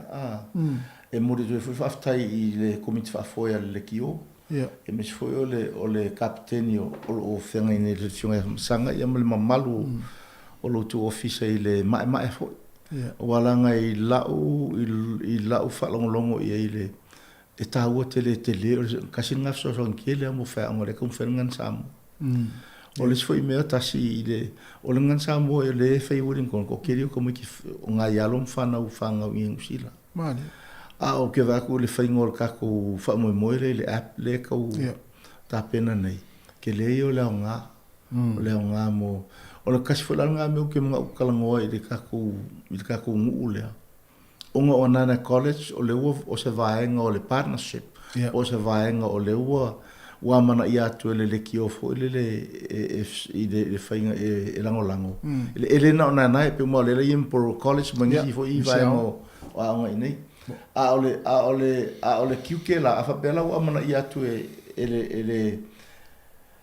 ele poa fo ele ki o malu o le si ufonga lomo e kaunga isi o la kiuke o matou o le mako fishiringa o le kiuke la le o matou e whatala nofo i kako community po o le aangi ki vaenga e mwheno sosoani i kukonga o le aonga ia o lau ka penga mako i lau ia u komiki ume e whai o lau ka penga mako kala whasa moa kami wae e ke ofo kami ki whangu usira o kala lai kusi kami ki e matau tiel manai o le lai fia se i Mausalima e ka kaunga i eise vaenga e whai kala i kami ki ngole ap kasi langa vaenga o le fono o le whatanuanga fo le se lango e mo le amana i eina o kiuke fo ima le kawaka inga e si ufonga lomo o le vaenga o le ngana o le app whape o le app o le ngangana. A o le afoi. A o le nau e whafo mo sa mo i le tau mo whai atu. E le mo se fie loa se si po se mei loa i se si ara tau whai ngor tangana. O le wai loa o whai si o luka le kairi i kaimi i le kele o le maunga ngana ia e mesi foi o alum whanau ma le tūlanga e peona iai. A foi o le tāla o le lima i le awhiwhela stofi la so fao me e a fio tu i tatu tala noa ma fai se kaku kala winga i le wha moe foi e pe ona tō lau watu ai a foi for those parents and people of the Hutt Valley and Wainuiomata who do not fully understand the Samoan language, I'm calling a meeting, or the principal and I have decided to call a whono for the Samoan community, but also the parents of those students who go to Nana College. And this forum will be on the 4th of May, which is Thursday this week at 5 p.m. It will be held at the Nana College School Hall. My hope is to see you there. I've asked all the students today and last Friday whether they have informed you parents. They say that they have, but sometimes they forgot. So please, if you're able to hear this announcement, a meeting for the Samoan community will be held at Nana College Hall on the 4th of May, which is Thursday, this coming Thursday, at 5 p.m. Hope to see you there. O naya uoia o auwa o nesemo e misfoi o tau wao lansone malu i le whasinumanga maltupuanga. Talo sia o tau te awanoa e tātou whiloa i ina. E mana o mia le tō whāwha tangata mātutua. Ai o te iloa. Ia o utou nai ai. Mea la lea. A whio atu tātou. So ala upuleina. Ia misfoi o whainga tā o lale tā pua i mea kukia. Mane. O na lato wasa ina nga su mafona o na tafia nei taimi ia ole tala le pe fo o mai fa aftai i le se fonga lo mua i fa aftai ya kasi ma le fa foenga fo i ma le tawata ina ia mis fo le fa ala fo ina le nei tal no nga le nei ta ya ia ole tala tu le ia manu ia lo fa so songa ma lo fa aftai lo sunga fo i lo to fa plo fionga i po ia e manatu le o manino vaenga o mai pe ona e sa no ia wal fa mo le stofi o le vaso nei fa te nuina lava il kulisi nai ia ole fa manatu lava ia matu alalo o tatu tautua e mana ia nai vaenga ia anga ia mai matua ia mo le manuia o nai tatu fa na ia onga ia le ngata ile e le ia pe ata fa longo so tata li se tu lopo so ta fine o le tana no mai ngana samo e al mele ia mana fu nei vaenga taua ia anga ia tala noa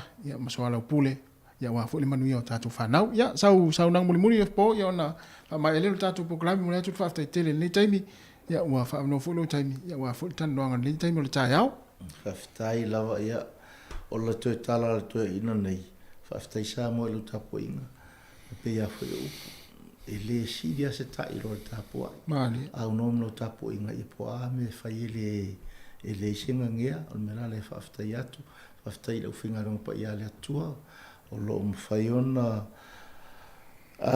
talanga faina le alofa o le atua i le tangata e pe o le neito ina ia mai fo le sunga e atasi ma le tau mawhai e le tau mwhinga o kakaku ngā lunga whai. A o whafkai kasi e kusa o le ua e musu mai o le la koe whaasalau whi kai alo whonga koe whaasalau o wule aso lulu ia e le kau make inga pe kau masalomia na vai o le atu i au ao e kau kua ngai whama o le whono asi kako ngu ui o le Hat Valley mo wene o mata ma apa hat. Ina ia mawhaiona o na whataunu ina i le manu ia ma ia ko kiringan kai o aku. A o le ngi lava i kula whafkai sa mo e lo whafonganga, whafkai sa mo e sa mo, whafkai so kaku malo, whafkai mea malava, whaftai ta ma, whaftai le atua. Ana unoa mo lo wang le lei, e le mawhaiona mātou whafsanga i peona iene o auri, whaftai tele ma i manuia lo whasausaunga. Sorry for you.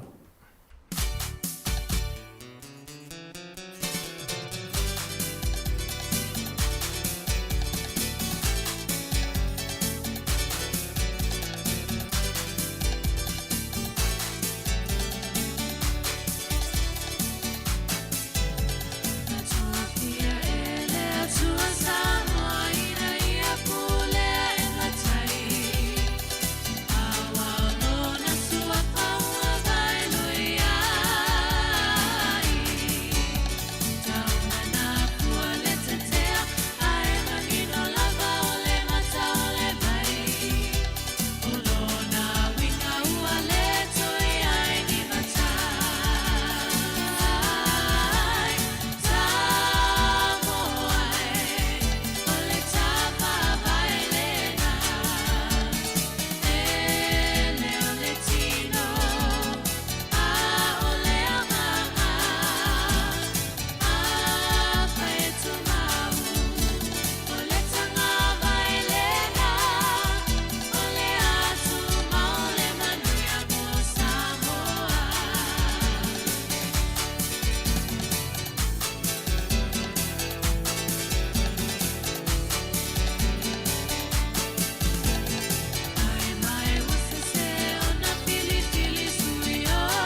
Tolita utinonga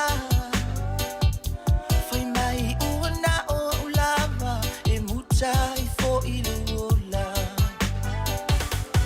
La lo langi Taufa asese Utele ai mafutanga Utoe malepelepe Ifainga ale fili Mana fa'au sosonga O manu malo ili tu ina nau Ilo ole lufa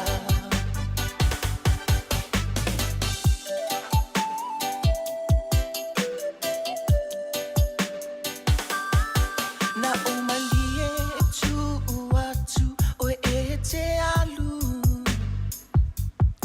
Malo utali tonu na etele tutu ilo ufatu Ai ole api folinga na fai mamoli mau tutu Mafa amau ni e ni tala na o mai a te au Ua sisi I o li mama o tui sala mo Ai se ana o le mate ia I le tupu alilo Ai u toe manatu ule ai so naonga Ua e fa asili le oa fa ngalo ilo nei mativa La lo langi tau fa asese Utele ai mafutanga Utoe malepelepe Ifainga ale fili Mana fa'au sosonga O manu malo ili tu ina nau Ilo ole lufa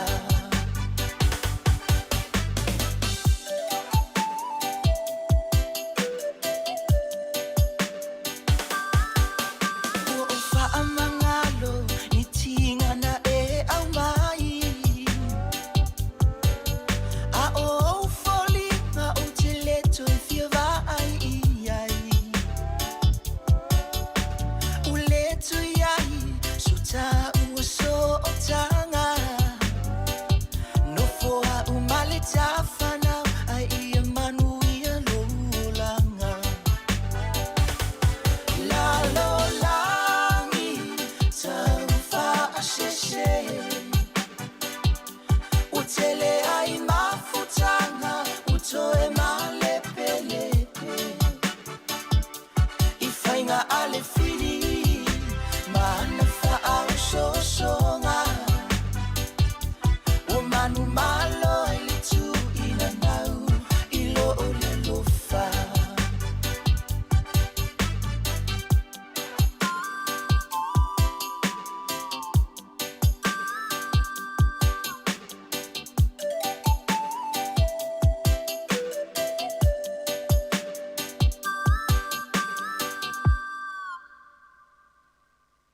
Ta alofa lava o se whaapoponga le nei o telefou I le tautua ale si ufonga le lo mua I Wellington nei.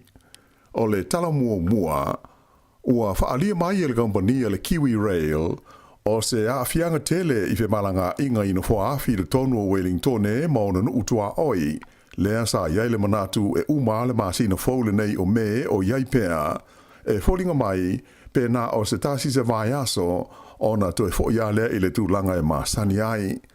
Sa mua I whaailoa mai le kompani e whapea o ana au nanga masani I le masina ato o me o le a whaaitia. E le ngata I lea ai o le a whaapa uho I lalo ma le sawa o ai no whaafi ona o lo o fia whaale leia I o masini ia e whaao ngā e siaki ai po saunga le mū ia awala e wheo ai ai no whaafi po o trains. Pei tai la, o le asta o na ai lea na toi tuina mai ai se isi whaalinga mai le Kiwi Rail. E whapea ua wawe o na amata ngā ruenga I le whaale leia o masini na whaale tonu. Mai o lea ua manatu ai masalo, pe na o se tasi lava se vai aso e whaai titi ai ia le a whaai o malanga. Ia ma whaapa ufo I lalo ma le sao ai o ai no whaafi. O lona winga, e le tauona mai a ia ngā ruenga I le poles whareile asau nei, le aso lima leo me, ai le mo se fia vai aso e pei ona sa manatu ai mua. Nā mo liu le tangata e to tazi ai manua ti ngā ina leisi tangata, ina ua wheto ai se wi lafi ma se taamale le titi, I le motu I saute le fiafio le saa. O le na manua o lo o tonga fitia nei le whale mai tele I karai estete. Whailo mai e leo e whapea sa tupule nei whaalawelawe I le awala tele nume le tasi e le mao ma le awala o le Amesbury Road I le pitanu o Sefton. E toa se furuma le lua I a tupulanga talavou na tau fia mai e leo ona o le ngau inga o se whale o loa I le polest o na aina te nei I Aukilani. Whaalia leo sa o lato mauali pōtia winga I se whale o loa I le awala o le Great South Road I Takanini na ta e whaamalama ma ngau ia mai aini o loa pe tusa o le afo le tasi I le waweao le sa nafi. E toru ta avale na so solo e se ai mai le whale o loa I lato na whaaponga I leo swainga na maua leo ia ta avale ua tia ai le pitanu o Alma Crescent I Papakura ma mawai I se fale e le mamao ia tūpulanga talavau nei e se furulua ma au mai ai ma tāwhia e leo. Nā ta ua mai lai whapea o e lato uma nei e se furulua o le atu inatu I le wainga ale au nanga mō tūpulanga talavau. Ua whaia e la ofisa o le tau po le Met Service ia ni lapata inga mōni matangi malo nosi mō nu utu matawhanga I le pito I lunga o le motu I mātū ina ua poloka le awala tele numele tasi I mātua o kilani I le mamafa o ti munga I le fiafio le sa nafi. O le tu malo Northland e to tele a inga sa motu sia le lato e le tise I le po ona po e tu sa o lipoti mai le company e le tise o le Top Energy. Sa ngā lulu e le company le sa atoa I le tau whaola ina o le tise mo le awha inga e wha fe lima se lau a inga na motu sia.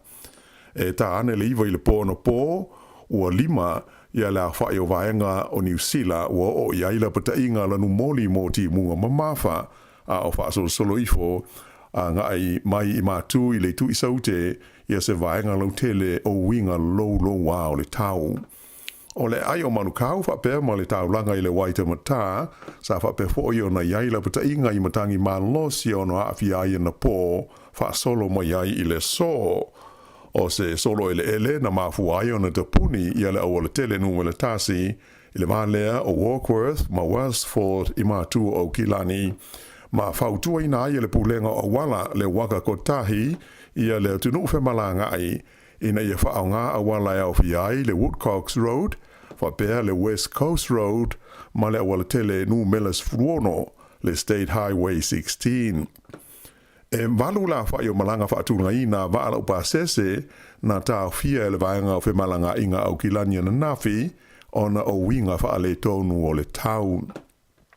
Na wha ilo mai le li o Aidan Pittleman o le ofisa o le Met Service e whapea o mafua na wha umi winga lo wā nei o le tau ona o se vaenga lo tele o winga le lei o le tau o lo o ta auto nei sa sae o New Zealand le o lo poloka ina ia le se atu timunga ma matangi malo losi nei. Sa ia ta o mai de tau na sauni ma ta pena mo le ono fa de tele o matangi malo losi ma timunga ma mafa. Sa fa ma maluina na po matangi malo losi e le ngata i Northland a o le tu i matu o Kilani fa pe le motu o le Great Barrier Island a toai ma le peninsula i le Coromandel. Sa fa utui na fo ia ta male ina ia fa aite te ilunga o le ala lau papa tele au Kilani i le Auckland Harbour Bridge ona o sa vili malo losi. O lo varo ia mai fo ia lo fiso le tau o le afa a wopea o nanga i fo i saute ia tu langa fa le tonu nei o le tau ma afiai ia nisi vaenga i tele o le tunu i le nei mai aso. Ua fautua ina mai e le vaenga o le tine i mū le mamaru le tunu ina ia siaki le lei ia fa ilo o mū po o smoke alarms i lo tonu o fale ona o le fa manua lia o ni tangata se tofa i le mū se fale e aile ai se fa ilo ia i tonu. Fa ilo mai e Wayne Martin o le pulenga o mea tau mū ma fa la velame fa fose i New Zealand po le fence na tupu le fa la velave i se vaenga mao tua o le tu malo Northland i le vavea o le stonai ma manu nua ai ni ta maiti sto tolu ma se tangata matua to tasi sa le i mawhai e le i mawhai o na mawe loa i al nei mua le ainga o na e le ai se fa ilo po se smoke alarm i le tonu o le nei fale. O le tūlai mai o le whaalawelawe, whaali ai o Wayne Martin o le ofisa o le tiri mū e matua tā ua tele o na iai ni whaailoilo mū i le tonu o whale uma. Ma e tā ua fhoi le tau o na iai o se fuafuanga whaata atia a inga te tasi mō le saunga le mū i teimi e te tupu maali li mai iai ni whaalawelawe whaapenei.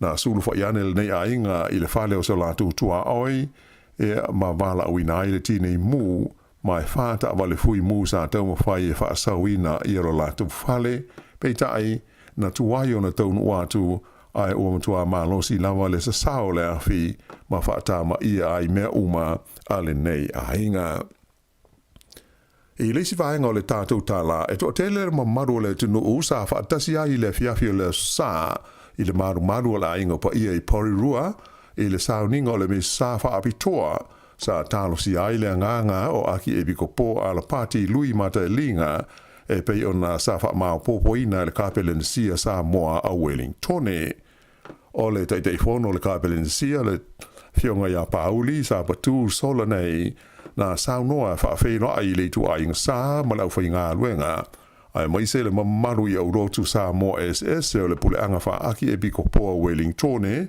ma le mamalu na maua lava noa e whaatasi ai lea sao ninga.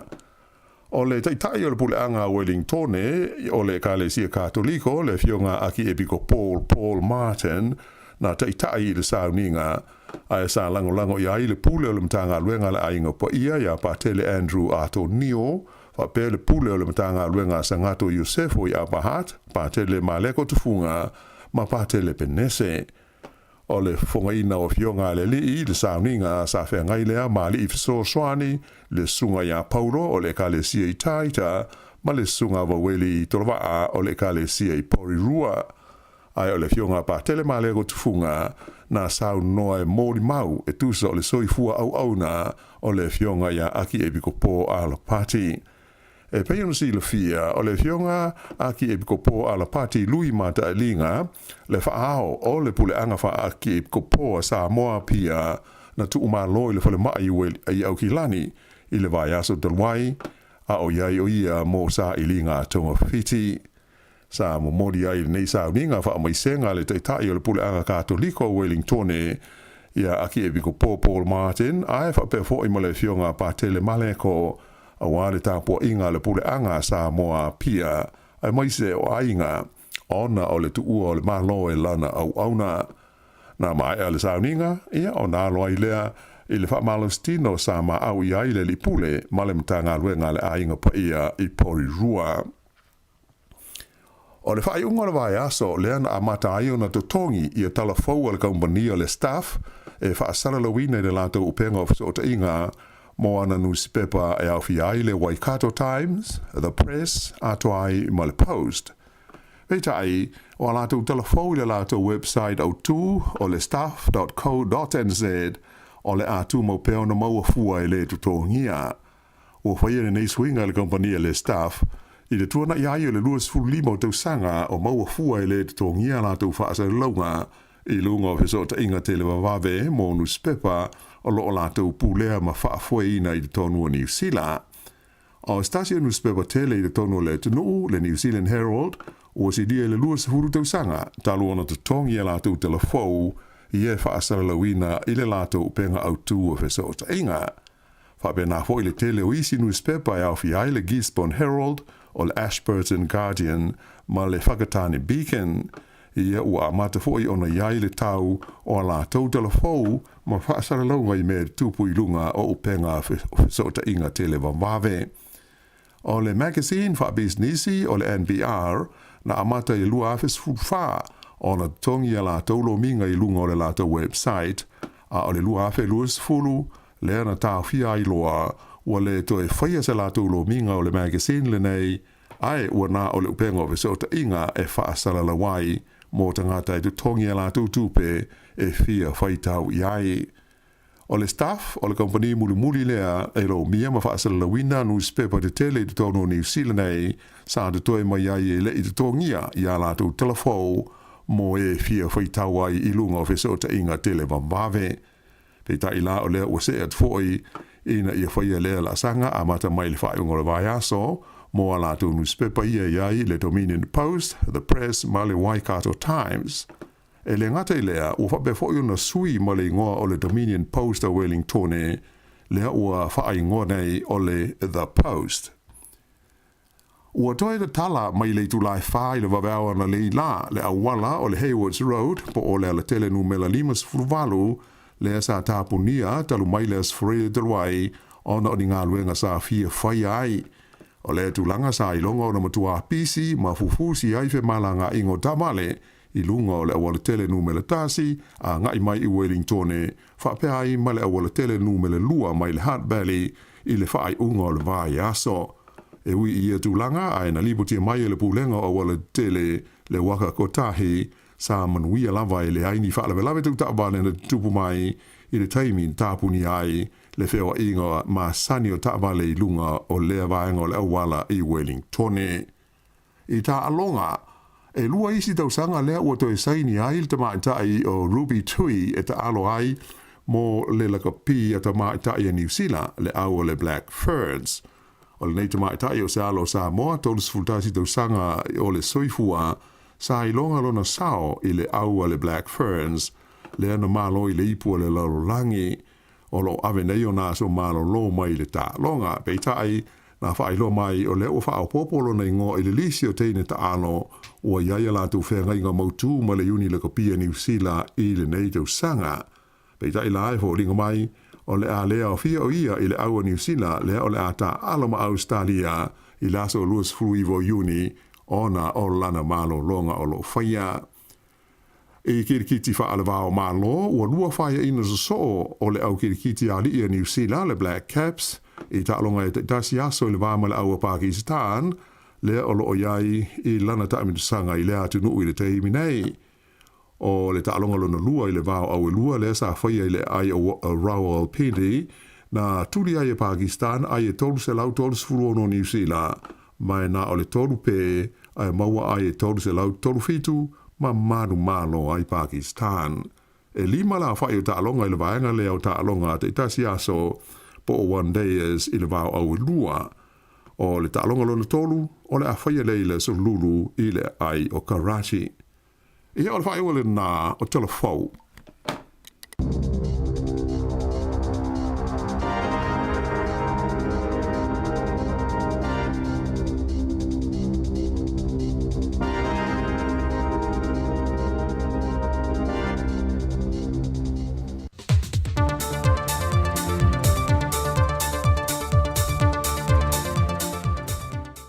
O te whiwhia whatal whātu lo tātou turu nei fo i aso fau le lofo le tua, aro mia se whaopoponga le neo tātou telefou, mo le amtanga o le neiva yaso. Ua whailua mai se pepo whaamtalanga mai le so upo le kāpeneta, se whaai unga na whaia le vaiaso te nei lana whontanga. Le wha mau nia leo le wha au popo le vaiaso tasi e malo lo mai a onga a mata, a onga tūlanga lua ma kulisi ma walulunga al malo, a onga e ka le sia, a onga tū maote o atu i le aso whareilio le vaiaso nei. E le whontanga le kāpeneta, ua whaai unga whono ina i le 5 aso malo lo wha apitoa. E wha malo lo mai e whanau mai a o onga, ai o se tali atu fo i le tu i titia o le pepesi o le wha mai, ai meise o le lava le au wha i o fo mai, o lo ngafa ma le whale mai o le whanau. O a wha mawina le soifua malo loina le o antu le lua afe whasa lau whasa fulmalitase, whanau a pesi e le fulu talu o na amata pepesi tua i nai vaiaso o mawai, ma o le vaiaso wa tea, na o antu i le fitu se fulu ngā singase na awi nantu le whale mai, o lo we se tūlanga onga ma tū ngā haunga ua awhi ai. E nei wha maumongo lava le whale mai o tomaiti le mauta ngā singase mto o tua, o lo va ai lava le si itia maua lunga le au whae o atu se lauli ma se fulu i le aso, whanau lo a awhia le fulu, le tu aingol influenza B, o lo tai mua nei le matanga luenga wa onga ta longa maa nganu, e wha solo po le kalame ma o onga o whanau ia o onga, ai ala e fiso ta inga wha nei ona po i lunga upeng ta wha i langi le matanga luenga, o lungo TV wha pia fo i maleitio. O ai ingo wha tia mai ala kāpeneta e ngā lulue wha tese malimtanga luenga wa onga ta longa maa nganu, e wha awo peo na ngā lulue le au whai ngā luenga i whaia onga po le a onga maa sia sia onga. O loo wha mao nia fo i ala kāpeneta, le toe wha amalo sia leo whaia onga ina ia wha au ngai tu tonua onga tali whafonga, ia no whang whaitele wha tasi ai, ma le tutu, ma le nonofo va vala o whanau te tono potua onga. Ua tauli mainga nei al matanga luenga wa onga ta alonga maa nganu, lo minga fau tusi whaaniliunga ngana po dictionaries, i ona lo minga e tols frumale 5 afe mai le fisoa swani, na palai se tasi o whanapo pitonga i Amerika, a wafana wa o ngā Samoa. O le anga le leile ua fisoa swani malo se tu leile ola o awina o whanau te tonua onga, e meiso ngā luenga whaia onga mai le aso ma le aso.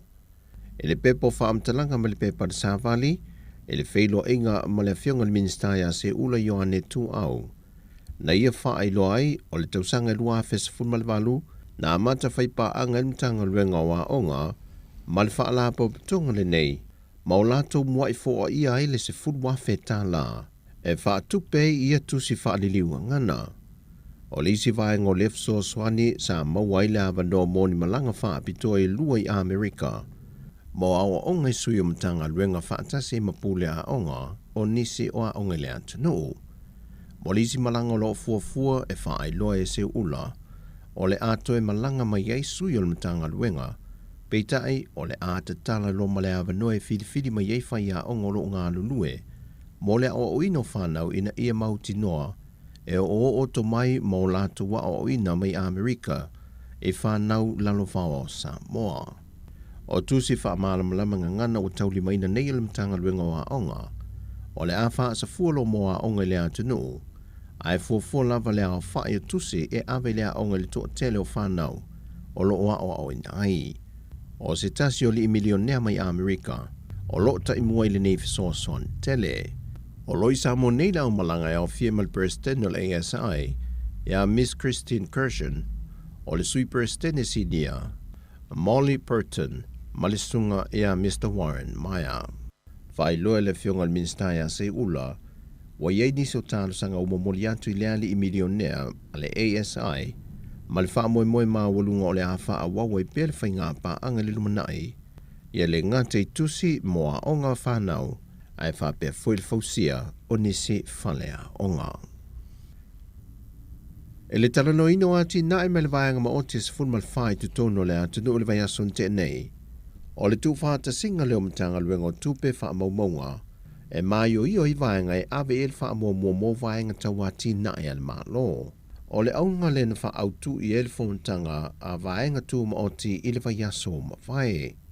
O le fontanga sa wha tu ti il portfono wha ten malo le tanoa, le sa awai sui o vaianga tu ma oti wha pia sui o matanga luenga o tupe, E le saunoanga au tū o le ofisa silo ni tanga luengo tupe, ia le ia taua Henry Arching.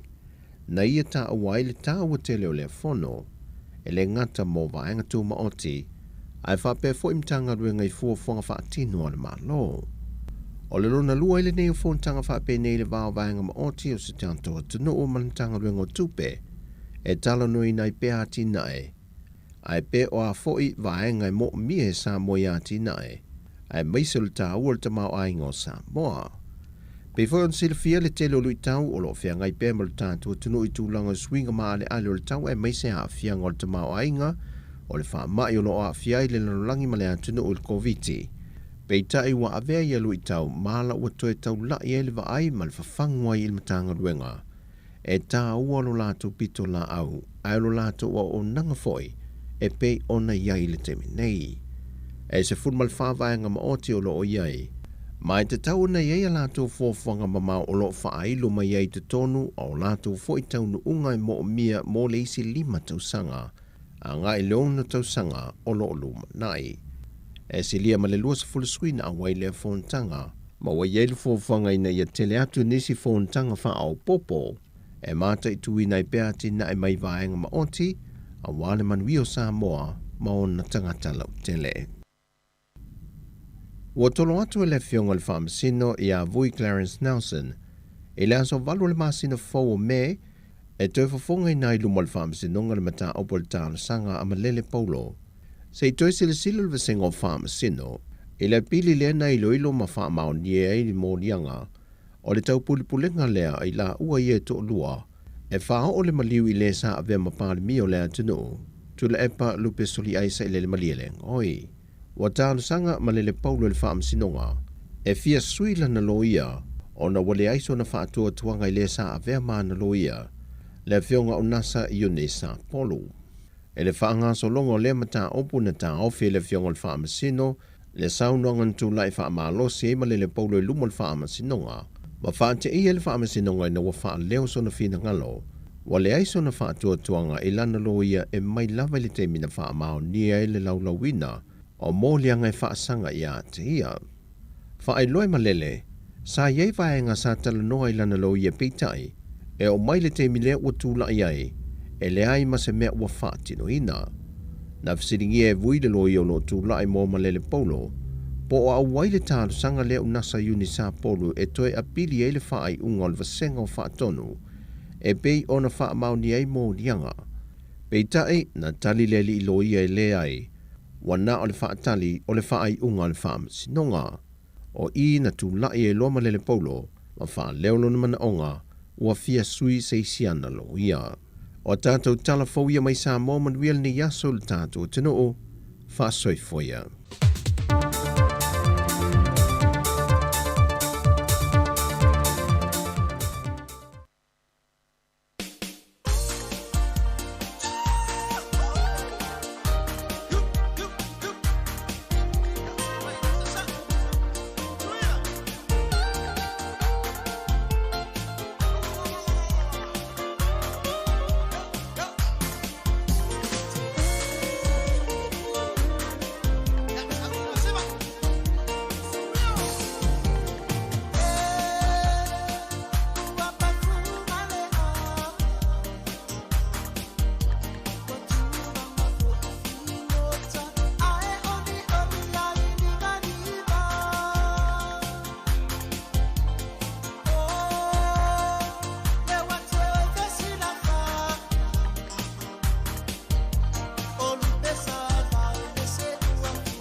Whawhiwhianga nei vaenga o le awa uli le o 20 minute te aile 10 i le tautua a le siufonga laumua ia i Poirua ia po Wellington.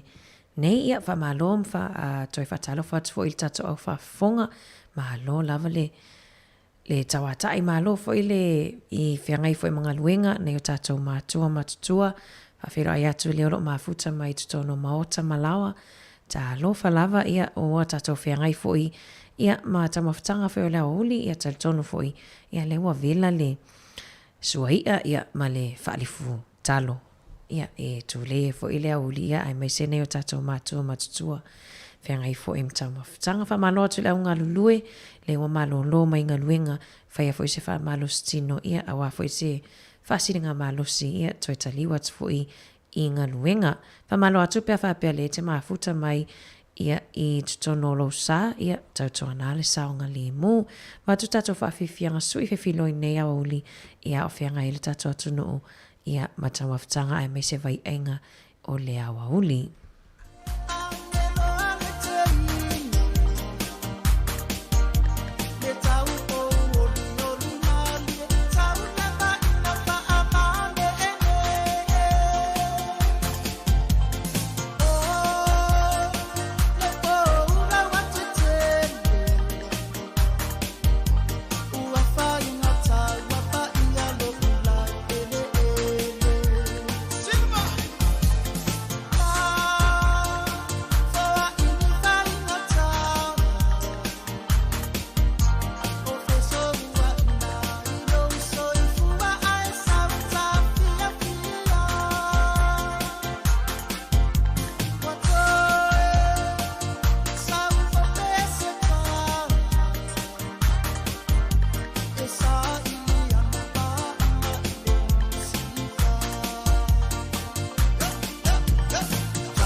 whawhiwhianga nā mai I le a whai pese o tama o le vai aisa.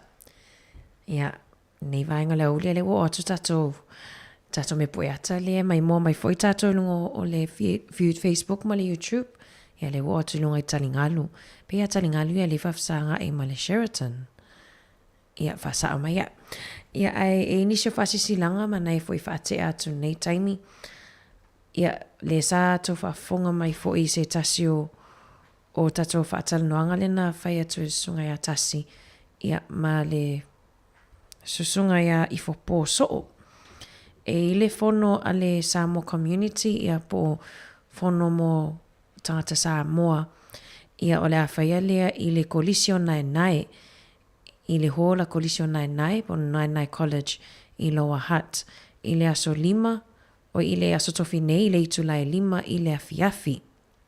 Tu whafonga mai fono a le Samoa community whaia I le hall ia pon maota o le kolisio nai I le itulai 5 I le afiafi o le aso tofi ia whatatana noa I nisio mta uputa ua ia peona saunoa ia I le sunga ia I fopo soo I le pokalami whatoa umatu ia o ni misi al tatou nisi nao o whaalinga tā ua. Mo tatou e whaonga ina ia no foafi ia po trains fo ia nga ia I ngā luenga I tai Wellingtone.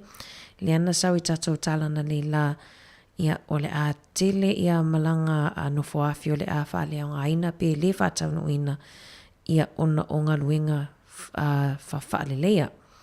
Mana ia fo I fua ia iau fuanga mau whainga malanga fo I le nei vai aso o le vai aso a toa lava a matatu le aso ia o le a tele ia malanga no foafi I le whatauno ina. Ia o nisi nao whamanatu I le nei awauli lea ua tolu ia o te ala lua I le tautua si ufonga lau mua alo whatele lava mo o tau nisi nei o whatunga fau mai I le susunga ia Kiva Noten ia Mashori Cap usi mai whafonga.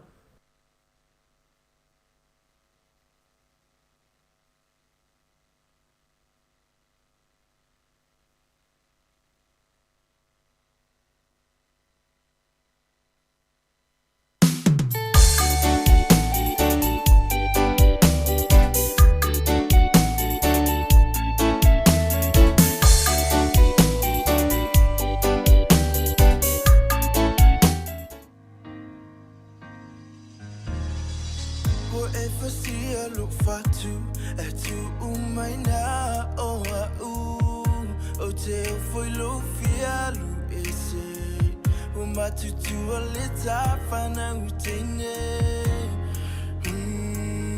I will ever bear e mawalunga luno foanga o ita e fa atava e mawalalo lo te fa sino manga mautu e te leo atoa ua e mana o I le tele o oa e ola le mativa e ola le mauoa le mea ne te tana e lo se fa amole mole o te leo tawaso o lea e popola yo tamata ua e ai I lo umalosi ai ngalo e ita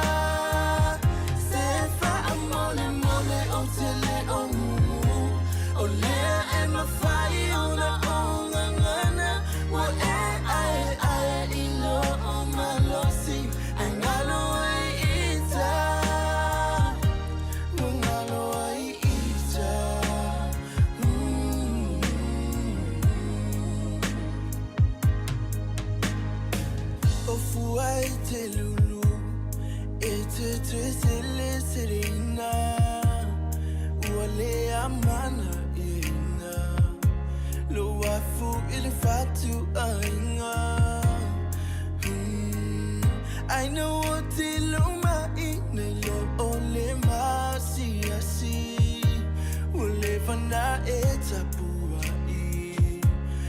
I feel my soul's take me to little mautu it's a little ato what in mana o ile tele o mativa e ola le mauoa le mea ne te tana e ilo se fa amole mole o te le o tawaso o lea e popola yo tamata o e ai ilo umalosi ai ngalo e ita se fa amole mole o te le o lea e mawhai una o ngangana o e ai ilo umalosi ai ngalo e ita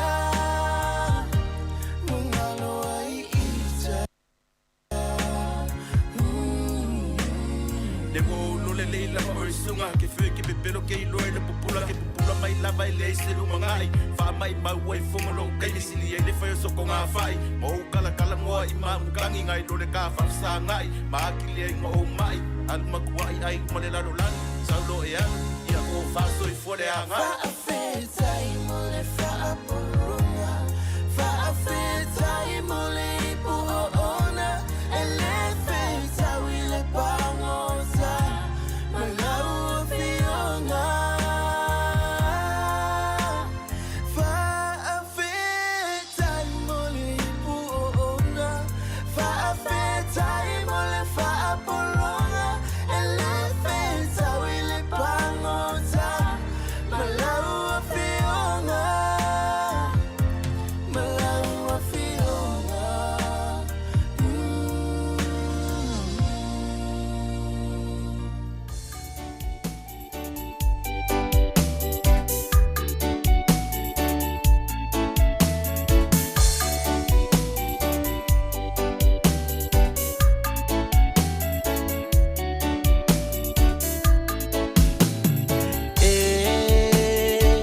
fa affetta o le loto ile alo fai tu ma wone a tua poto malana pui nga ishe aso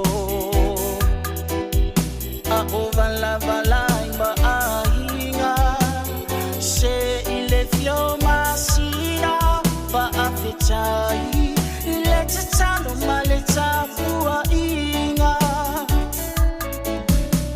e chuma ilo uma fa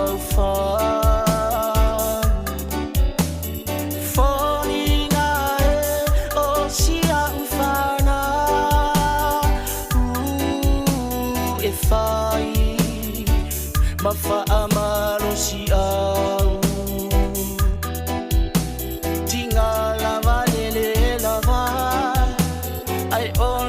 sa ipea awase ai ole sa ilinga manuia e ala nela ba ile vine choe mai fo ile vine sa oile chala sa la fai o fie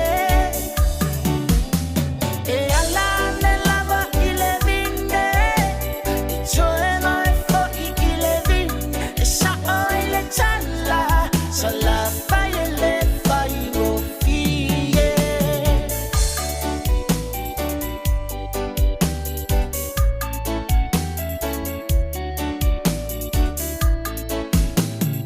elele ilava tato isamoa i maua ile taimi o le moe sopoloa au nei atu e fa solo atoa le ita tafa mai o ata ai uata tau fo i ona hala fai le lotu ile atua pui o hala alulu timai fo ile marulu o fa amarosi mai lo fatu ya toa lo uloto mau manatu ai asimanuia sole sa esa vai ele asemea etsema male filemu e ala nelava ile vine joema fo ile vine sa oile tala sa la faile faino fie e ala nelava ile vine joema fo ile vine sa oile tala sa la faile faino fie e ala nelava ile vine joema fo ile vine sa oile tala sa la faile faino fie e ala nelava ile vine joema fo ile vine sa oile tala sa la faile faino fie sa oile tala sa la faile faino fie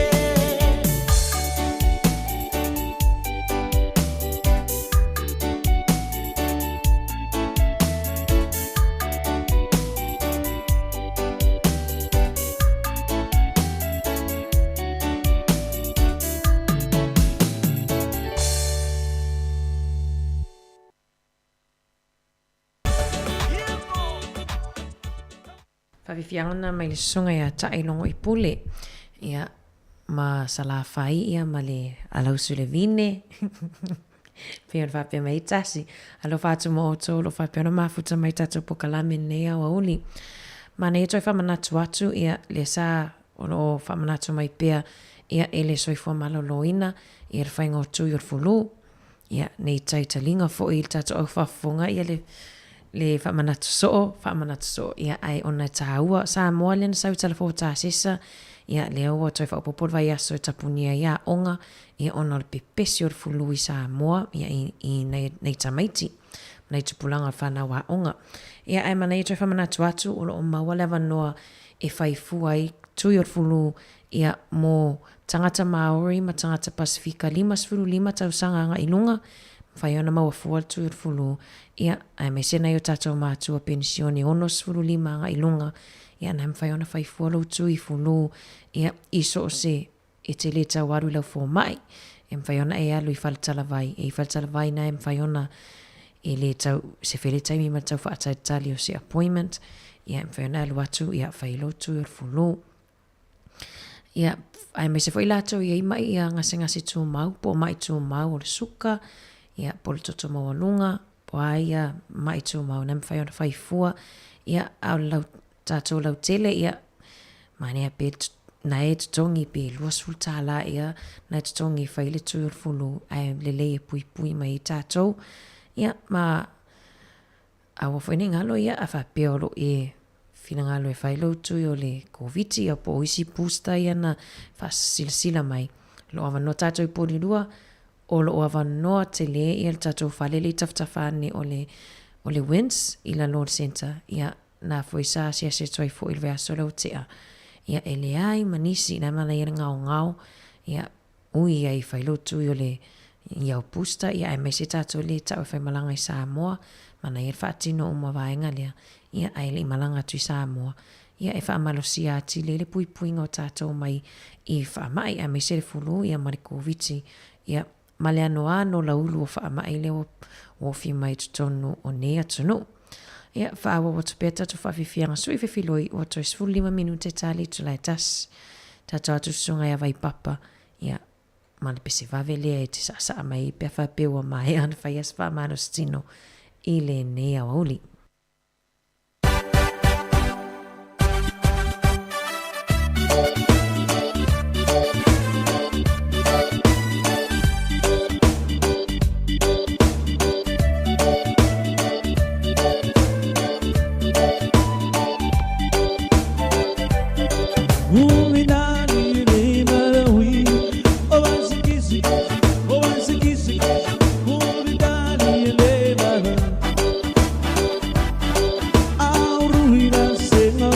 banga Sura maigala Haruna segara Eleni na matahura Onilo nama Eleni na matahura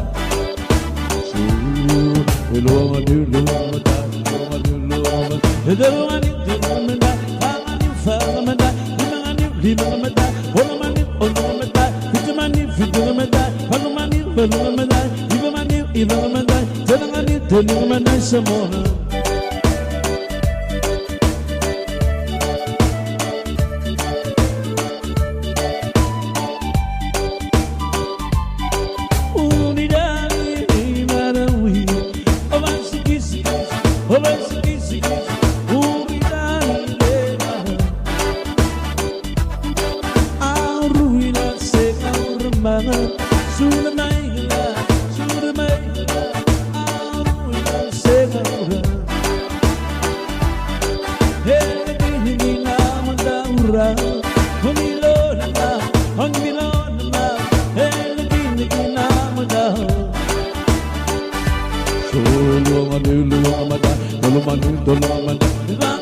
Anu manukan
e whātunga nā mai le nisio whātunga tuai a le Golden Ali'is ia nai toi langina mai ia ele a hoi pesa le rubber band ia toi whaamalo atu nei vaenga o le awa uli ia o te loa lata foi i le taimi tātou te whaamawai atu ai ia nei tātou wompa anga ia le mafuta mai lungo le tātou wala leo tasi ono te simal tasi whaamo ia mo le tulanga whaftai vea ia o whaimasui o le a whaingaluenga ia mo le tulanga whaftai ia i le tau mafuta mai foi mal tau lango ia mai pokala me tiu fonga lau mua mai lava fitu tai au sanga lua toi foi ia tuanga ni a Mari Matasi tu tolva ia se o mai nei taimi fa mangalo tau tua ele ia i mātou se ato atoa ia ai fa mangalo tau tua pe au iaini sasi ia poi fwisi a leo i le au nanga nei aso ia e manuia tele ia fuafuanga o tutoe manuia fa moe moenga umola alo atua i le nei aso manuia le atua tātou toe whatapa i le fitu i le tai au ia o tātou lunga le Facebook ma le YouTube tātou eva atu pia se ia pa ia li tula e lua tātasi toe au ina atu tātou talafou ia ai mo i lātou lunga le frequency ma tau te whatou whasoi fua atu mo nei taimi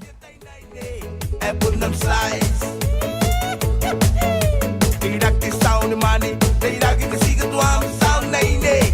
Ana tenano, semani ngai samani ngai, kama yeah.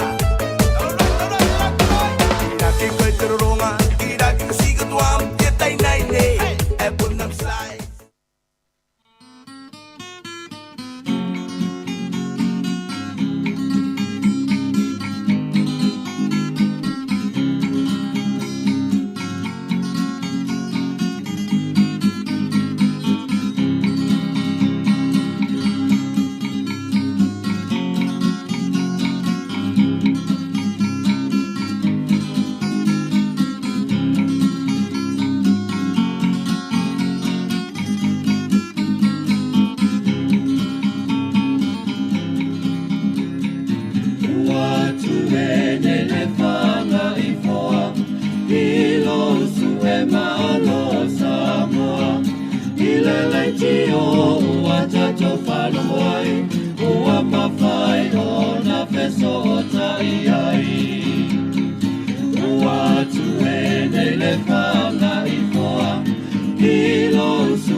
Melele, uato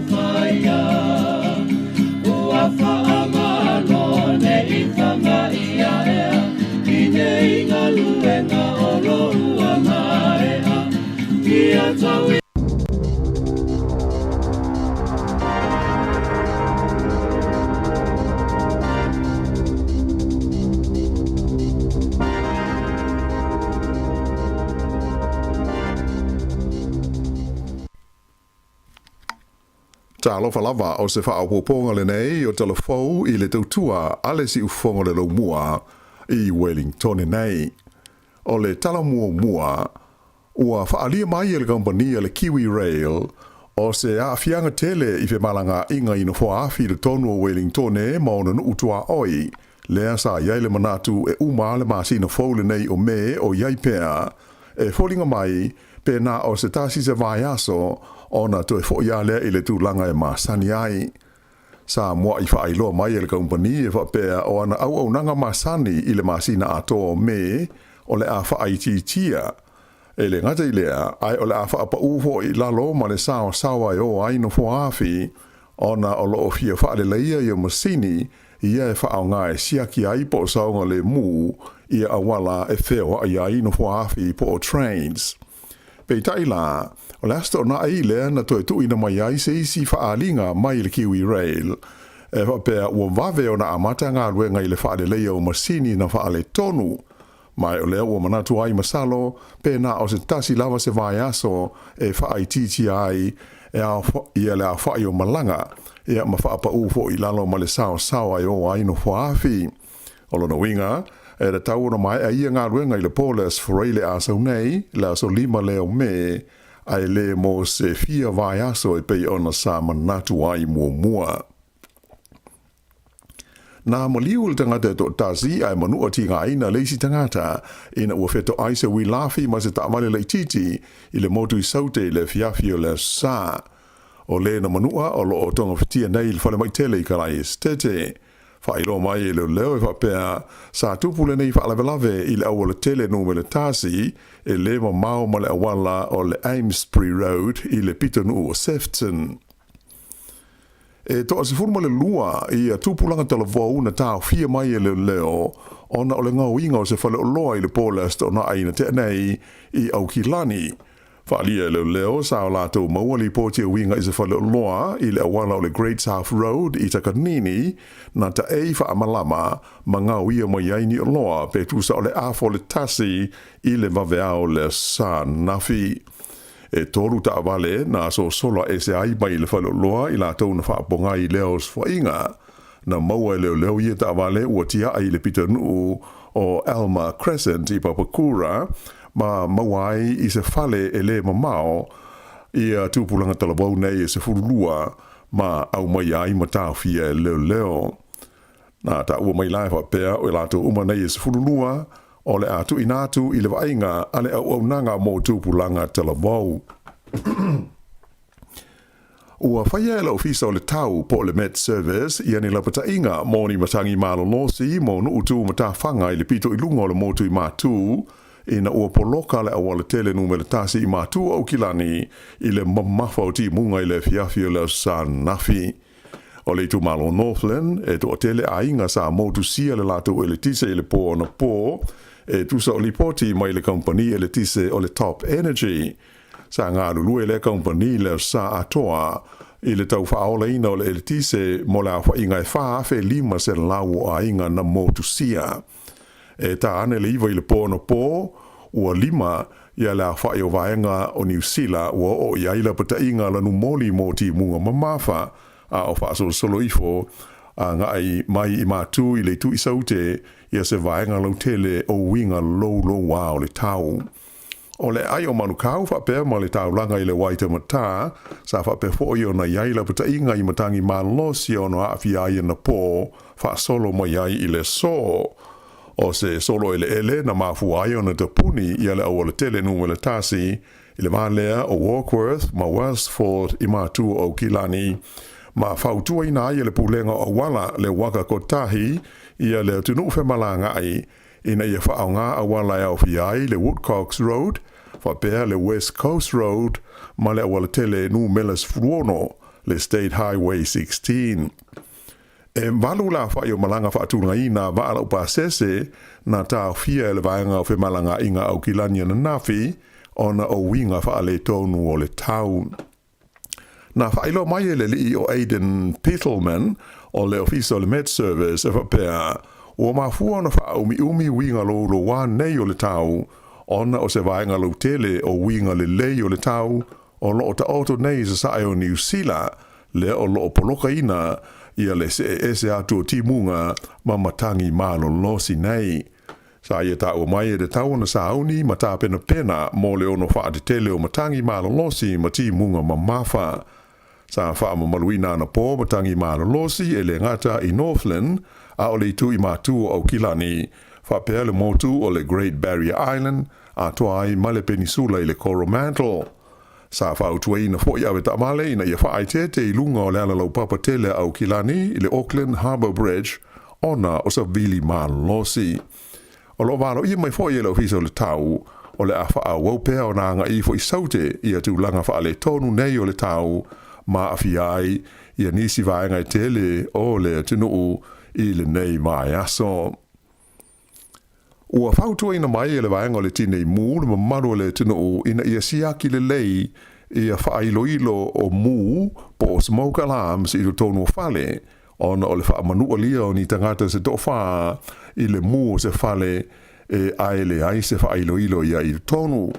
Fa ilo mai e Wayne Martin o le pulenga o mea tau mū fa la velame fa fose i New Zealand po le fence na tupu le fa la velave i se vaenga mao tua o le tu malo Northland i le vavea o le stonai ma manu nua ai ni ta maiti sto tolu ma se tangata matua to tasi sa le i mawhai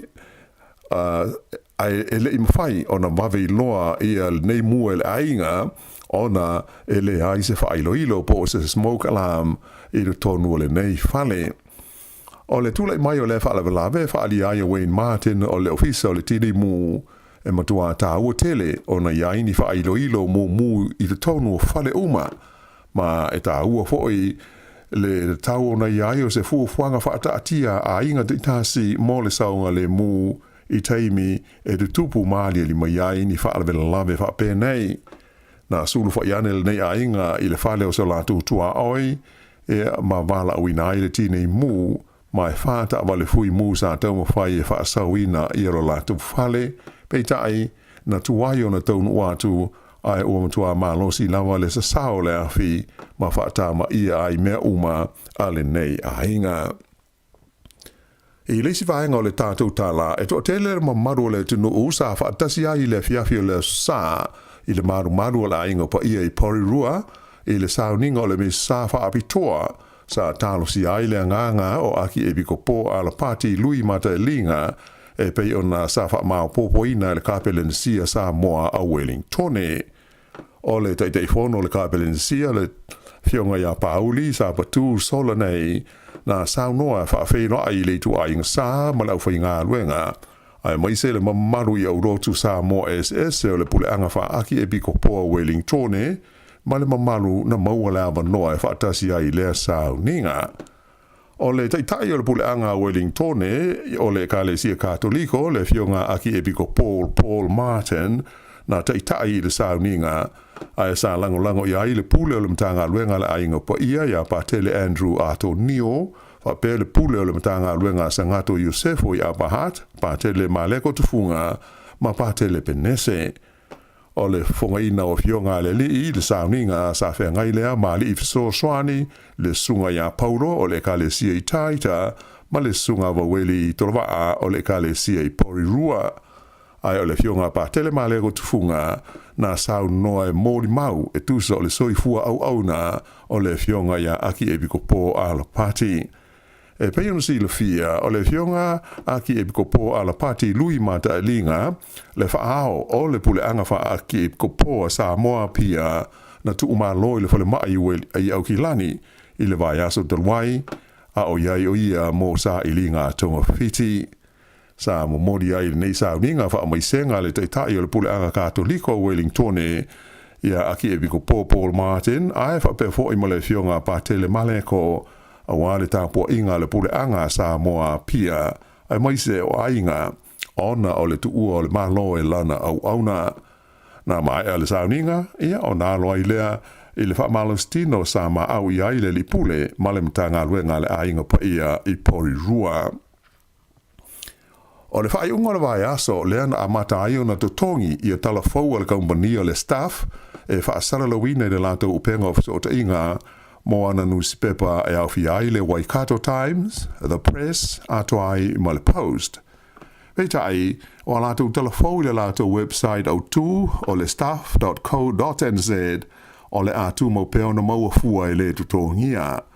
Ua whaia nei swinga le kompania le staff, i le tuana iai o le luas fulima o tausanga o mau afua le tutongia lātou whaasa launga, i lunga o fesota inga te le wawawe mo newspaper o loo lātou pūlea ma whaafua ina i le tonu o New Zealand. O stasio newspaper tele i le tonu le tunu, le New Zealand Herald, o si dia le luas huru tausanga, talo ona te tongi e lātou telefou, i e whaasara lawina i le lātou penga au tū o fesota inga. Whape nā fo i le tele o isi newspaper e au fi ai le Gisborne Herald, o le Ashburton Guardian, ma le Whakatane Beacon, ia ua amata foi ona iai le tau o la tau telefou ma whaasara launga i me tupu i lunga o upenga fesota inga tele wamwawe. O le magazine wha businessi o le NBR na amata i lua afes fufa o na tongi a la tau lo minga i lunga o le la tau website a o le lua afe luas fulu le na tau fia i loa ua le to e whaia se la tau lo minga o le magazine le nei ai ua na o le upenga o fesota inga e whaasara la wai mo tangata i tu tongi a la tutupe e fia whaitau iai. O le staff, o le company muli lea e ro mia ma whaasala la wina newspaper te tele i tu tono New Zealand nei sa te toi mai iai e le i tu tongia i a la tu telefou mo e fia whaitau ai i lunga o fesota inga tele wambawe. Pei ta ila o lea ua se at foi ina ia whaia lea la sanga a mata mai le whaiunga le vai aso mo a la tu newspaper ia iai le Dominion Post, The Press, ma le Waikato Times. E le ngata i lea, ua whape fo iuna sui ma le ingoa o le Dominion Post a Wellingtone, lea ua wha ingoa nei o le The Post. Ua toi le tala mai le tulai wha i le waweawa na le la, le awala o le Haywards Road, po o le tele numela 5 lea sa tapunia talu mai le asfrele telwai, ona o ni ngā luenga sa fia whai ai. O le tulanga sa ilonga o na matua pisi ma fufusi ai fe malanga ingo tamale i lunga o le awala tele numele tasi a ngai mai i Wellingtone whape ai ma le awala tele numele lua mai le Hutt Valley i le whaai unga o le vai aso.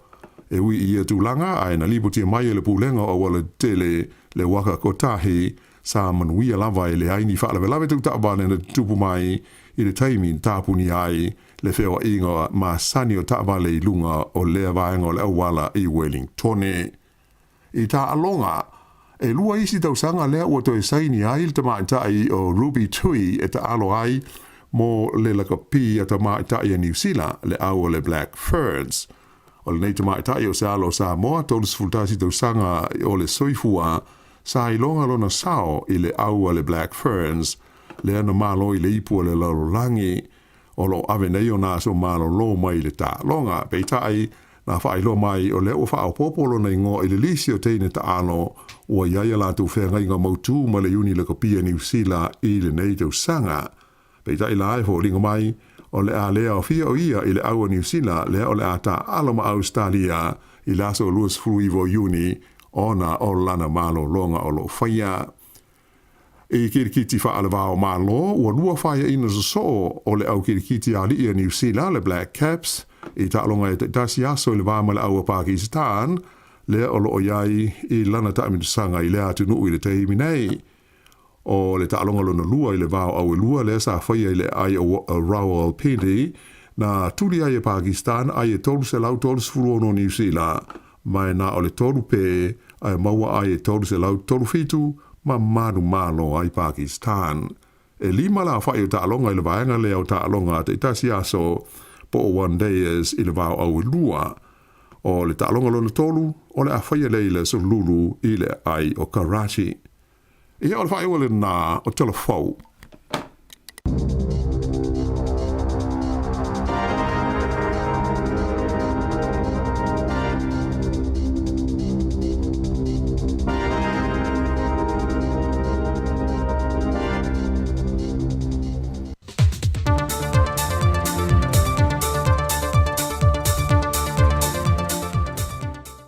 O te whiwhia whatal whātu lo tātou turu nei fo i aso fau le lofo le tua, aro mia se whaopoponga le neo tātou telefou, mo le amtanga o le neiva yaso. Ua whailoa mai se pepo whaamtalanga mai le so upo le kāpeneta, Se whaai unga na whaia le vaiaso te nei lana whontanga. Le wha mau nia leo le wha au popo le vaiaso tasi e malo lo mai a onga a mata, a onga tūlanga lua ma kulisi ma walulunga al malo, a onga e ka le sia, a onga tū maoti o atu i le aso whareilio le vaiaso nei. E le whontanga le kāpeneta, wa whaai unga whono ina i le 5 aso malo lo wha apitoa. E wha malo lo mai e whanau mai a o onga, ai o se talia tu fo i le tu i titia o le pepesi o le wha mai, ai meise o le lava le au wha i o fo mai, o lo ngafa ma le whale mai o le whanau. O a wha mawina le soifua malo loina le o antu le lua afe whasa lau whasa fulmalitase, whanau o pesi e le fulu talu o na a mata pepesi tua i nai vaiaso o mawai, ma o le vaiaso o tea, na o antu i le fitu se fulu ngā singase na awinatu le whale mai, o lo we se tūlanga o ngaonga ma tū ngā haunga ua awhi ai. E nei wha maumongo lava le whale mai o tomaiti le mauta ngā singase mto tua, o lo wa ai e lava le si itia maua lunga le au whae o atu se lauli ma se fulu i le aso, whanau lo a awhi le fulu le tu aingol influenza B. O lo tai mua nei le matanga luenga wa onga ta longa maa nganu, e wha solo po le kalame ma o onga o whanau ia o onga, ai ala e fiso ta inga wha nei ona po i lunga upeng ta wha i langi al matanga luenga, o lungo TV wha pia fo i maleiti o. O ai ingo wha ta tia mai al kāpeneta i ngā lulue wha taise mal matanga luenga wa onga ta longa maa nganu, e wha awo peo na ngā lulue le au whi ngā luenga i whai a onga, pule a onga maa sia si a onga. O loo wha mao nia fo i al kāpeneta, le toe wha amalo sia leo whai a onga ina ia wha au ngai tu tonu a onga tali whafonga, ia no whang whaitele whatasi ai, ma le tutu, ma le nonofo vala o whanau te tono potu a onga. Ua tauli mainga nei al matanga luenga wa onga ta alonga maanga no, lo minga fo tusi whaaniliunga ngana po dictionaries, i ona lo minga e tols frumale 5 afe mai le fisoa swani, na palai se tasi o whanapo tonga i Amerika, a wawhana wa onga Samoa. O le anga le leile ua fisoa swani malo se tu leile ola o au ina o whanau te tonua onga, e meiso ngā ruenga whaia onga mai le aso ma le aso. E le pepo whaamtalanga ma le pepa de Savali, e le whailo inga ma le whionga le ministaia se ula Ioane tu au.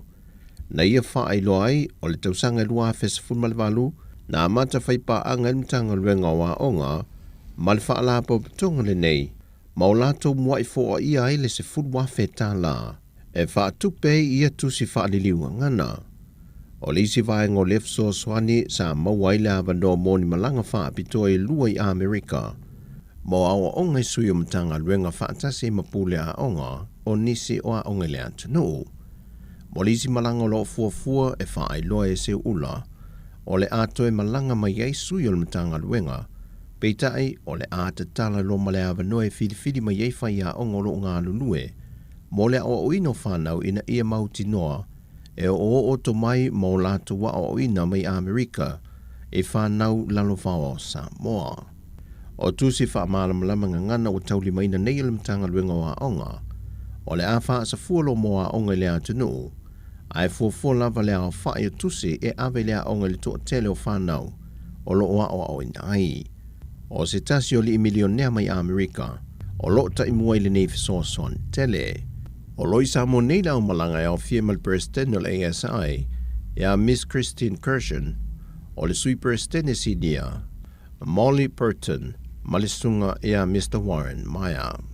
Whai loa le fionga al ministaia se ula, wa iei nisi o tālu sanga umomoli atu i leali i milionea ale ASI, ma le wha moe maa walunga o le a wha a wawa i pere whai ngā pa anga le lumanai, ia le ngate i tusi moa onga whanau, ai wha pia fuil fausia o nisi whalea onga. E le talano ino ati na e mele vaianga ma otis fulmal whai tu tono le atu no le vai asun te nei, o le tu whaata singa leo mtanga luenga o tupe wha maumonga, e maio i vaianga e ave el wha mo vaianga tawati na e al malo. O le aunga le na wha autu i el fontanga a vaianga tu ma oti i le vai aso ma vai. O le fontanga sa whatu ti il portfono fa ten malo le tanoa, le sa awai sui o vaianga tu ma oti wha pia sui o mtanga luenga o tupe, E le saunoanga au tū o le ofisa sila o tanga luengo tupe, ia le ia taua Henry R. Ching, na ia ta awai le ta awa tele o le fono, e le ngata mō vaenga tū maoti, ai whape fo imtanga luenga I fuafonga whaatino le malo. O le lona lua ile nei o fōntanga whape nei le vāo vaenga maoti o se tantoa tunu o manatanga luengo tupe, e tala nui nai pe ati nae, ai pe o a foi vaenga I mo mie sa moi ati nae, ai maisel ta ua ta mau aingo sa moa. Pe foi on silfia le tele o lui tau o lo fia ngai pe mal tātua tunu I tūlanga swinga maa le ale o le tau e maise a fia ngol ta mau ainga o le wha mai o lo a fia I le lalangi ma le atunu o le koviti. Pe tai wa avea ia lui tau mala ua toe tau la I ele va ai ma le whawhangwa I le matanga ruenga. E tā ua lo lato pito la au, ai lo lato ua o nanga foi, e pe ona iai le temi nei. E se fulmal whawaianga ma oti o lo o iai, mai te tau na iai a lato fōwhanga mamau o lo whaailu ma iai te tonu o lato fōi tau nu ungai mo mia mo le isi 5 tausanga, a ngai leona tausanga o lo luma nai. E se lia ma le lua sa fulaskuina a wai le fōntanga, ma wa iai le fōwhanga ina ia tele atu nisi fōntanga wha au popo, e mata I tui nai peati na e mai vaenga ma oti, a wale manui o Samoa ma o na tangata lau tele. Ua tolo atu e le fionga le whamasino I a vui Clarence Nelson, e le aso valu le masina fau o me, e toi fafonga I nai luma le whamasinonga le mata opo le tāna sanga a malele paulo. Se I toi sila sila le vasenga o whamasino, e le pili le na ilo ilo ma whamao nie e li mōlianga, o le tau pulipulenga lea I la ua ie to lua, e whao o le maliu I le sa ave mapale mi o lea tunu, tu le epa lupe soli aisa I le malieleng, oi. Wa tālu sanga malele paulo le whaamsinonga, e fia suila na loia, o na wale aiso na whaatua tuanga I le sa ave ma na loia, le fionga o nasa I o ne sa polu. E le whaanga so longo le mata opu na ta ofi le fionga le whaamasino, le saunongan tu lai whaamalosi e malele paulo I lumo le whaamasinonga, ma whaate I ele whaamasinonga na wa wha leo so na fina ngalo, wa le aiso na whaatua tuanga I lana loia e mai lava le te mina whaamao nia ele laulawina, o mōlianga e whaasanga I a te ia. Whaai loe malele, sa iei vaenga sa tala noa I lana loia peitai, e o mai le te mile ua tūla iai, e le ai ma se mea ua whaatino ina. Na fsiringi e vui le loia o no tūla I mō malele paulo, po o au waile tālu sanga leo nasa yuni sa polu e toe apili e le whaai unga o le vasenga o whaatonu, e pei ona wha mauni ei mō lianga. Pei tae na tali le li loia e le ai, wana o le whaatali o le whaai unga le whaamasinonga, o I na tu lai e loma lele paulo, ma wha leolo na mana onga, ua fia sui se isiana lo ia. O tātou tala fauia mai sa mō manuel ni yaso le tātou tino o, wha soi foia.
They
Sina tawa, sina tawa, tawa si, tawa. Sina kona, sina ninsa, sina kona, ninsa si, tawa. Ayo sangat jauh para jenuai minta mewa sana. Go up. Ayo. So we are.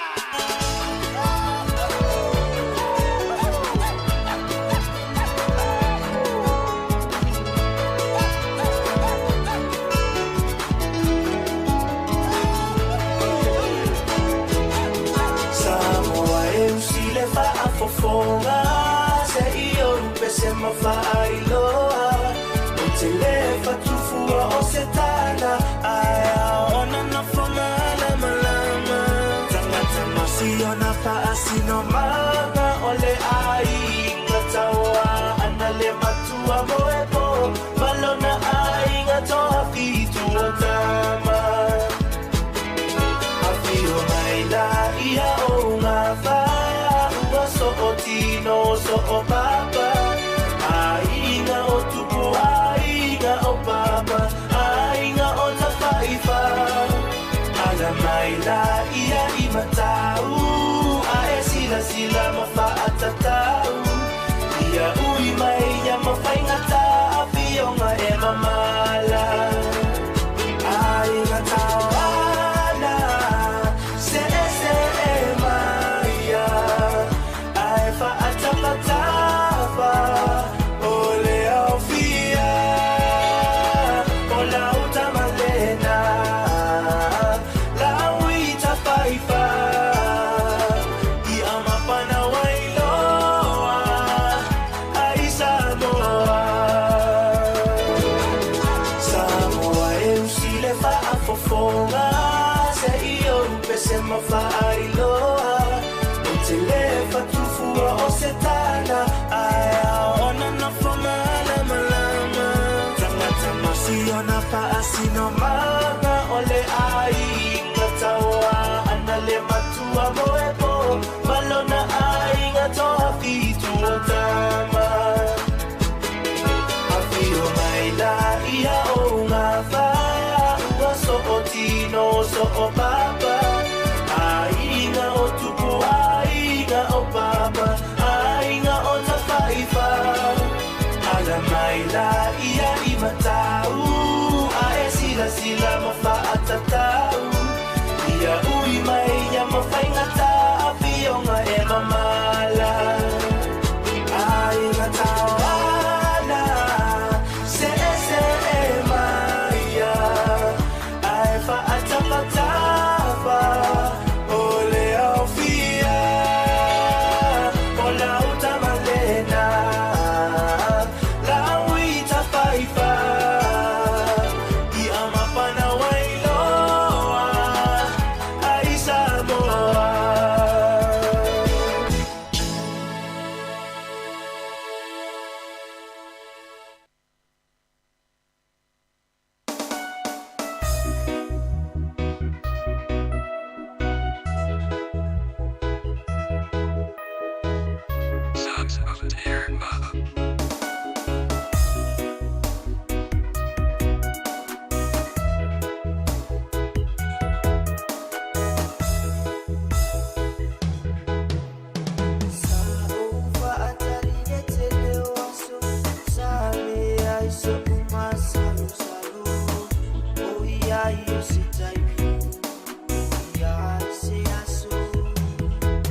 Aue lilo mai a vai sau ni folau.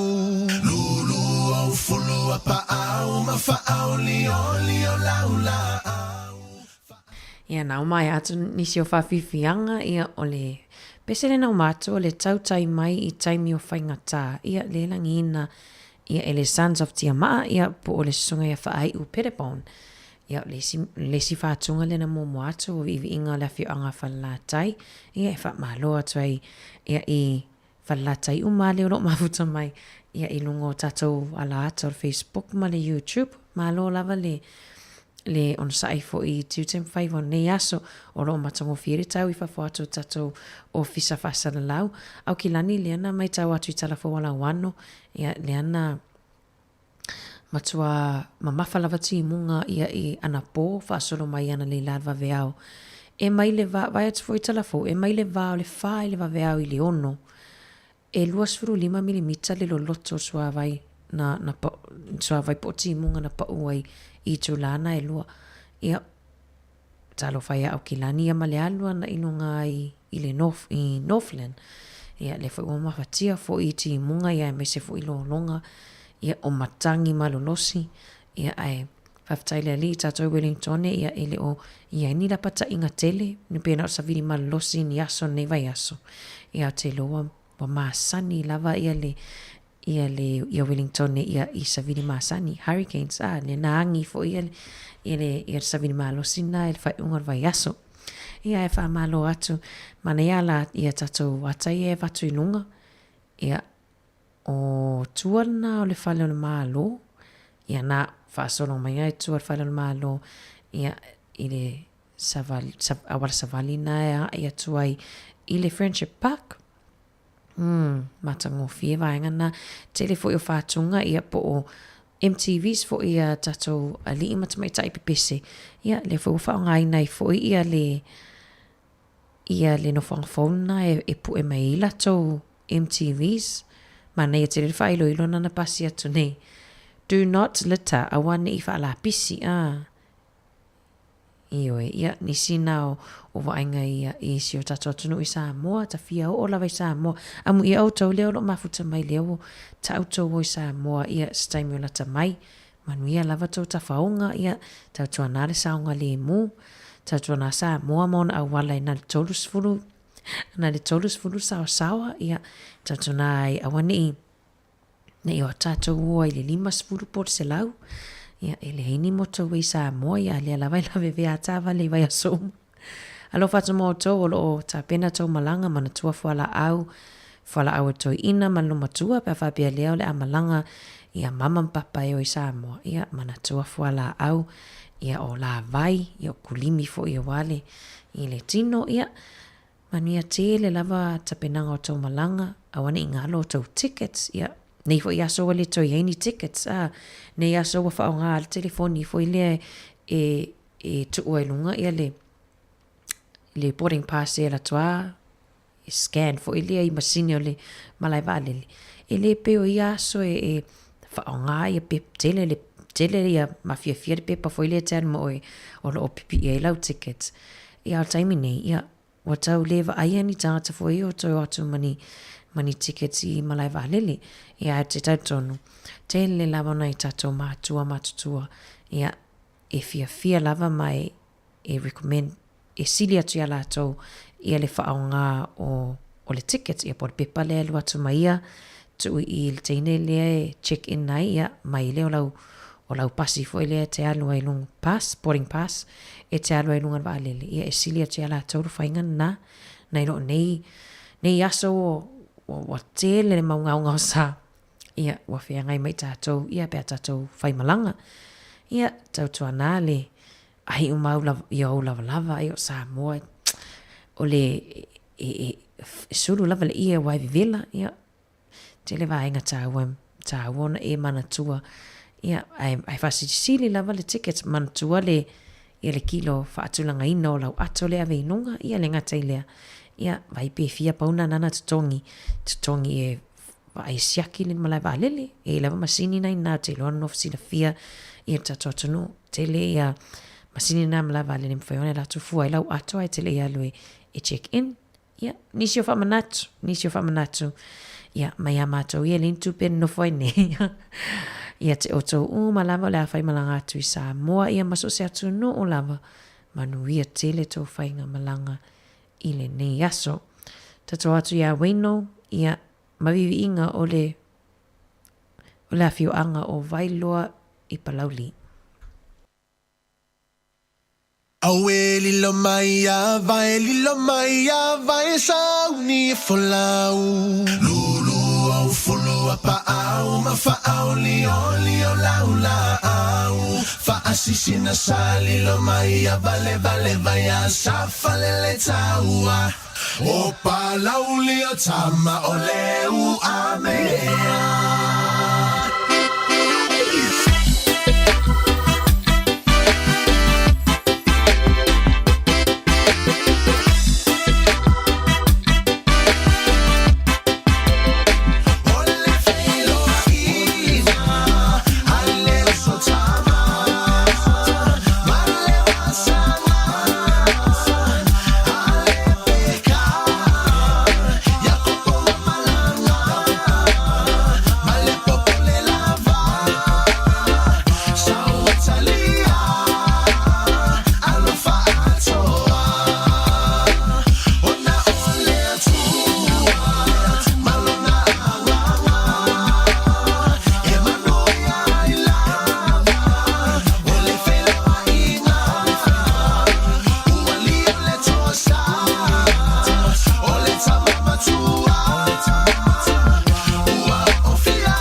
whātunga nā mai le sunga ia taulanga loa ia ma le whātunga whaiva o le lau niu ia i le te leo au ngā ia o le lau niu ia tātou i Samoa ia whaftai le mafuta mai leo wato i 5 minute whaamuta le tātou tautua ia mo le toileanga ngā whaftai i le tātou o whafonga nei aso ai me se tātou longa le YouTube ma le Facebook ia o whapitoa ia li tu la munmuli whapia fwoi la tolo o whafonga mai nungo le tātou app alo whātou po kalame mo o tau whamangalo tautua nei aso pia o iei se sasi ia e le i mātou le atotoa mātou te matua atu lava ina ia ai whamanio te lele atu i fofuanga atu toi nei aso alo whatele atu mo o tau tātou toi whilo ai i le itu lai fitu i le tai au ia e mele fionga i le li pule ma le au whainga luenga mātou te whato wha whasoifu atu mo le nei taimi.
Tony!